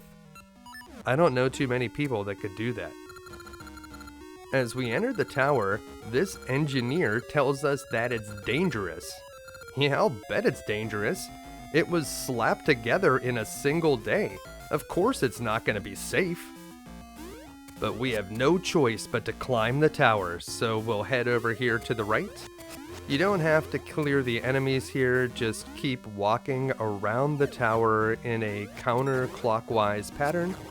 And that's going to bring us around to Stairway A on the map. There's really only one way you can go though, so you won't be able to get lost. Clear the enemies if you want to, some of them will drop items, but hopefully you have a good amount of ammo and hearts before you got to this point. It's also a good idea to have a magic potion in your inventory, but if you don't have one, the strategies that I'll show you in this video should be good enough to get you through the bosses. Still, if you like having a backup plan, bringing a magic potion is never a bad idea. We don't strictly need the shield for the final boss battles, so if you get caught by a like and you lose it, it's not a total disaster, but try to avoid having that happen anyways, and continue up the tower. We're going to keep working our way counterclockwise around this floor, so just keep looping around. There's Wizrobes over here, and there's really no way to get lost like I said before, so just follow the path to your ultimate destination. As we head down and to the right across this screen, we'll find a room that has 3 doorways, but it's an illusion. It's a good thing we brought that huge Maku seed, and after a short cutscene, the true doorway will be revealed.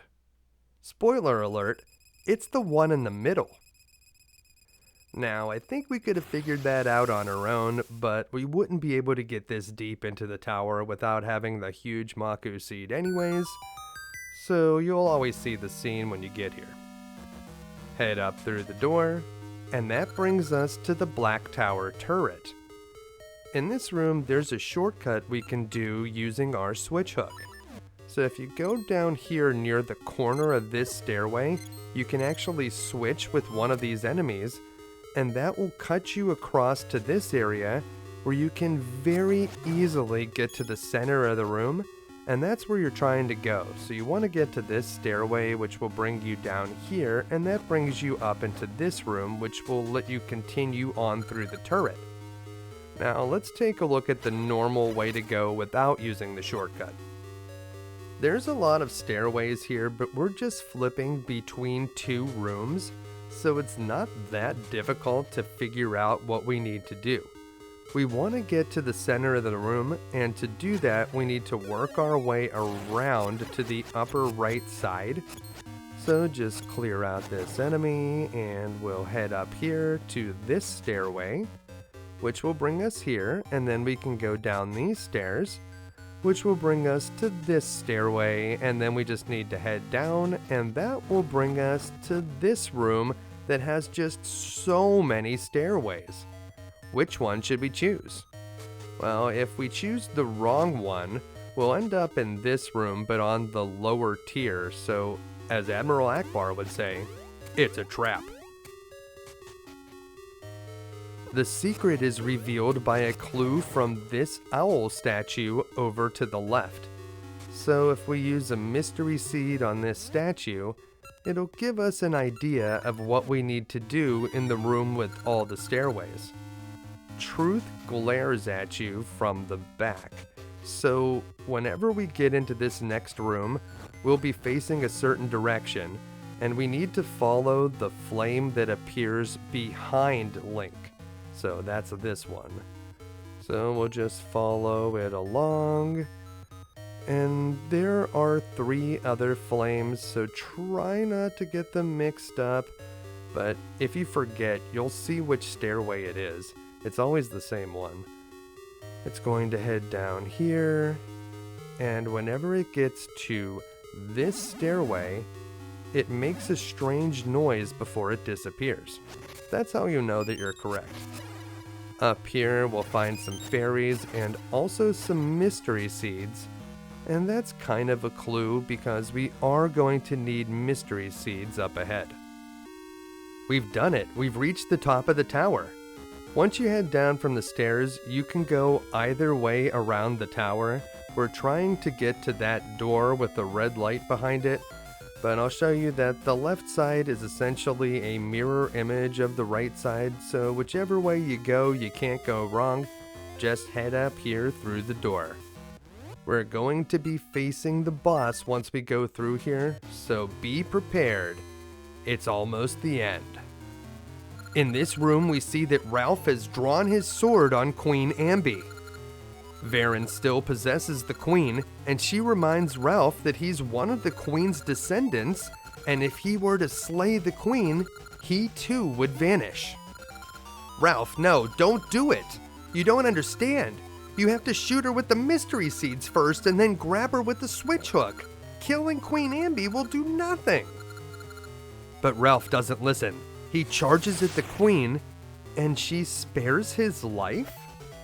At first that seems very generous for Veran, but then she explains that she's sort of using Ralph like a hostage. If we hurt Queen Ambi, then we could potentially be killing our own friend. Wow. That is really messed up.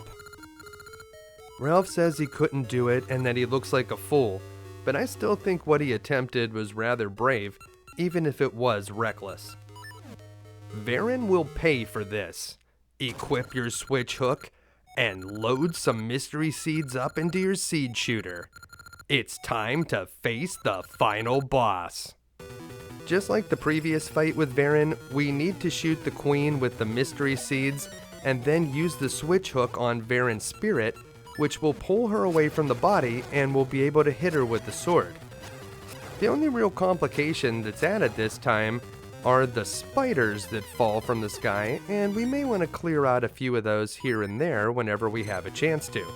But the real thing we need to do is just shoot the queen with mystery seeds, grab Veran's spirit with the switch hook, and then beat her senseless with our sword. You should have the blue ring equipped during this fight, which will prevent some damage, because this is not the last part of the battle. This fight has several phases. After a short fight, the queen is released from Veran's possession. But she needs to get out of here. The queen hurries out of the tower, leaving Veran no one to possess. She tries to take over Link's body, but we're wise to that game and hop out of the way. Veran appears before us and says that we'll regret seeing her true form. Yeah, we'll see about that. Lightning rains down from the sky as she transforms into some sort of fairy? Well, the first thing we need to do is get rid of those clones. So if you just walk up to this corner and push in these directions, you'll be able to group them together, and then a quick charged strike will be able to deal a lot of damage to them, and they'll be easy to eliminate. Those guys drop hearts, which is very helpful. Now that Veran is alone, you want to charge up your sword, hit her with a spin attack, and then rapidly strike her with your sword before she flies away. Then charge up another attack and rapidly hit her again. It won't take too much to defeat this form. As Veran breathes her last breath, Nayru and Ralph rush into the room to congratulate us. Ralph vows to train so that he'll be stronger next time. Nayru can't always remain helpless. I mean, I think Nayru is probably the most powerful one of all of us, so she'll probably be okay. Just as we start leaving the tower, it begins to crumble. Now, I hate to say I told you so, but I don't think building this in one day without letting people take breaks was a good idea.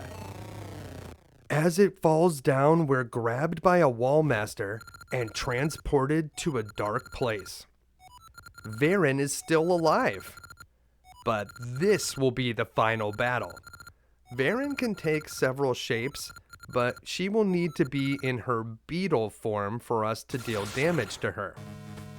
That's not to say that you won't need to hit Veran to get her to change out of the other forms, but we won't be able to win the battle unless she looks like this.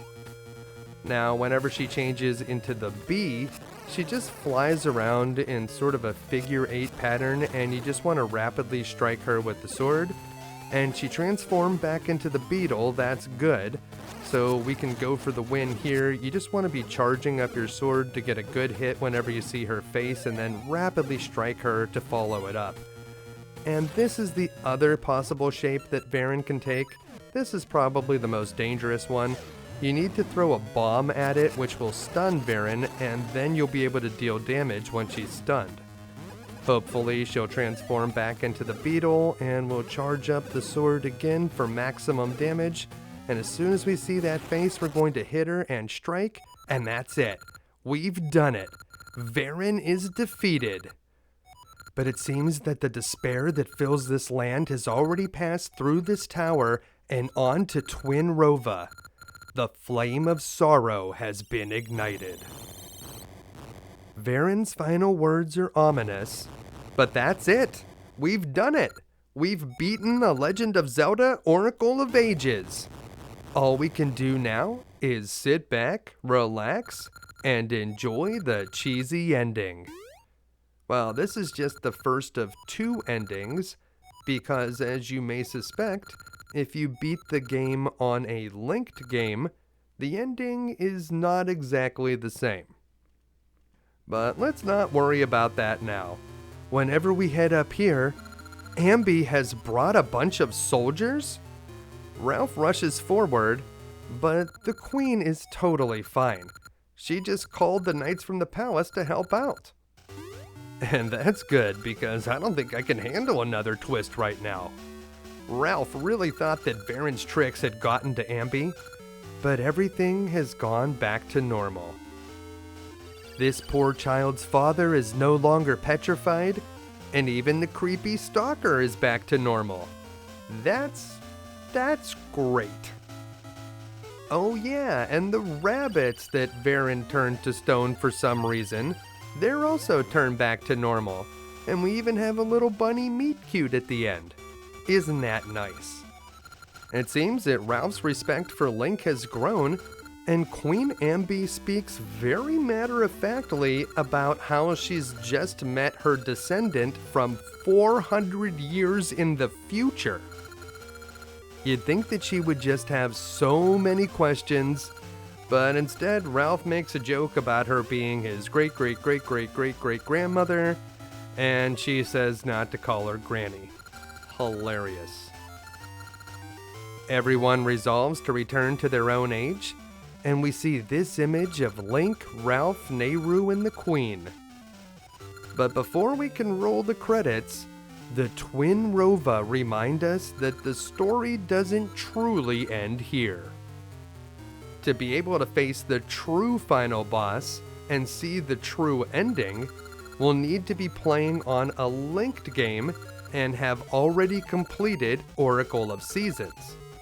Also, after the credits roll here, we'll get a password and we can use it to start a linked game in Oracle of Seasons and finish the story that way. But for now, we'll appreciate a victory on this game, but we will get to the linked game ending later on in the video. Sure, the flame of sorrow has been lit, but with Veran defeated, everyone seems to be a whole lot happier. We've had a statue of Link erected next to the Maku tree as a way to remind her of us whenever we're not around. She really likes it. Impa slaps Link and he collapses in a heap, making the Maku tree sad. Why do you want to make the Maku tree sad, Impa? What did she ever do to you? Nayru resumes her concerts, and her animal fans flock from miles around to hear her sing.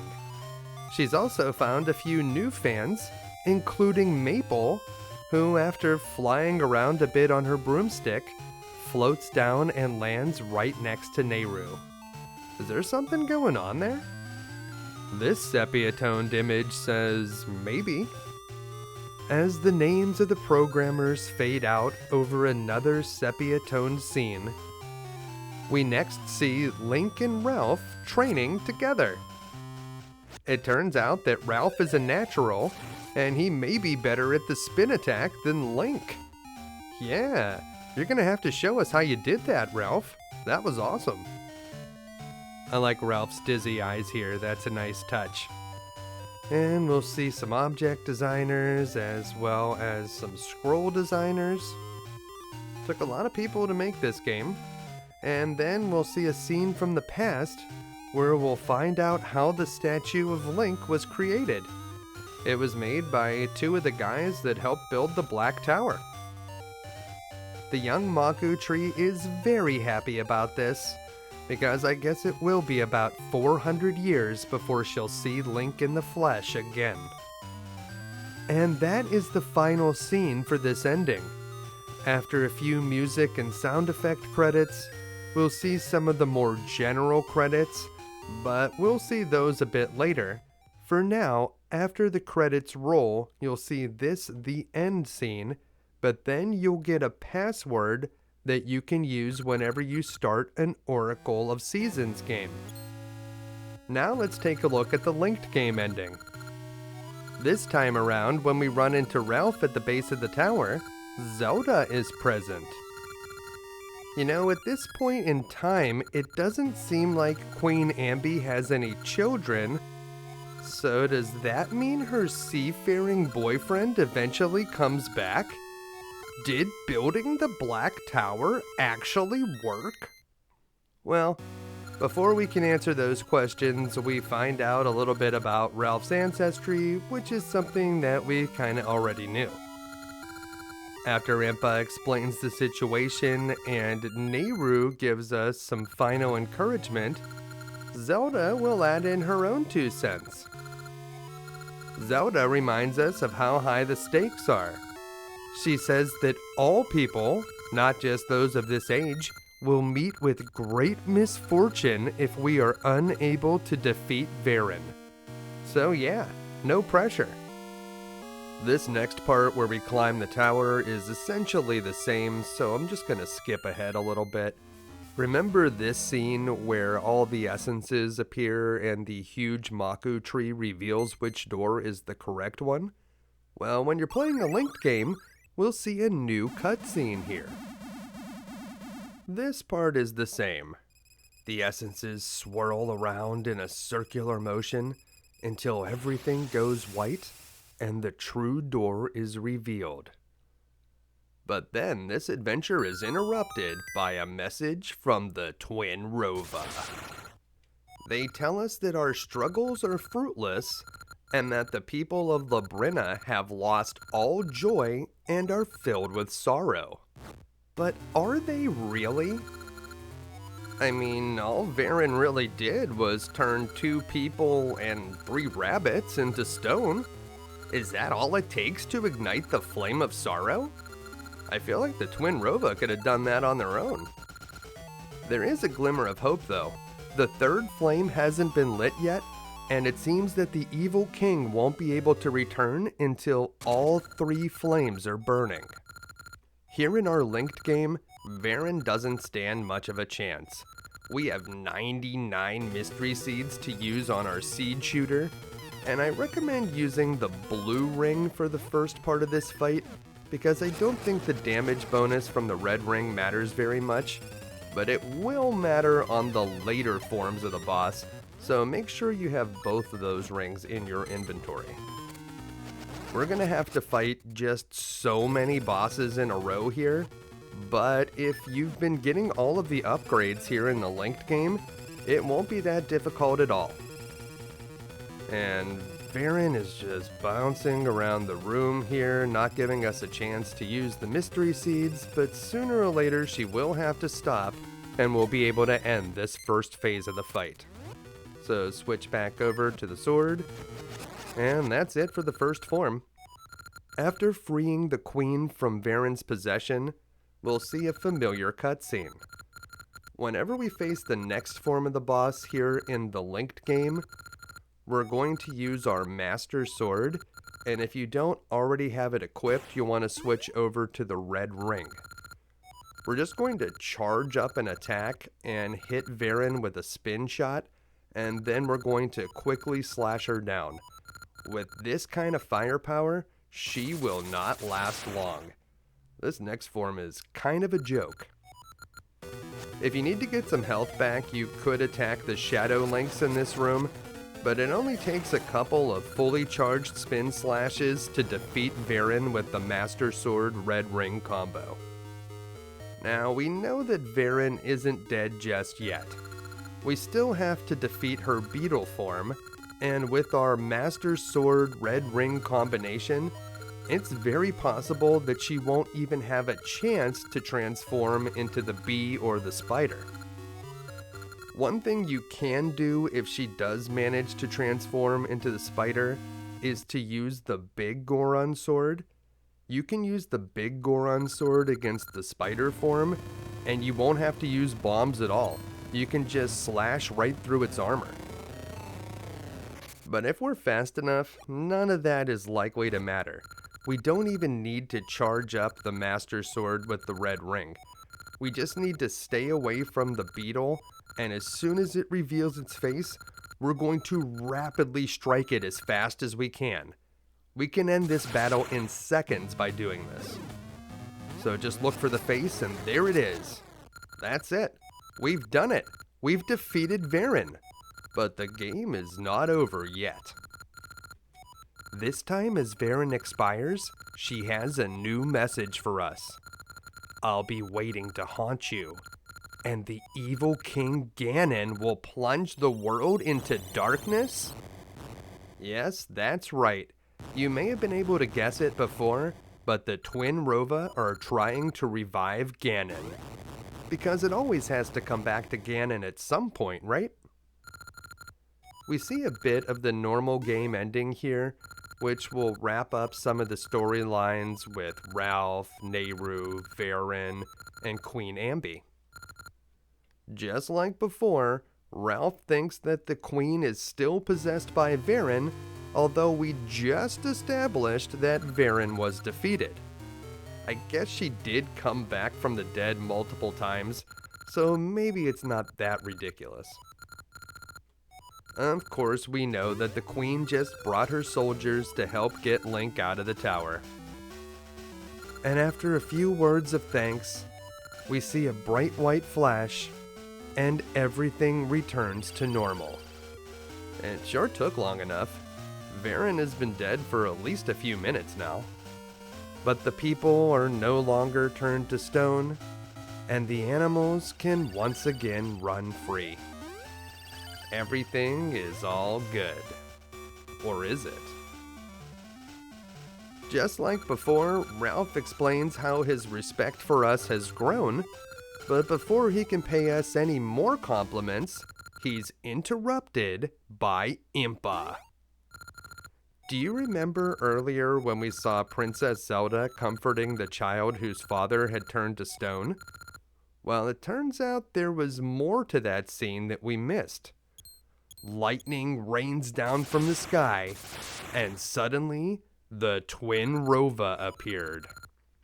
Did Veran turn these people and those rabbits into stone as a way to get Princess Zelda out of hiding?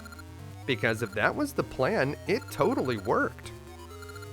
The Twinrova must have been staking this area out and are here to kidnap Princess Zelda, because back in the day, that was kinda Zelda's thing. She was always getting kidnapped. In more modern times, Zelda is more or less a ninja and is arguably more capable than Link himself. But back in the classic Zelda games, she was portrayed as more of a damsel in distress, so we're gonna get a bit more of that trope here. By capturing Princess Zelda, the flame of despair has been ignited. So yeah, I guess we're doomed. It's also at this point that the Twinrova start referring to General Onyx as Nox, and I have no idea why they do that. Maybe General Onyx was General Nox in an earlier version of the game and they never changed it here, or maybe it's a leftover from when there were going to be 3 games in the series instead of just 2. I'm really not sure. When all hope is lost, we need the hero of nature and time. He's gotta be sure, and it's gotta be soon, and he's gotta be larger than life. With a flash of white light, our health is restored, and the oracles come to our aid. First Din, the Oracle of Seasons, appears on the left, and then Nayru, the Oracle of Ages, appears on the right. The powers of the oracles will guide you to Princess Zelda, cast down Twinrova, and stop the evil King Ganon's revival. Alright, we know what we need to do. With a final blessing from the Triforce, we're teleported to the Twinrova's lair. What evil awaits us there? As we begin exploring this area, we're immediately faced with a devious puzzle. In each of these rooms, the statue's googly eyes move around, and they will face 3 of the 4 cardinal directions. You need to go in the direction that the eyes are not looking. This is a very tricky puzzle because the game doesn't give you any indication that you're doing it correctly, and there's no owl statue to give you a clue. You need to correctly pass through 6 of these rooms in a row to complete the puzzle, so I think we only have 1 more, and none of the statues are looking up, so we'll head up here, and when you see this room, you'll know that you've done it. And up here, it's time to finally fight the Twinrova. Are you ready? The first form of the boss is quite tricky if you don't know what to do. We're in a wide open room here, and there's going to be 2 bosses flying around throwing projectiles at you. The red one throws fireballs, and the blue one throws snowballs. You need to use your sword to deflect the projectiles into the other boss. So you want to throw the fireballs towards the blue boss and the snowballs towards the red boss. It can be very difficult to score hits. Because we're using the boss's own projectiles against them, the red ring doesn't really help here, so you want to use the blue ring to protect yourself. Equip your sword and your Rock's Feather for additional maneuverability, and you just want to head towards one of the corners. I personally like this upper right corner, and you can just kind of stay there and keep rapidly swinging your sword. This will deflect the projectiles away from you. You can try to aim them a little bit, but eventually you will score hits on the bosses by doing this. You just need to have a little bit of patience. Trust me when I tell you that running around and trying to aim these projectiles at the bosses is much harder. And there, we hit one into the red boss, and there's another one into the blue boss, and we just need 1 more, and that's it. We've completed the first form of the Twinrova. But they won't fall as easily as Veran or Nox, whoever Nox is, and they do the fusion dance, turning into a new boss. For this boss, you'll want to equip your sword and your seed shooter with the mystery seeds, and I also like the red ring this time.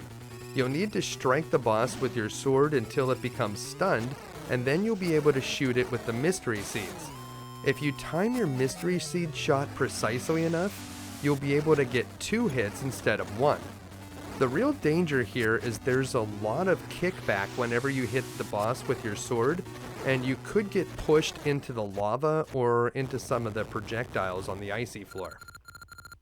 I still recommend that you attack this boss aggressively. We should have enough health. Of course you knew that we weren't getting out of here without facing Ganon.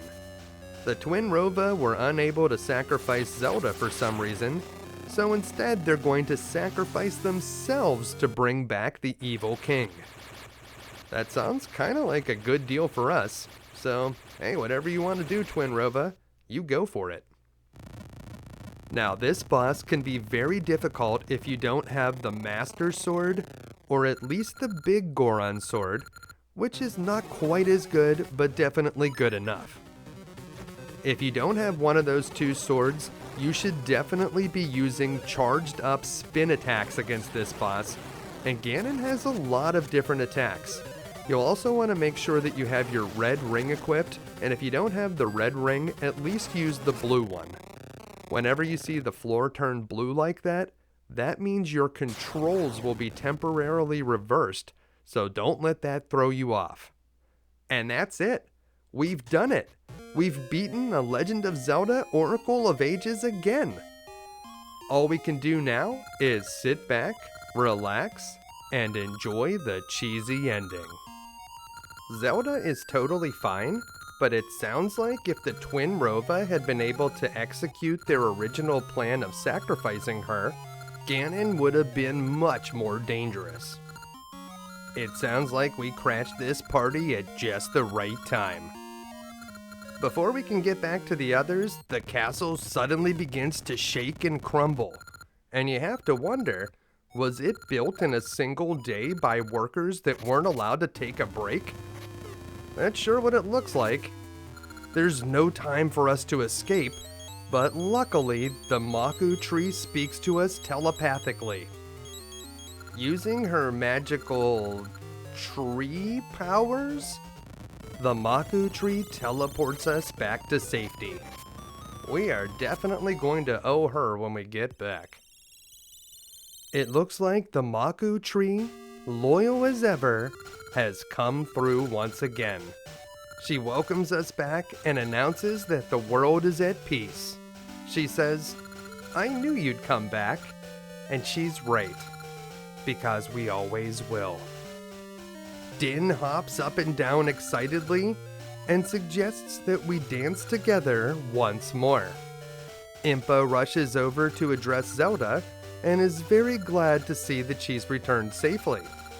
She says that we are all that she expected and that she always believed in us. I just hope that Impa gets some therapy after being possessed by Veran. It sounds like she really went through something at that time. Zelda explains how it took the power of the essences of nature and time and the guidance of the Triforce to become the legendary hero. Then she leans in and gives us a kiss, making the Maku tree very upset. Oh Zelda, you're a fine girl. What a good wife you would be. But my life, my love, and my lady is a tree. Roll the credits. This ending is very different from the one that we saw earlier, and it starts with an all-new scene featuring Ralph and Nayru, where it looks like they're bringing food to some street urchin children. That's really nice of them. These kids look hungry. I assume that these are the same children that we saw in the Y'all graveyard before attempting level 1, but I had no idea at the time that they were homeless. That is a depressing new wrinkle to the story. At least it looks like they're taken care of now. Here we see Din performing a dance show with a guitar guy and a woman that has a tambourine, and there's also a Goron that's hiding off on the side. But you'd think that maybe she would want to team up with Nayru. Nayru could play the harp and Din could dance, and I'm sure that would be a very popular act. In this scene, we see the 3 animal companions. So Moosh flies by first with some bananas, Dimitri kind of bounces in and then swims away, and finally Ricky shows up and punches Link in the head before he goes into the pouch and they hop away. Was Link a willing participant in that, or did he just get kidnapped? I'm not exactly sure, but we'll see some object designers and scroll designers, and then we will have to move on. Zelda seems to have returned to Hyrule Castle, and she walks out on a terrace alone. As she gazes out into the night sky, she observes a falling star before everything fades to white. Then we see some musicians, as well as some sound effect engineers, and that is the final scene. As the final credits roll, I have to say, this is a very good Zelda game. Honestly, the strongest memory I have from the first time that I played it is that I didn't like that Goron dancing minigame, but outside of that, the dungeon design is very good and creative in a lot of places, and it's really cool to see a lot of the locations from Ocarina of Time represented here in a 2-dimensional format. I think the time travel theme is very ambitious and well executed. It's one thing to make a light and a dark world that are semi-related to each other, but when you're trying to represent 2 time periods 400 years separated, that is difficult to do, and I think they largely succeeded here. A lot of it is subtle, like whenever we learn the funny joke, we go back in time and we tell that joke to someone that's on the same screen in the game. So if you read between the lines, you may suspect that that joke was passed on from generation to generation until the person in the present time told it to us. It's little things like that that really elevate the experience. And sure, there are things to nitpick and make fun of, but show me any time travel story that doesn't have plot holes. That's just how these stories work. After this all wraps up, you'll get a hero's secret, which you can use to play the game again, and you'll need that if you're trying to get all the rings, because when you use the hero's secret, you'll start with the victory ring, which doesn't do anything, but it does mark the milestone of defeating Ganon. This may be the end of Oracle of Ages, but we're only half done with the series. We still have Oracle of Seasons to play, and that's what we'll be doing next here on You Can Beat Video Games, so stay tuned for that. But until then, there will always be more evil sorceresses threatening to disrupt the flow of time, so that's why we'll be back again next week with another video game you can beat. Thanks for watching.